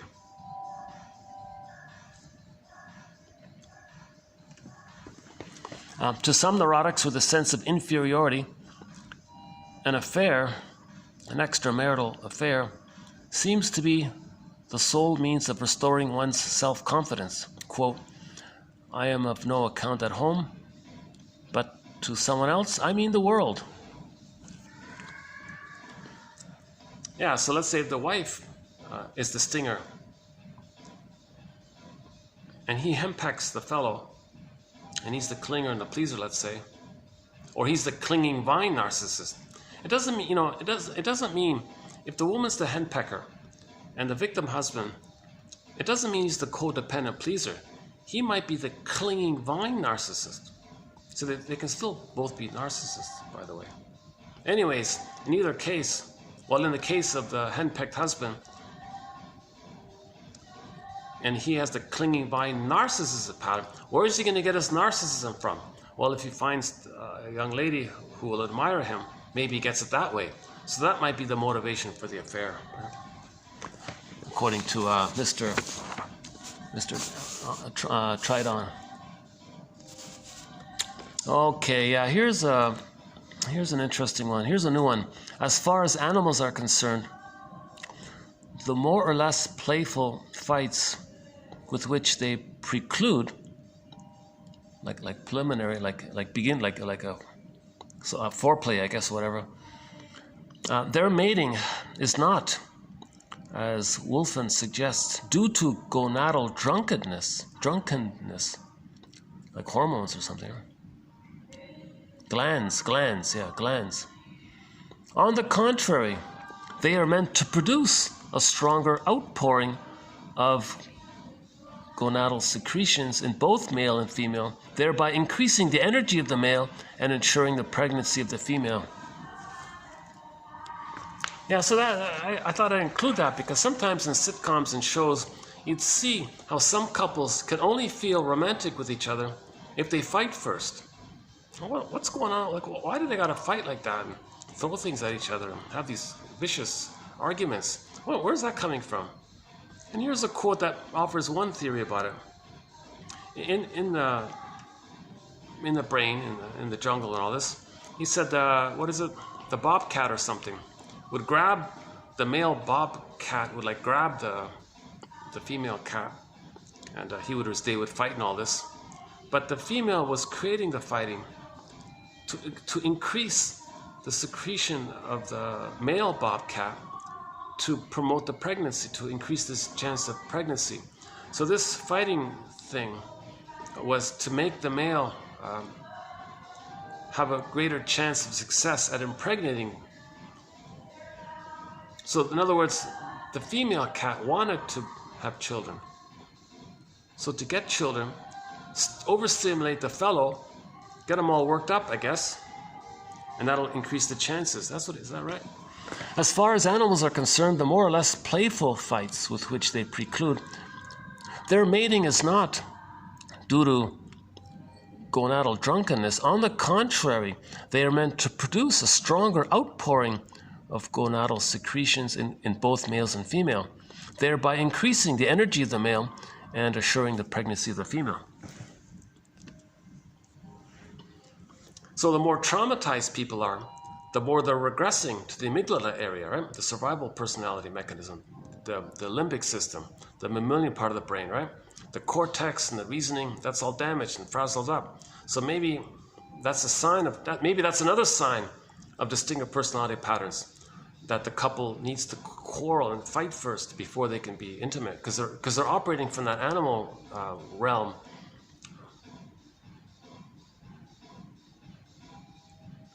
Okay, that's a totally new quote here. I don't have any medical, I'm not a doctor, so keep that in mind. I'm just finding the quotes. If they seem interesting on one level or another, I'll include it. Many times quotes like this one here, I just introduce, put it aside. Maybe a year later, I'll update it, kind of thing. So this is like a good example of that. It's my first time to read about this issue of the gonadal. So the original theory from hundreds of years ago was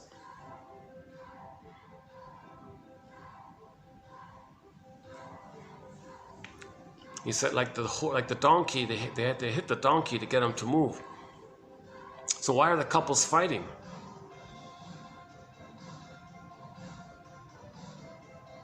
Okay, let's do the next one here. All right. Civilization has changed those things. What things? Hang on. Oh yeah, all those, okay, I didn't mention all these disturbing things in the past. Well, we're healing, we're growing, we're maturing, right? Civilization.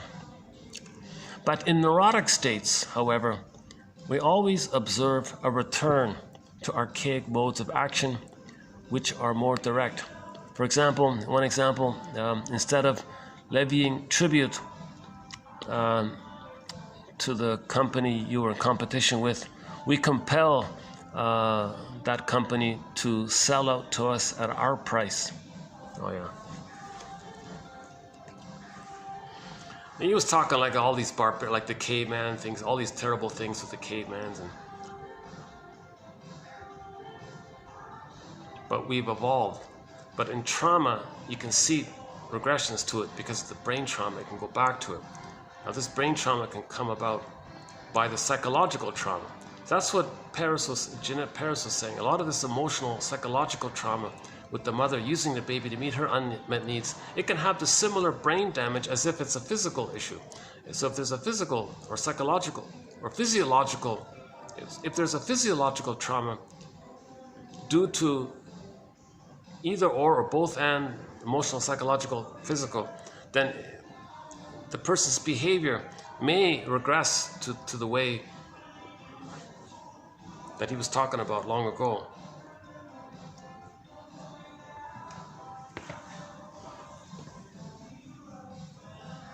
Oh, there's the one about the henpecked one. All right.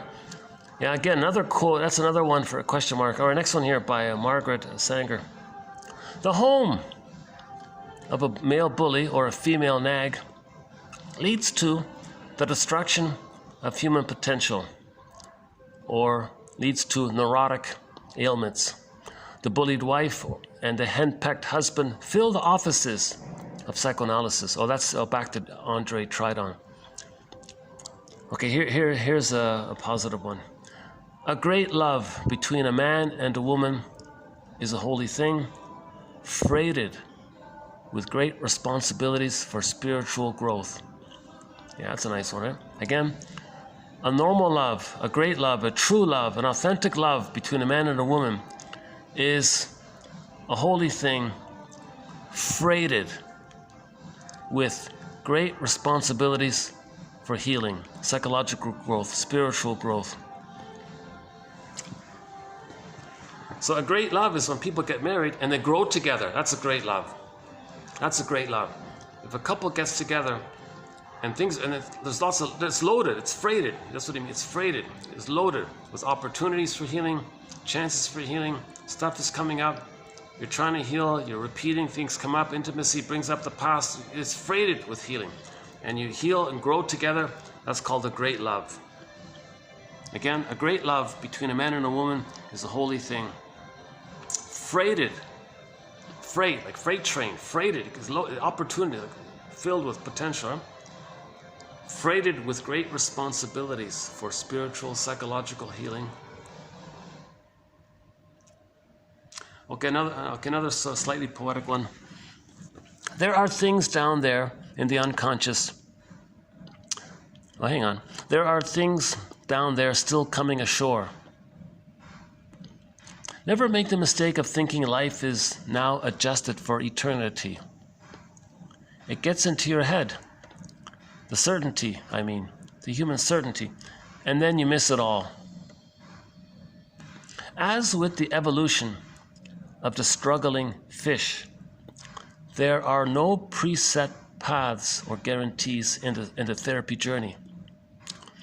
We may have a well-reasoned hypothesis or just a hunch, but we really don't know what will come ashore. His metaphors, or her metaphor, was I didn't know this, but apparently there's a type of fish, some kind of perch or something, clinging perch, what is it? There's some kind of fish that actually can crawl up the tree a little bit. Is that right? So that's like process of evolution. So something in the water, it's coming up. And she said, and still today, like in swamps and oceans, there's evolution still going on in the oceans, right? Well, in the therapy journey, stuff from our unconscious can come to consciousness. We don't know what's going to come ashore. We don't have perfect theories about this, just as we don't perfectly understand why the fish is climbing the tree or something. Looking for food, I guess. Well, our unconscious self is looking for our protection, our food, right?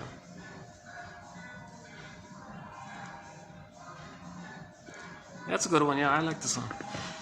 There are things down there still coming ashore. Never make the mistake of thinking life is now adjusted for eternity. Yeah, so you don't have to believe in the rigidity of the character-neurosis, or like a set, fixed, stubborn personality. You don't have to believe in that. Just like there's evolution in the world out there, in the ocean, there's evolution. Well, humans are healing and evolving too, right? It gets into your head, the certainty, the human certainty, and then you miss it all.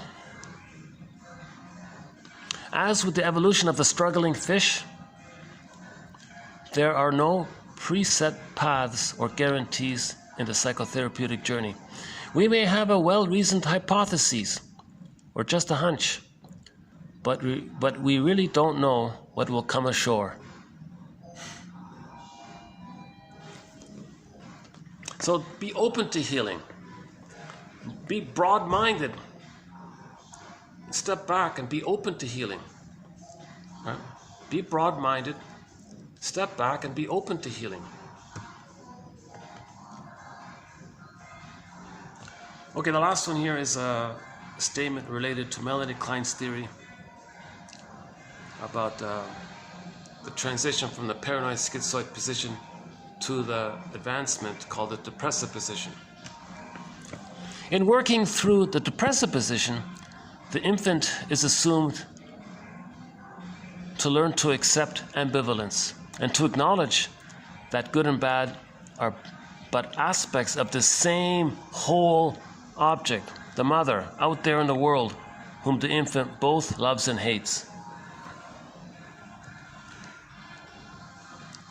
We want the baby to accept that the mother has two sides, three-dimensional love, still loves her, maybe angry at her, but still loves her. We want that ambivalence. We don't want this extreme either or, like that sitcom people. Because another way of saying it, when the baby's nursing, everything's okay, he's in heaven. His paradise continues. If the breast mother's doing it wrong, he can't admit that's the mother. He can't know that's the mother. Now he makes the bad breast mother a monster. He can't think that's the mother. Splits. Goddess and demon in the brain. But no, the reality is mother is loving and frustrating. But the baby early on can't do it. So he does the splitting thing. Now this splitting thing is just brief. It's just for a few weeks. That's Melanie Klein's theory called the paranoid schizoid mode of experiencing, the splitting thing. If that's set there, if that's not resolved with enough love later on, by the age of 3, if that doesn't get resolved by the age of 3, and he's still using the splitting mechanism, then you're going to have these extreme prejudice areas. Oh yeah, one of the slogans of the Stinger personality never enough. See, so so the greed is voracious. It's the boar queen. It's never enough. They can gobble and gobble. It's because it's skipped in a vortex of a black hole sliver in a basic fault in the time-space. It can never fill in. The baby's in a state of timelessness. He's traumatized, no time. He's repeating the emptiness. He's repeating the disappointment again and again. Nothing in the present can change the past. Like, there are no time machines, so it's infinite. So if the baby's traumatized in that place, he has a hard time to weave a bridge between his belief of the good and the bad, right? But the way to do it is to forgive the mother, to see that she's traumatized and that we're all members of Homo Traumicus. Forgiveness, okay, leads to understanding, recognition, healing, reparation of the other leads to reparation of the self. Okay, so now we go on our thread, on the forgiveness thread. It begins with Bruce Springsteen. Now I can play the song called Independence Day by Bruce Springsteen as sung live in Toronto. The intro he gives to the song. On the YouTube, you don't see it clearly. You don't even see him on the stage, but you can hear him. You can recognize that it is him on the stage, but you don't really see him. But the audio is good. I could play that one there. See your parents as people, as members of Homo Traumicus. We're all members of Homo Traumicus. That's the reality. We're all members of this Homo Traumicus family. We all came from this massive family in the north of what is now referred to as the northeast of Congo. We all evolved from our previous state called Homo botoensis. And Homo botoensis is the only hominid that adapted. And it took us 1 million years to become us. So we're all from that Homo botoensis line, and we became Homo sapien line. Then we spread around, and while we were spread around, we were traumatized. Traumatized projection, repetition compulsion, village to pillage, prejudiced personality. Now we're Homo Traumicus. Okay, so for more on that, can I refer you to 25, part 3 of 3. It's a 7-hour video. I think I managed to cover most of the. I missed some of them, actually, but a very emotionally challenging topic. It's called the 48 Symptoms of Homo Traumicus. How are we doing here? What time is it? Let's see. Hold on a second. Battery's holding up. 6:40. Oh, this is awesome. I can't believe this. This is the first time. Oh my God. This is the first time there isn't some kind of function going on here.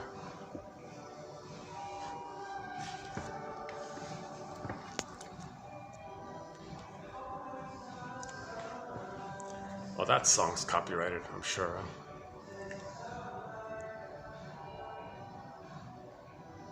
Okay, the next video, I'd like to spend a little more time on 27.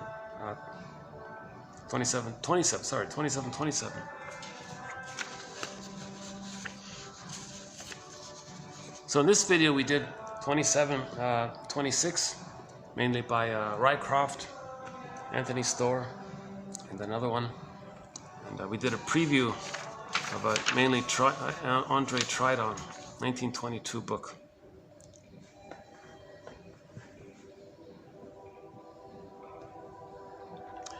I couldn't find any information about this guy. You gotta be kidding. No Wikipedia entry. Here's a shrink back in the 20s. Psychoanalysis was in its heyday, as well in the 50s. Psychoanalysis had like its first real blossoming in the 20s or something. And here's a guy that wrote 4 books, I think. There's no Wikipedia, and there's no other this bio of him. I'm assuming he's from France by the name.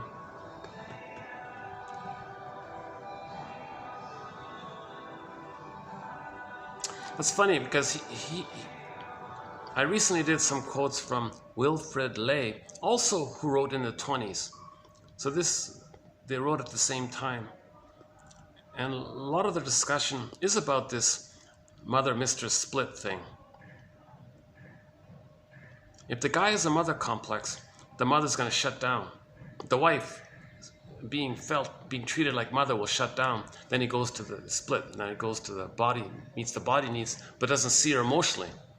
Sees the wife emotionally, but the body will be shut down. Then the body needs are met, but can't see the mistress emotionally.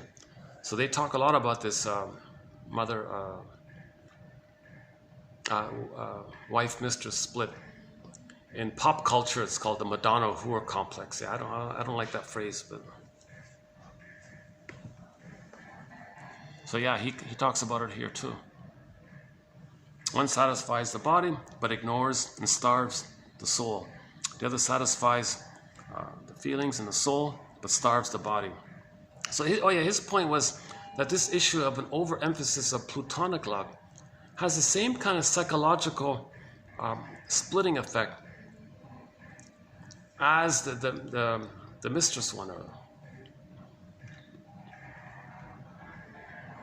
And men hate it, right? They like a girl, and she says, "Oh, let's just be friends," like platonic. Oh, they freak out, right?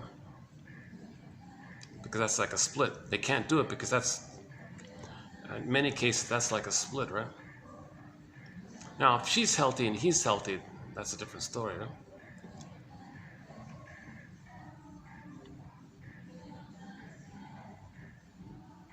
Because if they do try to maintain it, there'll be a frustration somehow in the rejection. Or there'll be something's going on. That's his point there. That platonic love in the neurotic world has the same kind of psychological underpinning as a relationship with somebody, if it's just more to meet the body needs without the feelings. Normal love, which he calls complete love, fulfills both physical and mental. Okay, the ideal love, yeah.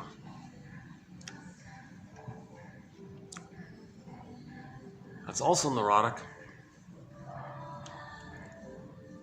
because you're looking for the emotional experience of what was needed back in the nursery, so it's never going to work.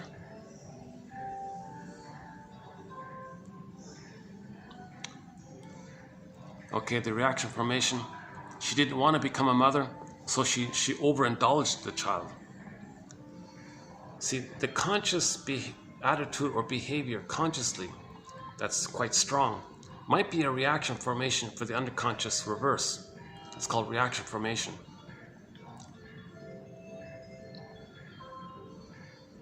And two, about the mothers hating the men. A lot of women who hate men, actually they're transferring the mother onto the man. Many times, the woman who hates the fellows, they're unconsciously transferring the mother onto the fellows. A lot of fathers are getting blamed for what the mothers are doing. See?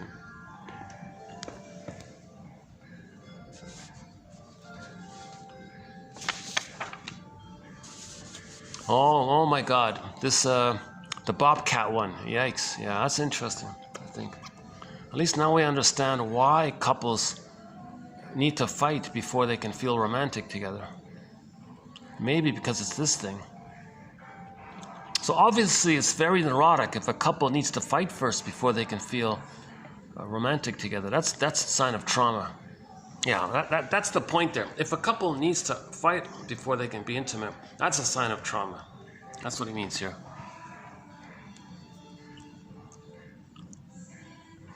A great love between a man and a woman is a holy thing, freighted with great responsibilities for spiritual growth. Oh, I love that one. That's a great one. Margaret Sanger, whoever she is. There are things down there in the ocean, still coming ashore. Never make the mistake of thinking life is now adjusted for eternity. It gets into your head, the certainty. I mean, the human certainty. And then you miss it all. You miss it. Yeah, life passes you by, right? Life passes you by. You miss it all. Life passes you by. Back to Zaz's song. As with the evolution of the struggling fish trying to climb the tree, there are no preset paths or guarantees in the psychotherapeutic journey. We may have a well-reasoned theory or a hunch, but we really don't know what will come ashore.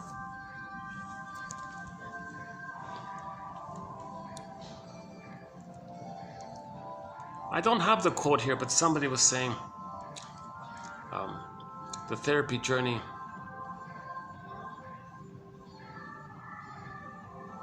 is like a sea journey, like a sea voyage kind of thing. Finding it, like the Odyssey, right? In the Odyssey, he's trying to find his psychic house, his soul castle, his embodiment called Ithaca. Finally, he got there. Then he was reunited with his feelings. So Penelope, it's like a fantasy character of his feeling self. He had it in the beginning. He lost it, and he got it back. That's the whole journey. That's called the hero's journey, the midlife journey, the midlife examination period, the midlife audit, the self-reappraisal. It's the universal monomyth, Campbell called it, the universal monomyth. We had the golden ball, we lost it, we got to get it back. Robert Bly's interpretation of the Frog Prince is it's facing shame and anger. The frog was the shame idea, and then the anger at the frog. She threw the frog at the wall and turned into the prince is the anger idea. And in the Disney film Inside Out, joy and sadness were flopping at the screen, at the windshield. Anger and disgust now playing the role of shame. We felt anger and shame at the trauma. Then we got back our feelings. This is also called the working through the mourning process. Got to weave a basket, heal the splits, forgive the parents to do so, and so on. How are we doing here? Well, maybe I should I go down?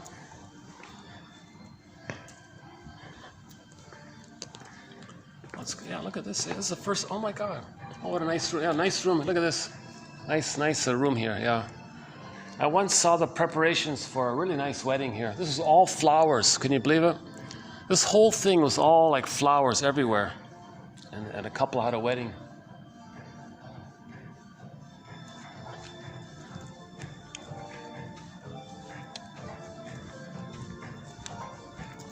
Yeah, they must be preparing, eh? Yeah. Oh, they closed the lights. Oh, okay.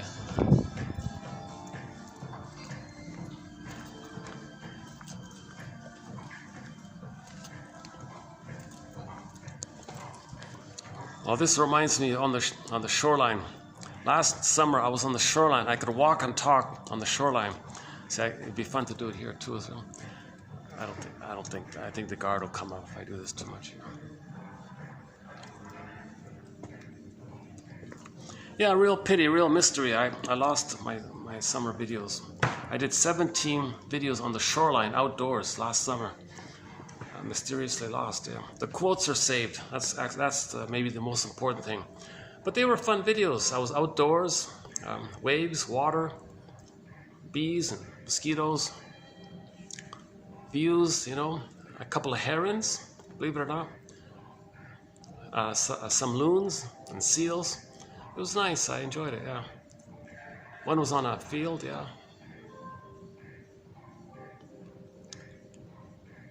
I was on the rocky shoreline last summer, and I did 17 videos, and I don't know what's going on, but they're zooped away. They poofed away. Like something happened. I don't know if it was hacked or some kind of freak thing. I don't know, but the quotes are saved. So, no hack. Stop there. So the quotes are saved. So the link is below. The copy page link is below. Yeah, it would be nice if somebody could like order, because it's been a while since somebody's ordered it, and I'm a little worried. Does it still work? Is it okay? Did somebody order and it didn't work? Like I'm not.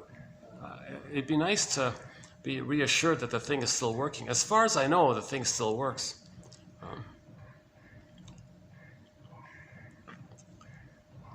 Just a few people have picked up on this opportunity. Yeah, they really caught a great fish. Yeah, they really.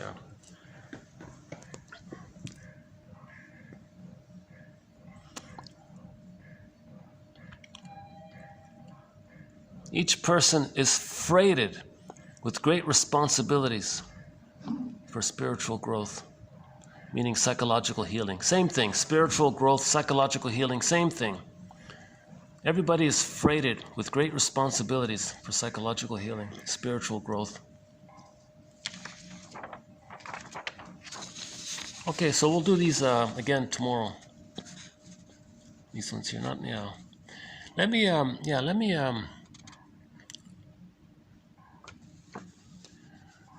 Which one wasn't clear? Yeah, I'm a little confused about this one here. Should winter mate with spring? He confused me a little bit. He said, although it is neurotic and all this, he does give examples, a lot of examples of why a lot of guys in their 70s and 80s are marrying such young. It gives them a lot of new life and all this, right?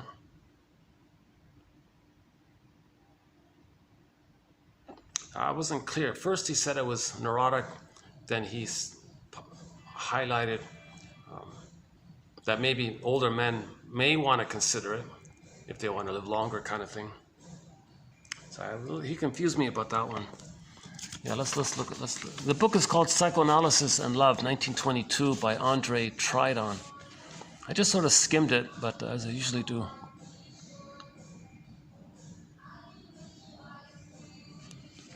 Yeah, these older love self-help books are kind of sometimes a little on the vague side. I prefer these little more analytic, like these kind of quotes, yeah. Yeah, like this one here, the dream one. Rycroft, yeah.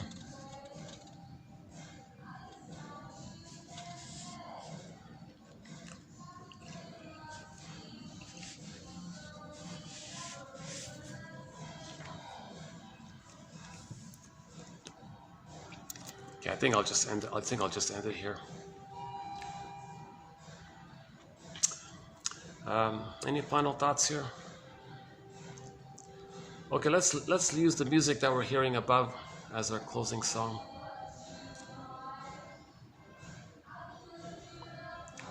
Oh yeah, I saw the latest episode of Drop Dead, the comedy, the metaphysical science fiction comedy Drop Dead Diva. Let's see, what was it again?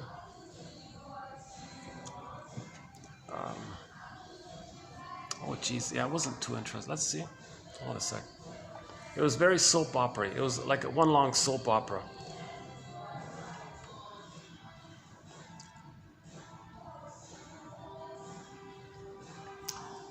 Was there any psychological message in it? It just got uploaded yesterday. Hang on a sec. Let's see. What was it again?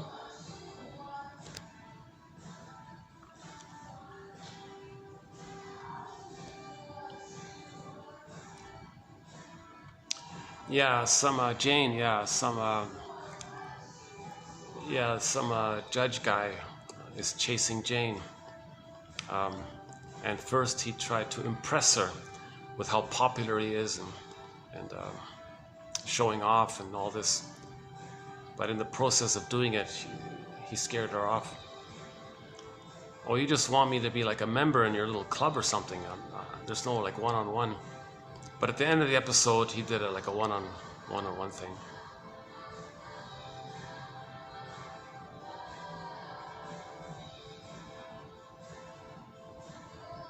Oh yeah, in that episode, Jen was doing a legal case, and suddenly she got inspired to say all these things. Where'd that come from? Sometimes my mind has a mind of its own. That's the whole thing about the show.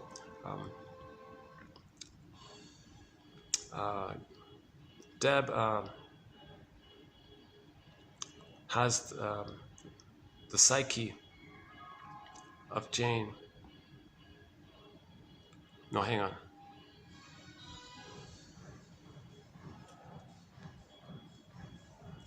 No, I got it upside down. Yeah, one has the unconscious of the other, put it that way.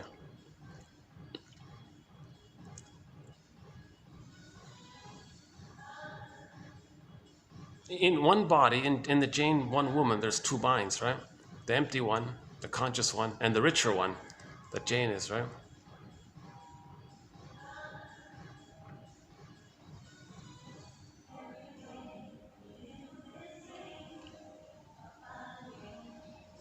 It's a discussion about how do we balance and re-own.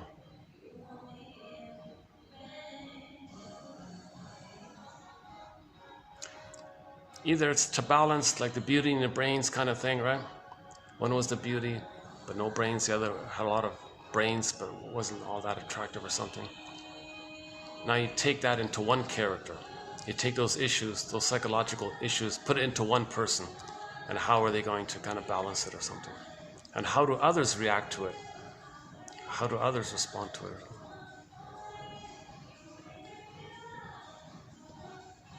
Yeah, that wasn't very memorable. I don't remember, to tell you the truth. I much more remember the Danny Thomas one. You know, he did play like a few seconds. It was very. I tried to. I couldn't find. I don't know what song he sang. There was no reference to it.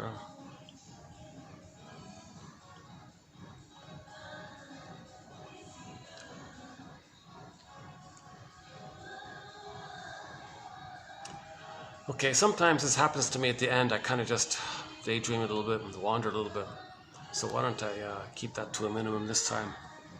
And we'll continue our discussion with Andre Tridon's work from his book Psychoanalysis and Love. Love on the couch. He's putting love on the couch. Yeah, that's what he's doing. Love on the couch. Meaning analyzing love, shrinking love. Yeah.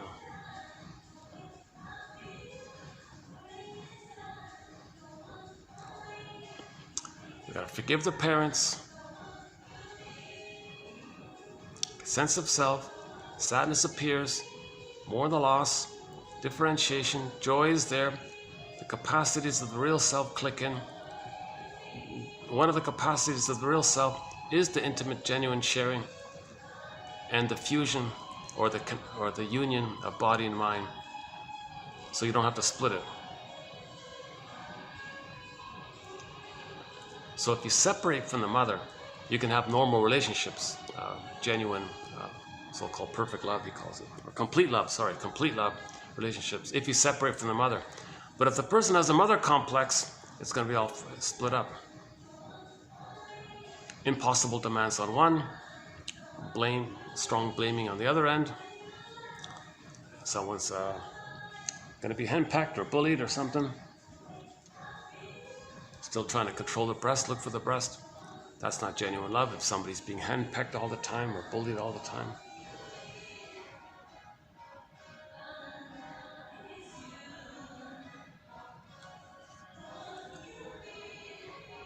It's not that difficult to make an I statement. TQ 2360. 2360 is a good example. Susan Campbell's unilateral repair statement. Plus infuse into it the FNN emphasis by Marshall Rosenberg. Plus infuse into it the self-help, self-soothing exercise. What's the hardest thing about, and fill in the blank? Those three together, I think, can facilitate one's learning on how to make an I statement. This happened. It was a trigger, and you talk about what came up from the past, unmet needs and feelings, and you share all that. What old fear came up? Old fear of abandonment, old fear of not being seen, old fear, okay, old childhood fear of, old childhood, this thing happened, it brought up an old childhood fear of. And if you reacted in a way, in the apology, you can say, if I could do it over, I would share this I statement first before acting out. When I'm triggered, I'm not the best version of myself.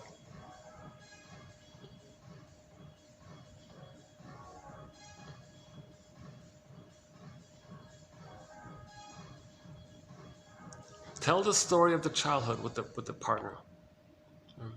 Into me, see, right? Into me, dash, see, intimacy. So share all that. Understanding, you get it.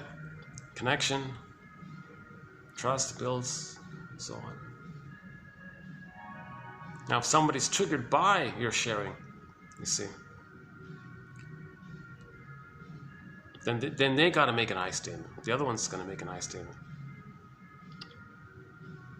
And if too much emotions come up, well, then do some self-soothing exercise. What's the hardest thing about fill in the blank? If you're breathing, identify who's breathing. Notice how your breathing relaxes you. Notice the tension and relaxation in the body. Where in the body is it tense? Where is it relaxed? And then notice how your breathing calms you.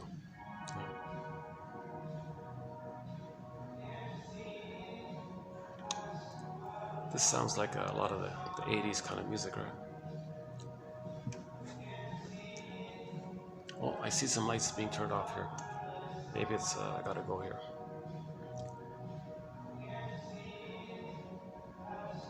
Should we take a quick peek at the pool? Maybe it's too dark, right? Yeah, there might be some light. Let's see. Hang on a second. Let's turn the pillow here.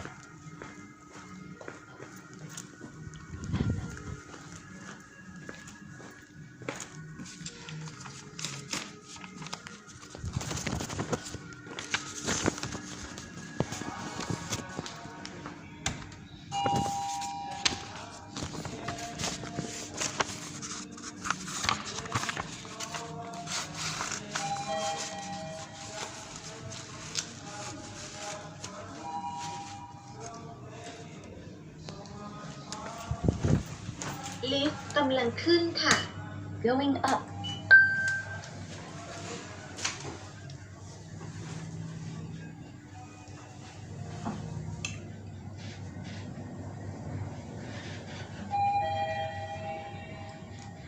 ชั้น6ค่ะ Sixth floor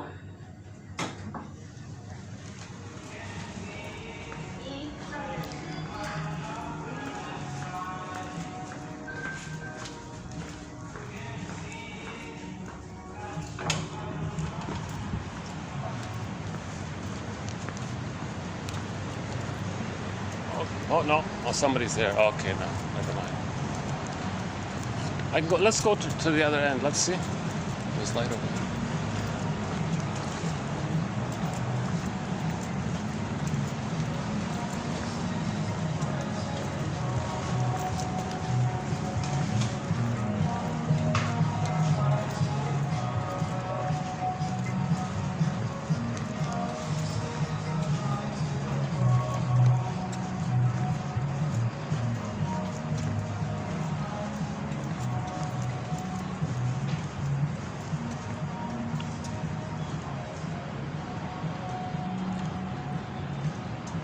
The moonbird, yeah, one of our songs, Waiting for the Moonbird.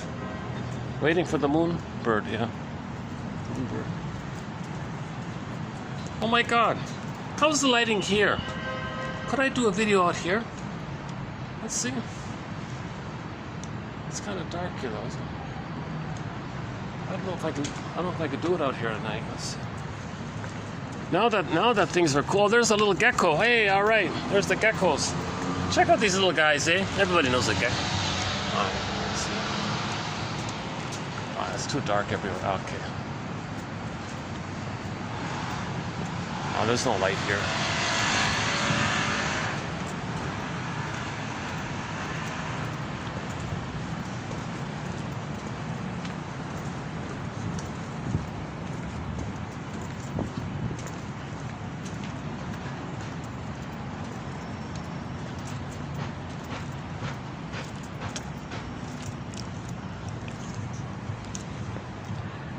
If there's nobody at the pool, theoretically, I might be able to do it over there. There's people over there. I'll put it right here. Well, I don't think I have any kind of closing thoughts here. How's this here? Does that work? A little bit? Not too much. Well, how's that? Oh, okay. Yeah, I don't have any final closing thoughts here. Let's see. Can I get it better? Is that as good as I can get?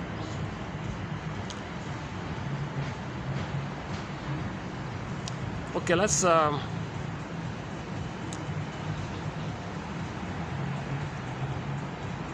let me just refer you to our humor quotes on an uplifting note, and oh yeah, the one about evolution, and you know, and that we're not alone. Like, nobody's alone. Everybody has an id self connected to nature, and there's a trickster in there trying to help you. So keep that in mind, yeah. So there's an energy, there's a force that's within everybody all the time, that's trying to make us conscious, trying to make us aware of ourselves.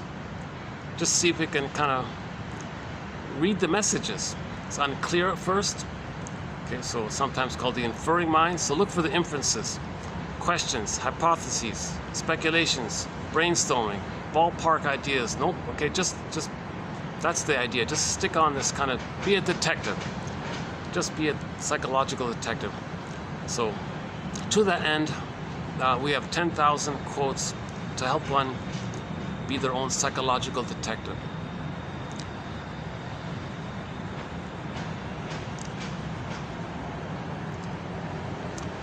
Paging Clinton Judd for the defense. He's a detective, right?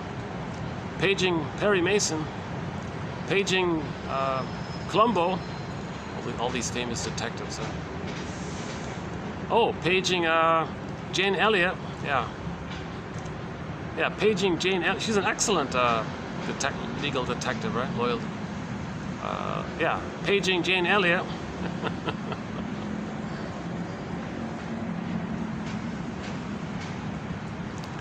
We have some excellent quotes from the legal drama Judd for the Defense.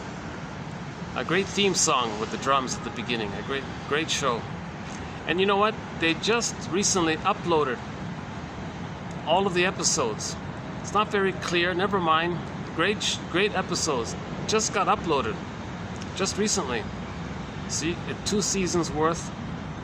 Roughly what, 50, 60 episodes, something around, roughly 60 episodes. Is that right? 30? No, 30. I don't know, whatever it is, 2 seasons worth. Judd for the Defense. It's never been on DVD, so it's been saved. That's great. That's great. So that's a very psychologically minded TV show, and we've got some quotes in our collection. And so, by the way, yeah, we have a fun thread in our collection called Psychologically Minded TV Show and Film Quotes. A good place to start is $25.99 from the classic show Route 66. We've got, I think, 11 quotes from that series. Right there, $25.99. Great place to start. Fun quotes, excellent quotes. Yeah, I'll just leave it at that there, and see you in the next time. Okay, thanks very much. Okay, see you next time. Yeah, thanks for, you know, I have anxiety, so keep that in mind. Don't judge these quotes by my delivery or my anxiety. I haven't been analyzed. I'm not a shrink. I'm not a professor. I'm not a midwife, doula, nutritionist. My disclaimer, I only have a BA. I'm the compiler of the quotes. I'm trying to learn this myself. I haven't been analyzed. I'm just sharing the quotes that I think are interesting. And now we have 10,000 of them. Okay, 2,000 pages, single-spaced. Okay, these quotes are just theories, ballpark approximations, hypotheses, guesstimates, invitations for mutual exploration. Okay, trying like clues. Each person's got to pick around and build their own nest. It's going to be unique for each person. Nobody can hand somebody a consciousness. Each person's got to repair their own ego. They got to convert that straw house to a brick house. You know, everyone's got to do that themselves, psychologically, metaphorically, right? And keep Robert Bly's advice in mind. When he's not a shrink either, and when he speaks to the audience, he says, "Dear audience, I'm so glad to meet you. Thanks for coming out here tonight in the blizzard." He's from Minnesota, and 30% of what you're going to hear tonight in this lecture is wrong. It's up to you to figure out which 30%. So same idea here. So each person's got to figure this out for themselves, right? I'm not pretending to be a therapist or a psychologist. I only have a BA, so keep that in mind. So judge the quotes for yourself. Be your own detective. Be your own detective. And I'll see you in the next video.